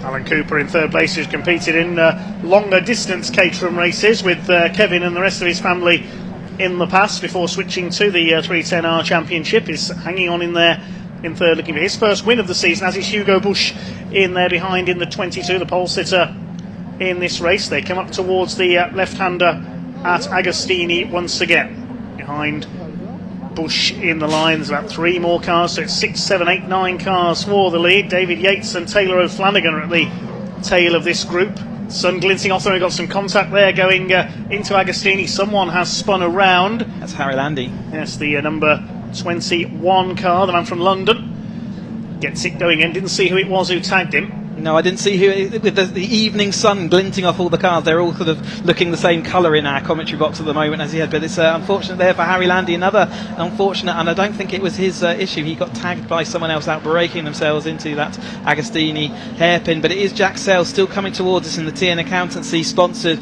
car, the white machine with the green roll cage, still ahead of Hoffman as they come down the straight. Cooper still looking to see what he can do, and Hugo Bush sort of hanging on to those coattails, but they're still kind of nose to tail quite deep into this field, aren't they? And it won't take much battling for them to all close back up. There's Matt Shepherd trying to get past Bianchi, but unable to at this point. So there's Matt Shepherd in the number 80 car, just losing the rear end slightly.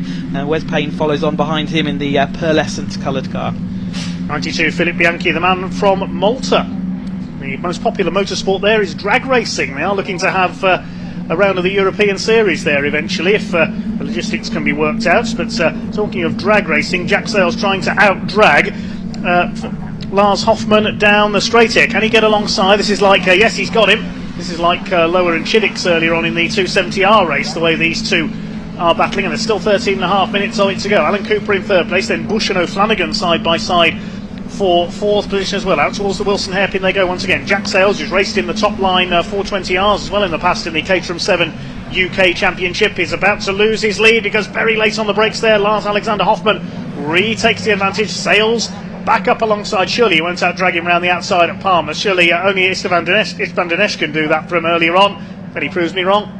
There you go, he had the momentum around the outside, didn't he? And I think it's because it's early in the race, Hoffman decided, OK, we'll just let that one go for now. It's not going to affect the outcome of the race. All we're going to get is contact if I do anything about that. Later in the race, I think you might see a different outcome as you see that sun twinkling off these Caterham 7310 Arch cars as they head through for this race. But Jack Sales currently sitting in that lead, and he's taking Hoffman and Cooper along for the ride. Taylor O'Flanagan's having a bit of trouble keeping up with this fast trio out front, losing the rear end there as well, wasn't he? So it might be that these tyres are getting a bit angry.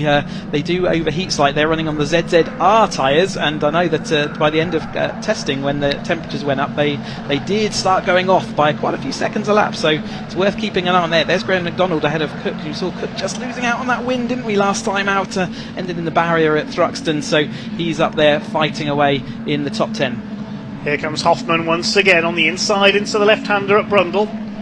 Jack Sales, very experienced Caterham racer indeed, gives him room, and the German takes up the lead once again. Tucked in behind them is still Alan Cooper. It's these two at the front swapping places. Cooper has got the perfect view, can take advantage if anything does go wrong for our two lead protagonists here. It's Bush up to fourth place. He's got back ahead of Taylor O'Flanagan in the yellow car. He's down to P5 with David Yates still there in sixth in the blue machine. It's the battle between Walters, McDonald and Harry Cook next in the order. Ben Lopez Appleton rounds out the top 10 as they head towards the centre straight once again. Moving out wide is Jack Sales, and again he sweeps around the outside and retakes the lead. Really interesting that one. Jack Sales got a much worse exit from that last corner than Hoffman, but he was easily able to get past and sweep around the outside of Hoffman by the time they got to that line. So Jack Sales looks like if he gets a choice, he would want to be second coming onto that back straight because he had it all done and dusted. He's down the inside again as they head into the Wilson hairpin, and I think his car feels stronger in a straight line coming onto the headwind that we've got coming up this main straight, and Cooper there hanging on for his coattails for just seeing if he can get involved in that battle, but he hasn't managed to move himself forward for a few laps now, so we'll see whether he's just hanging on in there or whether he is biding his time, as some of these other drivers might be doing so as well. But you can see how there's still little mini battles all the way down this field, but they're starting to spread out very slightly. They're all splitting into groups of three. We've got Sales, Hoffman and Cooper at the front, then O'Flanagan, Bush and Yates for fourth place. For seventh it's Walters, McDonald and Cook, and then for 10th place Lopez, Appleton, Bianchi and Shepherd, which we can see there coming out of Agostini. So we've got four groups of three in place at the front of the field. Through Oggies up towards Williams come the race leaders. Still Jack Sales who has the lead, and if anything Taylor O'Flanagan is closing onto the tail of our third place man Alan Cooper, who has got the fastest lap of the race, 2:07.333. And because we have moved on to the ZZR tyres this year, that's also a lap record. So they were on the ZZS tyres last year, and that gives them extra speed. So Cooper currently holding that lap record as we head into it. The 207.33 is the new standard for this 310R Championship. Jack Sayles managed to hold on this whole lap so far, hasn't he? And it'd be interesting to see this time through whether Hoffman can keep up with him as they head onto the start-finish straight. So keep an eye out for that. There's Pete Walters just exploring the edge of the track there, our reigning champion. Maybe a touch rusty as he heads into this race, but 7th place currently, and seeing if he can close in on David Yates. Yes, that was a bit of a scary moment there for Pete Walters. That's not where you want to put a wheel onto the grass. So here come the leaders then. Jack Sayles gets the better exit this time from our race leader. Pulls away by a Caterham length or so down the straight. So just over 9 minutes to go. So a past half distance in this Mottle Caterham 310R Championship first race of the weekend. Lars Hoffman in the Mottle car is going for the inside here, but Sayles turns in, holds him off, and yes, O'Flanagan has definitely broken away from his battle for 4th. He's going for the podium places here, trying to drop Hugo Bush. They've dropped David Yates in turn, so the system of three-way battles is now out the window. It's 5 for the lead now. Yep, Jack Sayles, doesn't matter whether he's out front or in the 2nd place, he comes across the line in 1st place, so that's a great place for him to be, with Hoffman struggling there a little bit, and Cooper now looking like he's more threatening towards the rear, and Taylor O'Flanagan, Hugo Bush is a battle that we've seen many a season long, and they are sort of still there, sort of nose to tail on track, obviously missing Don Mansberger, who used to be involved in that battle as well, and here goes Jack Sayles then out front. We can see James Hall's car there in the foreground, still just well off the firing line, so they've just left that one to the race. But David Yates looking like he's not going to be able to cling on, doesn't it, as we move with 8 minutes left to go. I mean, anything can happen. If these start battling, everything will compress again, but right now he doesn't have that ultimate couple of tenths he needs to just stick with the rear of Hugo Bush's car. Jack Sayles starting to get away a little now at the front of the field as the rest start to battle for 2nd place. Here comes Hugo Bush, the pole sitter in this race. He wants his first win of the season. Has been unlucky on a number of occasions. Hoffman trying to close back up again because there's no slipstream there for Jack Sayles. He's just hitting pure air, not the hole in the air created by another car in front of him as those behind are. Here comes O'Flanagan now. He got the fastest lap last time through, 207.097, so 0.3 quicker than Alan Cooper last time around.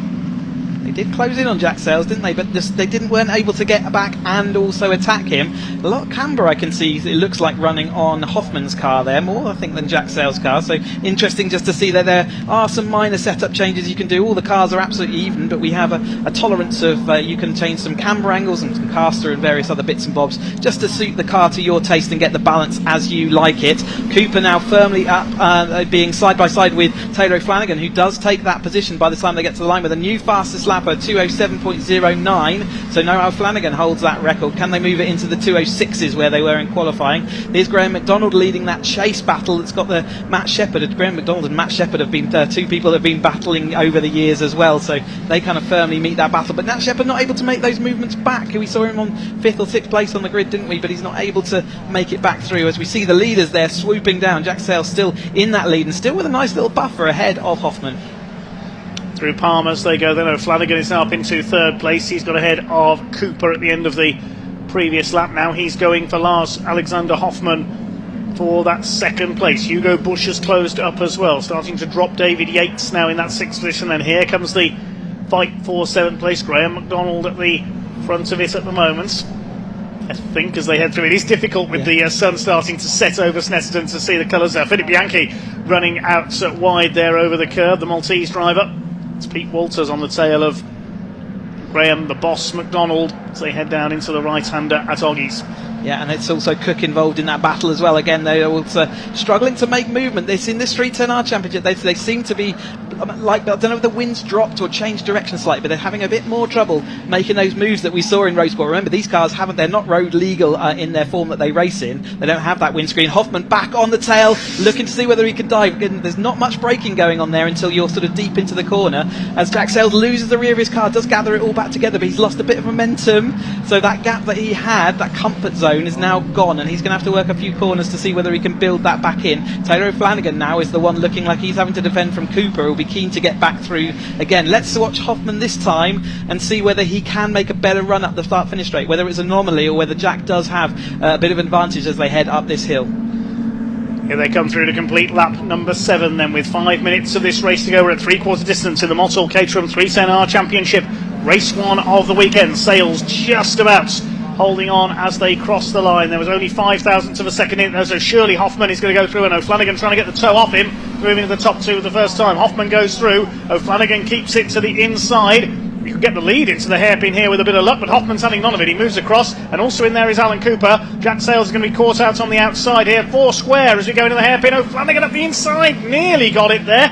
But Sales kept his foot in around the outside and managed to rescue the situation. He's still there in second, but it's Hoffman back in front. Hugo Bush trying to make it 5 alive for the lead at the front of the field now. Taylor O'Flanagan, still with the fastest lap of the race, is on the tail of Jack Sales now, down towards Agostini. Who's going to come out with the lead here? Last of the late breakers it's going to be. They're almost side by side for the lead. Taylor O'Flanagan, that's brave. He had to bob back in there into third place. That could have caused carnage if he'd stuck with that move. More like a karting move there, sticking the nose down the inside from Taylor O'Flanagan. It's still Hoffman who leads. Hoffman was hanging Jack Sales out to dry on the outside of the track there, not letting him get to the apex. And that's where Taylor O'Flanagan thought, well, if you're not going to go to the apex, I'm going to give it a go. And as soon as he made that move, Hoffman covered it off. A veteran move, though, from Jack Sales into Wilson hairpin that time, going round the outside. It feels like the wrong thing to do, but in a compressed situation, as you saw that time, the outside of that corner ends up being the inside of Palmer, and he was able to rescue from 4th position where he went into that corner. He came out in 2nd, so a great move from Jack Sales there as he comes and attacks down the end of the Bentley Straight once more, has the momentum to go over the top of Hoffman as they go into the left then, and collects it all together.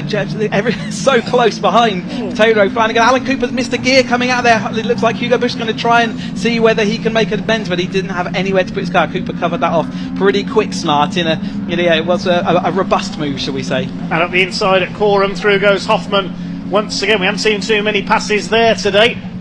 Yes, Cooper and Bush have dropped back just a little now because of that missed gear for Alan Cooper. David Yates has been able to close back up a little as a result as well. Incidentally, Harry Cook is now up into 7th place. He gained 2 places ahead of Walters and McDonald on that previous lap, and Matt Shepherd has fought his way back up into 10th place. Sales back ahead over the line. Once again, this is just like Freddie Chiddicks and Charlie Lower in the 270R race earlier on. Chasing them down, here's Taylor O'Flanagan in the yellow machine with the black wheels. Swapping places over all 2.5 minutes to go. Yeah, 2.5 minutes, so penultimate lap as well. I was going to come in to say that we've got 2 more laps. They've got to work out where do I want to be at what time. Jack Sales has put his car out front. He's proved that he can hold on out front, but he has to defend for the next 2 laps. That's 6 miles of this Snetterton track. Oh, a little bit of contact a bit further back. It's the number 5. That's one of the... That's Ben Lopez Appleton, number 5. Ben Lopez Appleton. Kurt has been involved in that as well as Bianchi, I think. So that's the battle a little further down the order, just outside the top 10. That has come to a head there. We concentrate on our leaders. They'll be going into their last lap this time around. So just over a lap and a half the Snetterton 300 circuit to go in day 1 of the Caterham today. Another race to come after this for the mini challenge, of course. As here comes Jack Sales down towards Oggies, and Hugo Bush still on the tail of Alan Cooper for 4th place. There's David Yates in 6th position. He'll be making little giddy-up noises in his car, won't he? He's just been off the back of this lead group. He'll be desperately trying to get back there. You can see him flinging his car around Ryan Williams that time to see whether he could do anything about it. There's limited slip diff allows you to sling. You can see other cars doing the same kind of thing as the tyres get angry and hot late on in this race. Jack Sales still maintains that lead. Can he hold on? He's staying on that wide line. Hoffman has proved that he will dive down the inside and try and hold it all together, and he's going to do it once more. Jack Sales would be pretty comfortable that I can still get past you by the time we get to the line. We're coming though towards the end of our penultimate lap. We've got 1 more 3-mile circuit of this Snetterton to go. Well, Hoffman made it look easy down the inside there into Brundle. I can assure you it is not. Jack Sales tries to fight back at Coram. He's got to be mindful that O'Flanagan is there as well, and he desperately wants to break into the top 2 for the first time in this race. From P9 on the grid though, Lars Hoffman charges his way through in the first couple of laps to take the lead.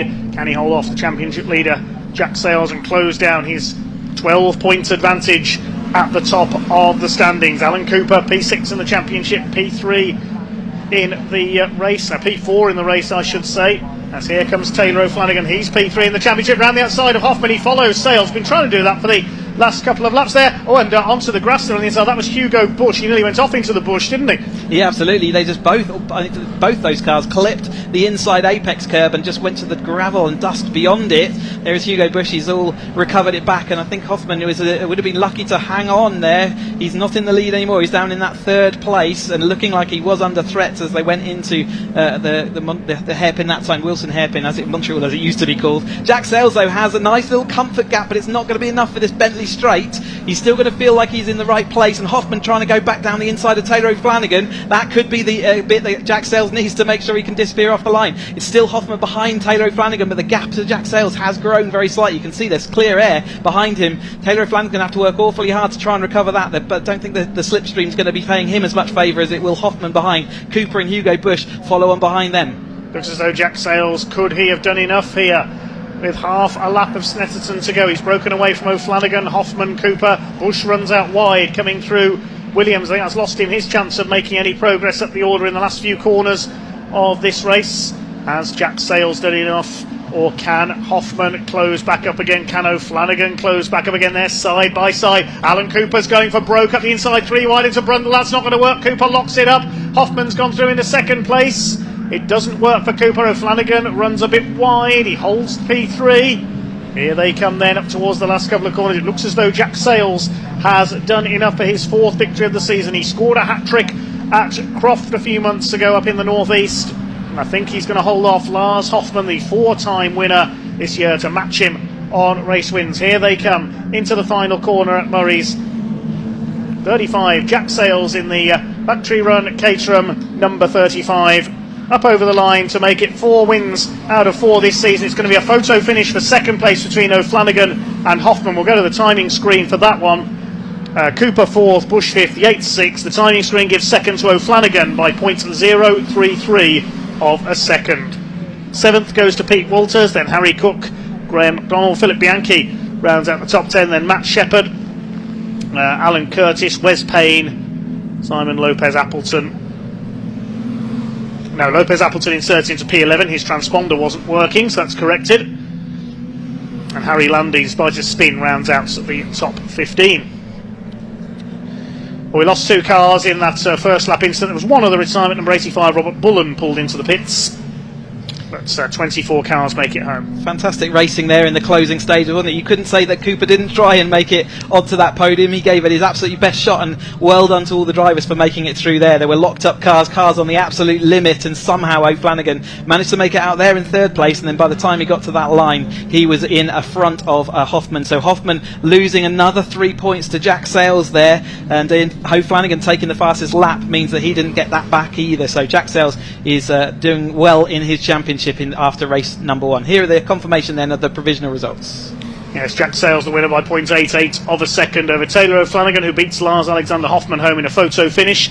Alan Cooper a good 4th, and his fellow front row man Hugo Bush in 5th. David Yates in P6. Then the battle between Walters, Cook and McDonald finishes in that order. They were scrapping all race long. Ben Lopez Appleton rounds out the top 10 ahead of Philip Bianchi. Matt Shepherd, Alan Curtis and Wes Payne completes the top 14. Harry Landy is next ahead of Darryl Cresswell, and we've got Steve Metcalf home in P17, P18 Tim Steele, P19 is Harry Eyre, rounding up the top 20, number 27 of Johnny Jarrett. The other finishers, Chris Welch in number 68 was 21st, behind him 52 Pete Wales, Ron Mansey was 23rd, and completing the finishers was Paul Herndon. We said we lost Robert Bullen, and the first lap collision claiming James Hall and Jeff Price.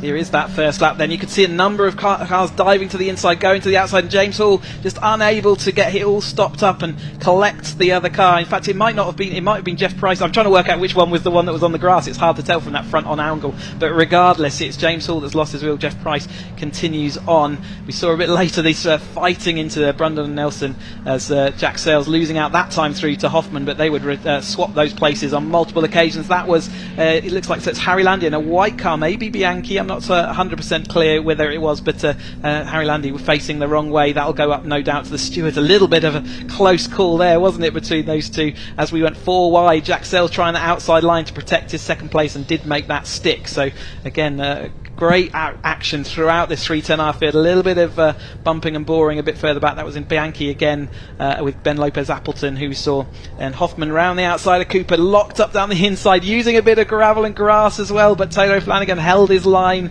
and managed to haul it all up. So great racing by all of our 310R experienced drivers, but I can see Sam is with, or looking like he's receiving all the drivers, so let's go down and hear from Sam in Parc Ferme.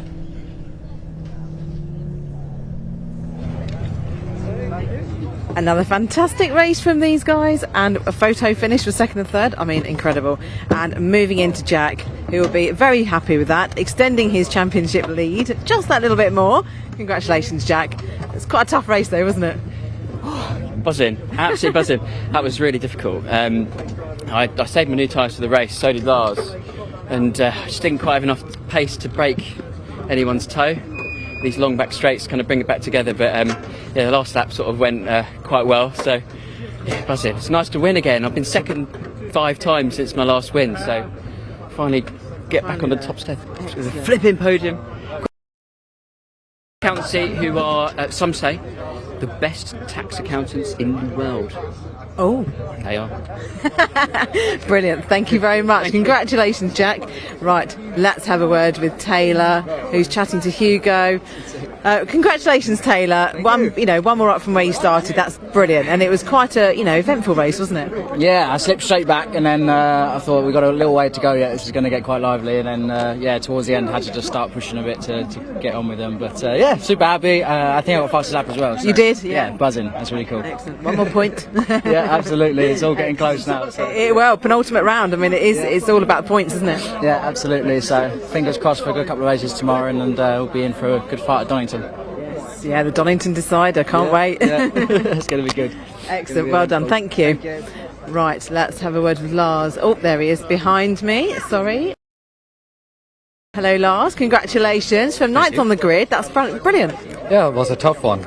Good result. So hopefully tomorrow gets a bit better. That's it. Starting further up. So He loves it. There's Kurt.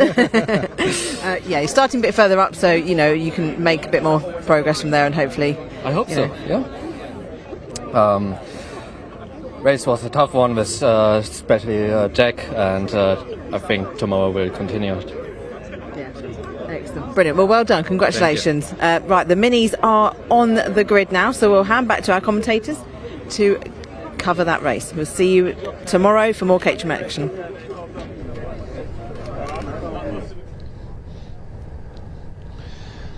Well, thank you very much, Sam, and thank you very much to Chris Hutchinson as well. He'll be back with us for more Caterham action tomorrow. As our final race of the day lines up on the grid then, this is the Mini Challenge Club Sports category with AirTech Motorsports, a variety of Mini Coopers out there on the grid. Let's have a look at the grid then. 411 Zach Blackwell will head the first part of the grid. It's a split grid based on classes. We've got the Cooper S classes on the grid first. Classes 53 and 56 for the Mini Cooper S R53 and R56 cars are suggested. Zach Blackwell on pole. It should be Freddie Hewitt alongside him, number 5.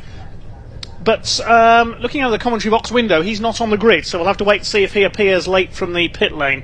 Second row, 58, Matthew Hibbard will start alongside 231 Steve Webb. Row 3, number 17, Ionut Carrare, the Romanian, alongside 320 Ross Alexander, recent winner at Thruxton. Row 4 is 44 Charlie Heatley and 37 Alex Westerby. Fifth row, 66 Sammy Bowler. She'll start alongside 190 Alan Lee, the former motorcycle racer. Then 191 Rory Melia and 10 Charlie Collins. 27 Emma Dawson rounds out the first group. The second group is the open class cars for everything above an R56 Mini, and that's headed by number 6 Stephen Berry in the Mini Cooper S Coupe, the only one of its kind racing in the UK. Starts alongside 12 Charlie Newton Derby, 14 Lee Campbell and 22 Nick Moore, the ex-Hyundai Coupe Cup driver, round out that section of the grid. And then we've got the less powerful Mini Coopers at the back. 42 Andy Langley and Dan Truman, number 19, 53 Neil Clark and 89 Freya Belk. Cars just moving off now on their green flag lap. Well, earlier on today, Ewan Dunlop caught up with some of the drivers down in the paddock.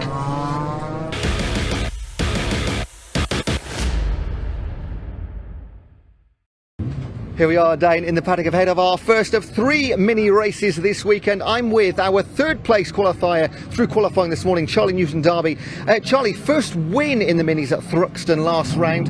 How's the season going for you? It's not been too bad as they start the race. I had a DNF on the first race. Obviously, I had a bit of a technical issue, which put me back in the points. But then, obviously, the second 2 races, I obviously had limp mode, so that wasn't ideal.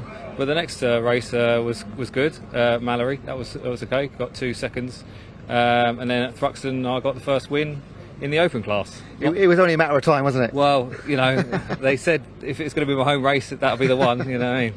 Now, first season in the minis, but not a stranger to motorsport at all. You've done quite a lot in the past, haven't you? Yes. Obviously, did karting from about 2017. Then I moved on to the turbo tin tops races. That was a lot of fun. Mixed multi-class racing. Yeah. Obviously, you know, pit stops. Bit of a different animal. Good fun though. And then obviously won that outright 3 times. Wow! In a C-class car in a supercharged mini. So they were. I don't think anyone else has done that before. And then thought, well, you know, let's try and step up a level and race against exactly the same machinery. In a big grid full of minis, you know, it can't get much more exciting than that. And this morning, 3rd fastest overall, 2nd in class, but you guys start behind the front runner, so officially actually row 9 on the grid. What are you anticipating in the race?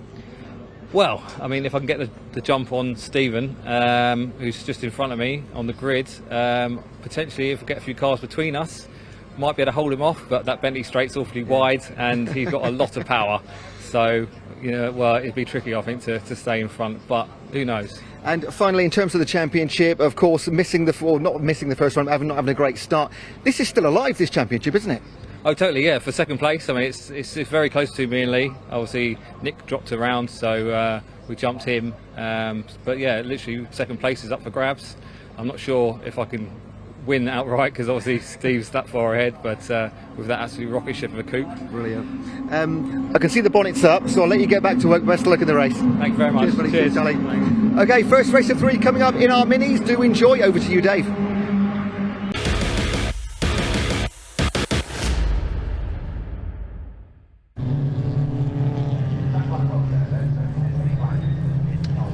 Thanks, Ewan. Cars coming up to the grid then very shortly for our final race of the day here at Snetterton, the Mini Challenge Club Sports with Airtech Motorsports. Those of you who follow the British Touring Car Championship will have seen the JCW and Trophy categories supporting the BTCC on occasions. These are some of the less powerful minis associated with the Mini Challenge down in the Club Sport divisions. They've had 3 meetings this year already, Cadwell Park, Mallory Park, and we saw them in action at Thruxton. Zach Blackwell on pole has done majority of the winning in the S category, although he didn't manage wins at Thruxton. On that occasion it was Ross Alexander won race 1 and Freddie Hewitt run race 2. He should be on the front row, but he hasn't come round on the green flag lap. He wasn't on the grid, so it looks like Freddie unfortunately is a non-starter this time out. There's Zach Blackwell, the black car with the mint green paintwork. Second row of the grid, Matthew Hibbard and Steve Webb. But look out for the open class cars coming through, the more powerful machines further back on the grid. It's a bit of a handicap style race, this one. He's Stephen Berry in the coupe, who's done the majority of the winning there. He's only been beaten once by the man we just heard from, Charlie Newton-Darby. You can see his black car on the right of your screen there. And in the Cooper class, for the less powerful cars towards the back, Neil Clark has done most of the winning. He had a hat-trick at Cadwell, 1 win at Mallory Park. Andy Langley, the pole sitter of the red car, has had a couple of wins. And Daniel Truman had a win at Thruxton as well. So plenty of different winners in this Mini Challenge Club Sport presented by Airtech Motorsport so far this year. This will be a 15-minute race. Who knows, we could be watching the touring car stars of the future in their BMW Mini Coopers in various guises here. Red lights are on, the revs are up, and away they go. Zach Blackwell alone on the front row. He will take the lead as they head down towards Riches for the first time. Watch for the open class cars coming through, including Stephen Berry in the Mini Mafia Coupe. He'll make short work of those S-class cars ahead of him. Here we go then. Matthew Hibbard slots into second place, with Zach Blackwell with the lead. Steve Webb up into third place in the Sheer Motorsports run car. Teammate to our race leader, Zach Blackwell. We saw him out in the BMW Mini class of the Kumho BMW Championship last year. Look at them spilling their way into the hairpin. There's Berry, the coupe, just on the outside there behind Charlie Collins in the mint green coloured car. Back of the field there is Freya Belk in the Cooper class. They very much are, if you'll pardon the pun, mini touring cars, these machines. It's Zach Blackwell in the clear, number 411, the man from Chobham in Surrey, who leads the way from the 58 of Matthew Hibbard in the Bad Boy Tuning run car. He's under fire from Steve Webb for second place. 320, that's Ross Alexander from Birmingham, a winner at Thruxton. Somebody's gone off on the outside there. Let's pick up who that was. I think that might have been... No, it's not Hibbard. He's there still on the outside fighting with Steve Webb. So somebody ran wide. We didn't see off to the right of the screen coming through the exit of Agostini there. There's the coupe, Steve Berry, the number treble 6 car. Not to be confused with the former Top Gear presenter of the same name, incidentally. He'll be leading the open class most likely. No, he's not, because number 12 is there. That's Charlie Newton-Darby, the ex-Turbo Tin Tops racer in a supercharged BMW Mini Cooper S a few years ago. As the leaders make their way down towards Brundle, it's the 411 of Zach Blackwell who has got the lead. We'll see the classes starting to overlap. Oh, and somebody slowing there and running straight on. That's Blackwell. Blackwell pulls up out of the lead. He's got a problem. He's heading into the paddock. Oh, disaster for Zach Blackwell. He was the favourite in the S-Class. Could have been on for an overall victory as well. Was parked up over there with the medical crew. So he's out of the race.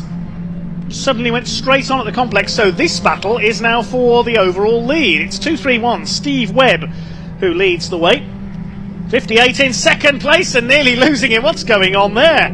58, Matthew Hibbard made a real mess of Murray's there in the Bad Boy Tuning car. I think that's... who's that coming up behind him? I think that's Ian Carrare, the number 17. As they start to sort themselves out then. Across the line they go. 44 at the inside. Yeah, Hibbard's dropped back down the order. The 44 comes through on the inside. That's Charlie Heatley. He's up into fourth. And maybe further. It's Sammy Bowler who's come across the line second. Where's she come from? The number 66. She's going well. Big lock up there into... Yeah, there's something wrong with the 58 Matthew Hibbard there. He's all over the place under braking. There's something wrong with his brakes. You can see him being swallowed up by the pack there at the hairpin. Steve Berry's got through now. There is Ross Alexander on the outside, number 320, the Thruxton winner. So it's Steve Webb in the clear.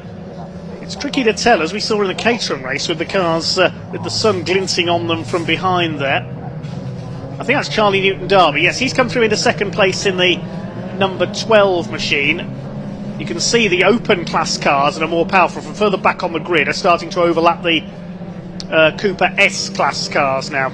It's S56 class leader Webb who's out in front. And Sammy Bowler starting to fall back down the order now after that brilliant first lap. She gained 7 places on that opening lap. Great to see a number of ladies in this field. We've seen Chloe Hewitt as a race winner in this championship in the past. We'll hope to see her back someday. Brother Freddie has been racing her car this year. Sadly failed to start this one. Here come your leaders. Steve Berry in the coupe is now up into third position as they sort themselves out. Charlie Heatley under fire from Ross Alexander. Then it's the 22, which is Nick Moore. Up the inside there takes Sammy Bowler in the car with the red wheels. He gets a bit of a knock there from... Yeah, there's Hibbard again. He's all over the place. He's going to have to come into the pits, surely. That car is handling like a hovercraft. 190 there, Alan Lee, long-time motorcycle racer. Going through the bomb hole. I was told by his team earlier he had a big crash on a motorcycle there a few years ago. Well, Charlie Newton-Darby, 1 class win this year. That was at Thruxton. About to take the overall lead of the race, but how much longer? Because Stephen Berry in that unique Mini Coupe is up into second overall now as they cross the line. Webb still leads Class S56. Class S53 for the R53 cars is led by Charlie Heatley, and the coupe just blitzes through into the lead. It is so quick, that little machine, in the open class. The Cooper class, meanwhile, is being led by Andy Langley, number 42, towards the back of the pack. Side by side for the lead as they head out of the hairpin. This is just a warm-up, really, as well. They've got 2 more races to come tomorrow, these cars. Steve Berry leads ahead of Charlie Newton-Darby. Steve Webb hanging on to their coattails as he leads his class in third position. It's like it's Ross Alexander who's now come through before the head of Charlie Heatley. And it's Nick Moore in the 22. Newton Derby's not finished yet. He's having a look here going into Hamilton's, and he goes through under braking and promptly runs wide on the exit, does a bit of rally crossing. Steve Berry takes the lead back again. Well, you can't accuse mini challenge races in any division of being anything less than exuberant. And that's exactly what we're seeing here.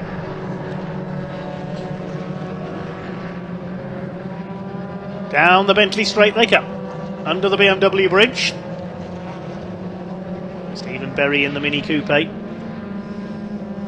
just about hanging on. There's the second group headed by Ross Alexander. Behind him now is Nick Moore, 44 of Charlie Heatley. Then behind him looks like it's Alex Westerby in the 37 car.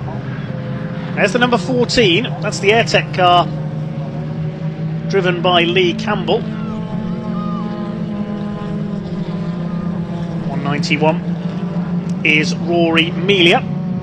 He's running in the bottom reaches of the top 10. Still Berry leads. The sun starts to sink in the sky at Snetterton. Is the coupe going to take another win? It's only been beaten once this year. That was in race 2 at Thruxton. The series moves on to the Silverstone National Circuit in September and the finale at Donington in October, which will feature a 40-minute mini endurance race. Quite literally. They're calling it the Mini Le Don for Donington. Get it? Let's have a look further back in the order. There's Andy Langley, our Cooper class leader, the second of these red cars, on the tail of Emma Dawson. Thankfully none the worse after a shunt at Thruxton. And there is Neil Clark, number 53. Lovely patriotic paint job. We'll call him Austin Powers, shall we? Getting a bit of dust kicked up there as he goes side by side over the line. Clark with number 19, Daniel Truman. That's the battle for the lead in the Cooper class. The three of them there were separated only by a couple of tenths of a second.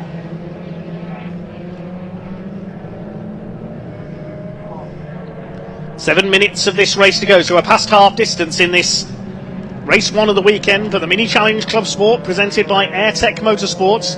There's Andy Langley still leading the Cooper class, chasing Emma Dawson, number 27, the Scottish racer all the way from Ellen in Aberdeenshire. Long journey for her to race today. There's Neil Clark, aka Austin Powers, in second. Down they come towards the left-hander at Agostini. See on the sun strips there, Garmin Navigation, also a sponsor of this series. You probably need a Garmin to navigate you back to the circuit if you go off into that cornfield on the outside of Riches. Here are the leaders. Berry from Newton Derby. They're about 2.5 seconds clear of Steve Webb, who still leads the S-Class, S56 class in third. Class S53 is now being led by Charlie Heatley. Sammy Bowler's fallen back out of the top 10 after her quick run early on. Not sure what the problem was for Zach Blackwell, just pulled over after half a lap while leading. Leaders across the line, we'll see what the gap is. 0.278 of a second, fastest lap for Charlie Newton Derby. 2:13.887, he's going for the lead as they head down into Riches. Not quite. See what happens as they go to the hairpin. Still in third is Steve Webb ahead of Alexander, that's for the lead of the class as well. And Nick Moore in behind them third in the open class in the number 22 Grange Motorsport car. Side by side behind Charlie Heatley in the 37 of Alex Westerby. And behind them number 14 Lee Campbell, 191 of Rory Melia. Leaders already gone through towards Agostini once again on lap 5. Still Berry leads, but here comes Charlie Newton Derby. Can he get through on the brakes?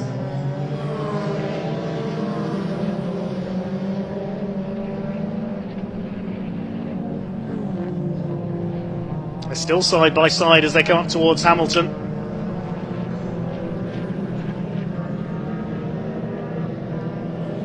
Still Charlie Newton Derby just can't quite get the overlap on that unique coupe ahead. Dodging about on his tail there as they come through Williams. Now, can he get the drag down the back straight, the Bentley straight?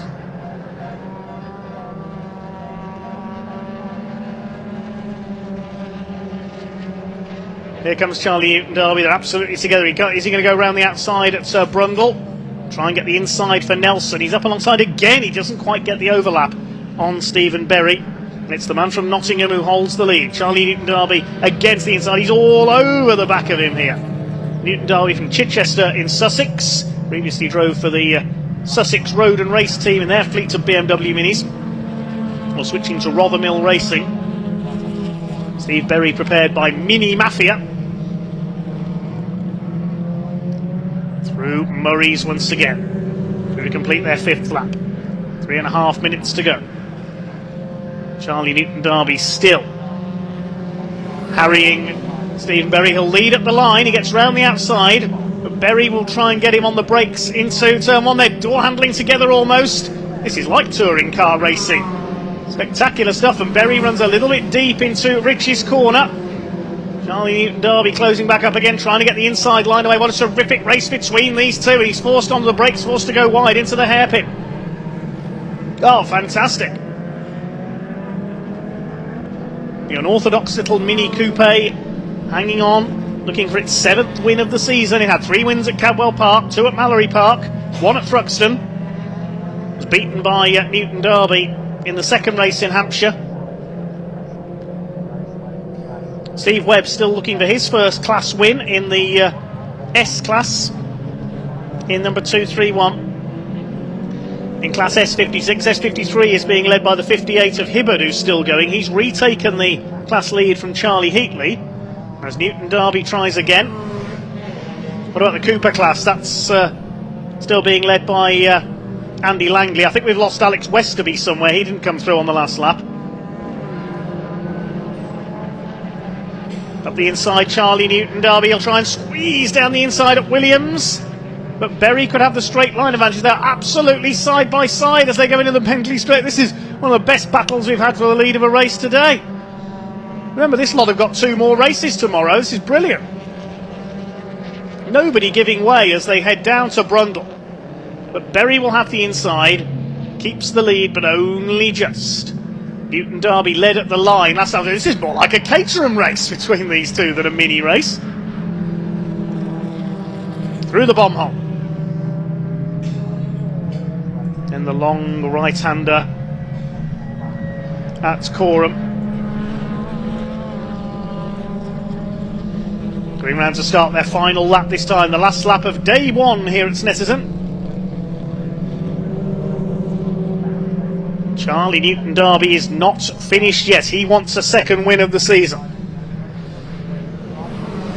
Can he beat Steve Berry in the Mini Mafia Coupe?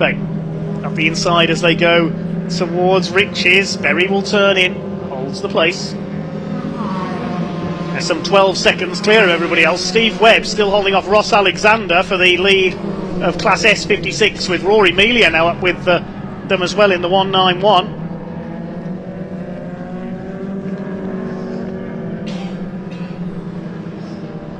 Meantime, here's the battle for the lead of the Cooper class. They're not finished yet either. Andy Langley and Neil Clark, they're half a lap behind everyone else. Still chasing Emma Dawson in the number 27.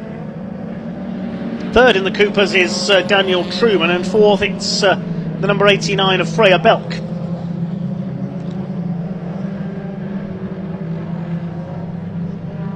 Andy Langley has had 2 class wins this year, one at Mallory, one at Thruxton. Still the 2 leaders, absolutely together.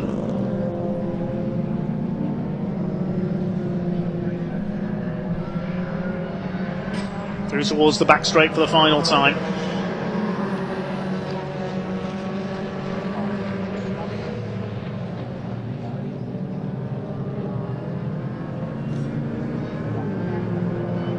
Down the Bentley straight they come, and Steve Berry weaving about here to try and hold off the number 12 of Charlie Newton-Darby.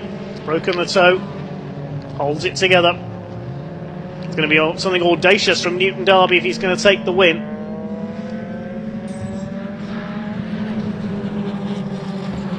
It is like Colin Turkington and Ash Sutton in smaller cars, isn't it? Up towards the last couple of corners of day one here at Snetterton on BARC TV.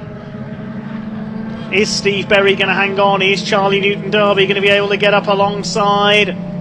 I don't think he's quite going to do it unless he can get into the slipstream here. He'll need to really push on down the straight. He's trying to get up on the outside. They're going to finish side by side. It's going to be a photo finish. Here they come to the line. Newton Derby's done it. Oh, brilliant.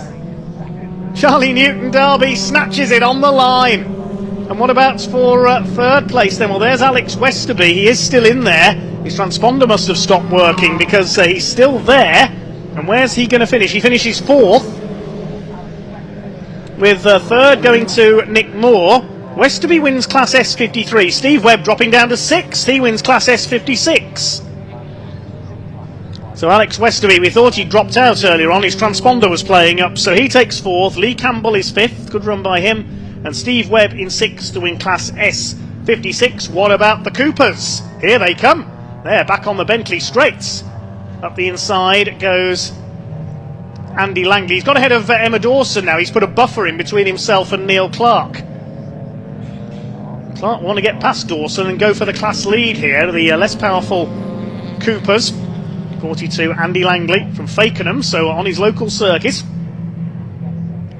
And Clark being frustrated here. He can't get past the 27 of Emma Dawson, who is in one of the S classes. It's going to be the 42 to take his third Cooper class victory of the season. It was a run of wins early in the season for Neil Clark, but this time Andy Langley will come in to take the Cooper class in P15 overall. Crosses the line together with Emma Dawson. In fact, P16 overall. Dawson got back ahead with the extra power there across the line, ahead of Neil Clark and Daniel Truman. Freya Belk will be the final finisher. Well, there's Stephen Berry. He's got back ahead of Charlie Newton Derby, but it's too late. Newton Derby pinching the win on the line.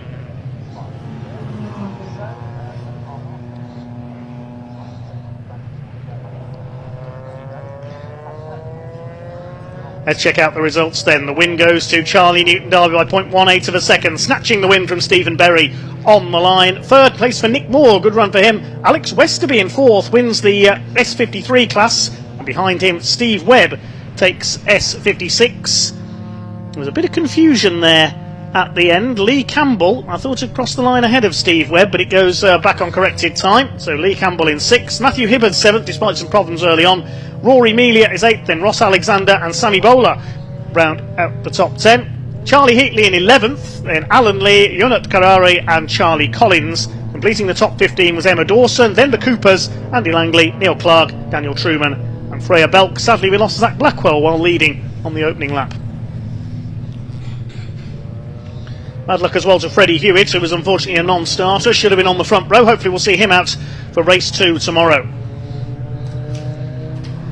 We kick off first thing tomorrow morning. We're on air at 9 AM, so be up bright and early, everyone. First race will be for the British Superkart Racing Club. We're also joined tomorrow by the Uncle Luke's Snetterton Saloons, the local all-comers series, a 45-minute pit stop race for them, which is a bit of a run what you brung series really. We've got a TCR car in there from the series sponsor Luke Allen. We've got BMWs, we've got Porsches, just about everything else besides really. If it's a saloon car, you can race it in the Snetterton Saloons.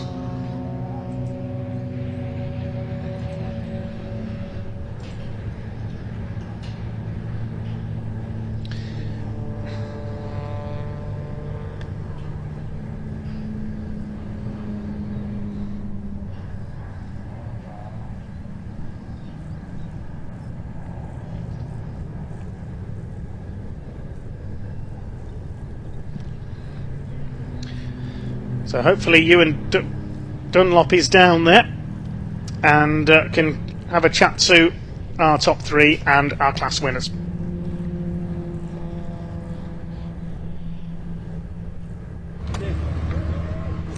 Well, I think we saved the best till last, didn't we? Mano oh mano, Charlie Newton Derby getting it literally on the line there. We're going to talk about that in just a second, but thousandths of a second. It seemed to me that in fact Berry had the fastest straight line speed, but somehow coming out the final corner down the straight there, did in fact get there. Let's jump in with Charlie straight away. We'll let you get your hat off, and you'll get a number 1 cap on as well. Had his first win at the last round at Thruxton, and he's now made it 2 wins. He's a dual winner. This is becoming a bit of a habit now. Well done. Thank you very much. That was sensational to watch. Glad you liked it. It was good. So walk us through it. Pretty good inside as well. We had some close moments. It was brilliant toing and throwing. I was surprised how close we were. Obviously I got the jump on him just because he beat me off the start, and then I managed to get back past him, and then it was toing and throwing, and then, there's a lot of battles going on there. Now, throughout that race, it became a 2-man race from halfway onwards. Stephen seemed to have the better straight line speed. What happened on the final corner? Because you got him right at the death. Well, I was sort of trying to judge when the last lap was, and as soon as I hit the last lap, I was like, brilliant. I'll just nail that last corner, and obviously use a bit of the supercharger to just spool it up as high as I can get it, and then just launch it out the last corner and just try and make sure he doesn't. I thought he was going to put me on the grass, to be fair. I mean, he could have done quite easily, but managed, he just gave me enough space, and I just managed to creep past him at the end. And in terms of the championship, great result, great points. Yes, good points. Obviously, I might be second now, hopefully, so that's all good. So. What a result. Go and enjoy your evening, well done. Thank you very much. Cheers, buddy. Let's speak to the man that just pipped into second place. Steve. Great to see a smile on your face, mate, well done. Yeah, thoroughly enjoyed that, right up until the last metre. What happened at the very end there? Just bogged slightly coming out the last bend, and I thought I got one more lap left. And I could just see it flapping in the distance. Oh, that's a checker flag. I've lost it now. I went steaming a bit too quick round last bend there, and into the left turn. I felt like the car were going to push on, so I just had to apply a little bit more dab of the brakes, and it just slowed it down just enough. Prior to that, you looked absolutely solid. These are 2 almost identical cars, aren't they? It's a great battle. Yeah, that's a 53. It's a 56, but it's great to see when the power to weights really, joined, and I mean, what better track like Snetterton, to stretch your legs down the straights, and you've got the twisty, turny bits in the middle. Sunny evening East Anglia, doesn't get better, does it? Yeah, it's fantastic, isn't it? Right, have a good night. It does get a little bit better. that should say One number space. 1. Number 1. We'll try again for tomorrow. Good luck tomorrow. Thank you very much. Buddy. Thanks a lot. Well, let's speak to our third place finisher. Now, Nick qualified in 14th earlier on, 14th place overall. Got yourself a podium. I started 20th on the grid as well because why was that? The grids, that's how they work with the open class. So hopefully it makes for some entertaining racing. But no, it's qualifying didn't quite go to plan with what we wanted. But we started our new team, Grange Motorsport, is first outing this weekend. Wow! Based in Attleborough, 5 minutes away. Brilliant. Yeah, so to pick up a podium after starting 20th on the grid, that's mega work, and we had a lot of work to do, and credit to Joe, he worked his magic, and we've still got a bit more to come tomorrow. And who's in your team? I'll give you a moment to let them know. Well, Joe just standing here is the brains behind the operation, really. Joe the brains over here. Joe the brains over here. I turn up and turn the wheel, so he's got the difficult job. No, he did absolutely brilliantly, because in qualifying 14th overall, we've not really been outside of the top 5 or 6. So that shows the work he's had to do today. But absolutely mega over the moon for it. And when we have the sponsors come, East Anglia competitions and all these guys, hopefully we can put on a show again tomorrow. What more work can Joe do overnight to nudge you up to second and first? I might need to give him a beer first, just to keep him going, because he's had a tough day. I won't say anything here, but I've got an idea of what I'd like a bit more. The goal is to try and get on the back of these guys. I was a little bit tentative at first because of handling in quali, so I got caught up a little bit. But it all played into our hands in the end. If you guys had a straight 3 race from the front of the grid, are you up with these guys? Yeah, I've been fighting with Charlie all year. It's interesting actually. Charlie's closed the gap to Steve a lot quicker than anyone else has. By which I mean he's the only one who's done it so far. So hopefully we can get there as well. But you know, to finish to get a podium overall after starting where we did today, and obviously a third in class as well, and I'll take that for now. Hopefully we can go, you know, one better in race 2 and one bit better again in race 3, but we'll see. Brilliant. Well done. Good luck tomorrow. Thank you, mate. Cheers, buddy. Thanks a lot. And there we go. That is our racing, and what a way to end the weekend as well. A fantastic race, great battle at the front, and a great battle coming through the entire field as well. It doesn't get any better. It is a beautiful afternoon going into the evening here in East Anglia. Meant to be 25 degrees tomorrow. It's been hot on track. We will expect more of the same. Don't go too far. 9 a.m. tomorrow we go racing, so it's an early start. Please join us. Over to the last few words of the day for Dave Goddard.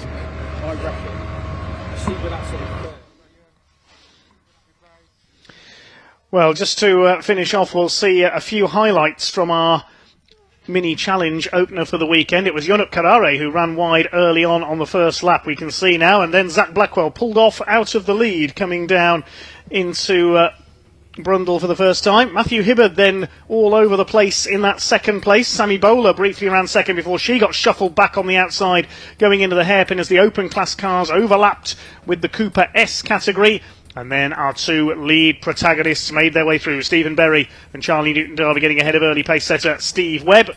Meanwhile, there was a nice little battle in the Coopers as well. Andy Langley and Neil Clark fighting it out with S-Class runner Emma Dawson for most of the race.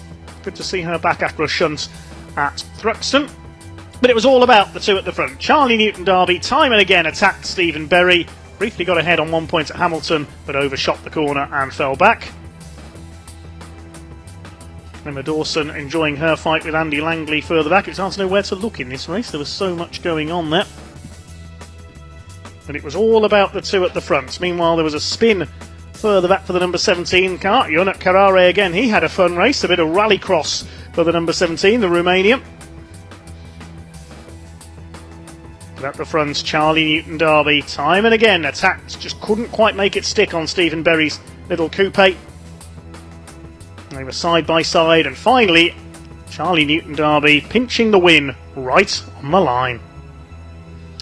Well, that wraps up day one here at Snetterton then. I must say thank you to Ewan Dunlop and Chris Hutchinson, also Callum McIntyre for joining us for the Caterham Academy on commentary as well.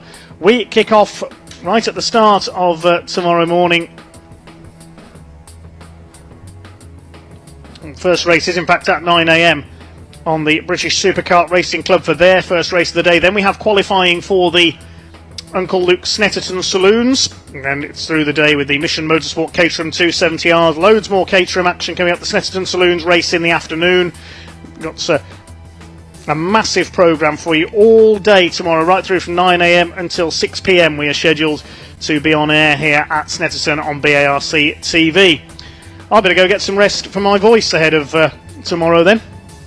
Thanks again to Chris and Ewan, Sam as well down with the Caterhams in Park Fermé, and to everyone else here at Snetterton today. We'll see you bright and early tomorrow at 9 a.m. for day 2 on BARC TV. But it's goodbye for now.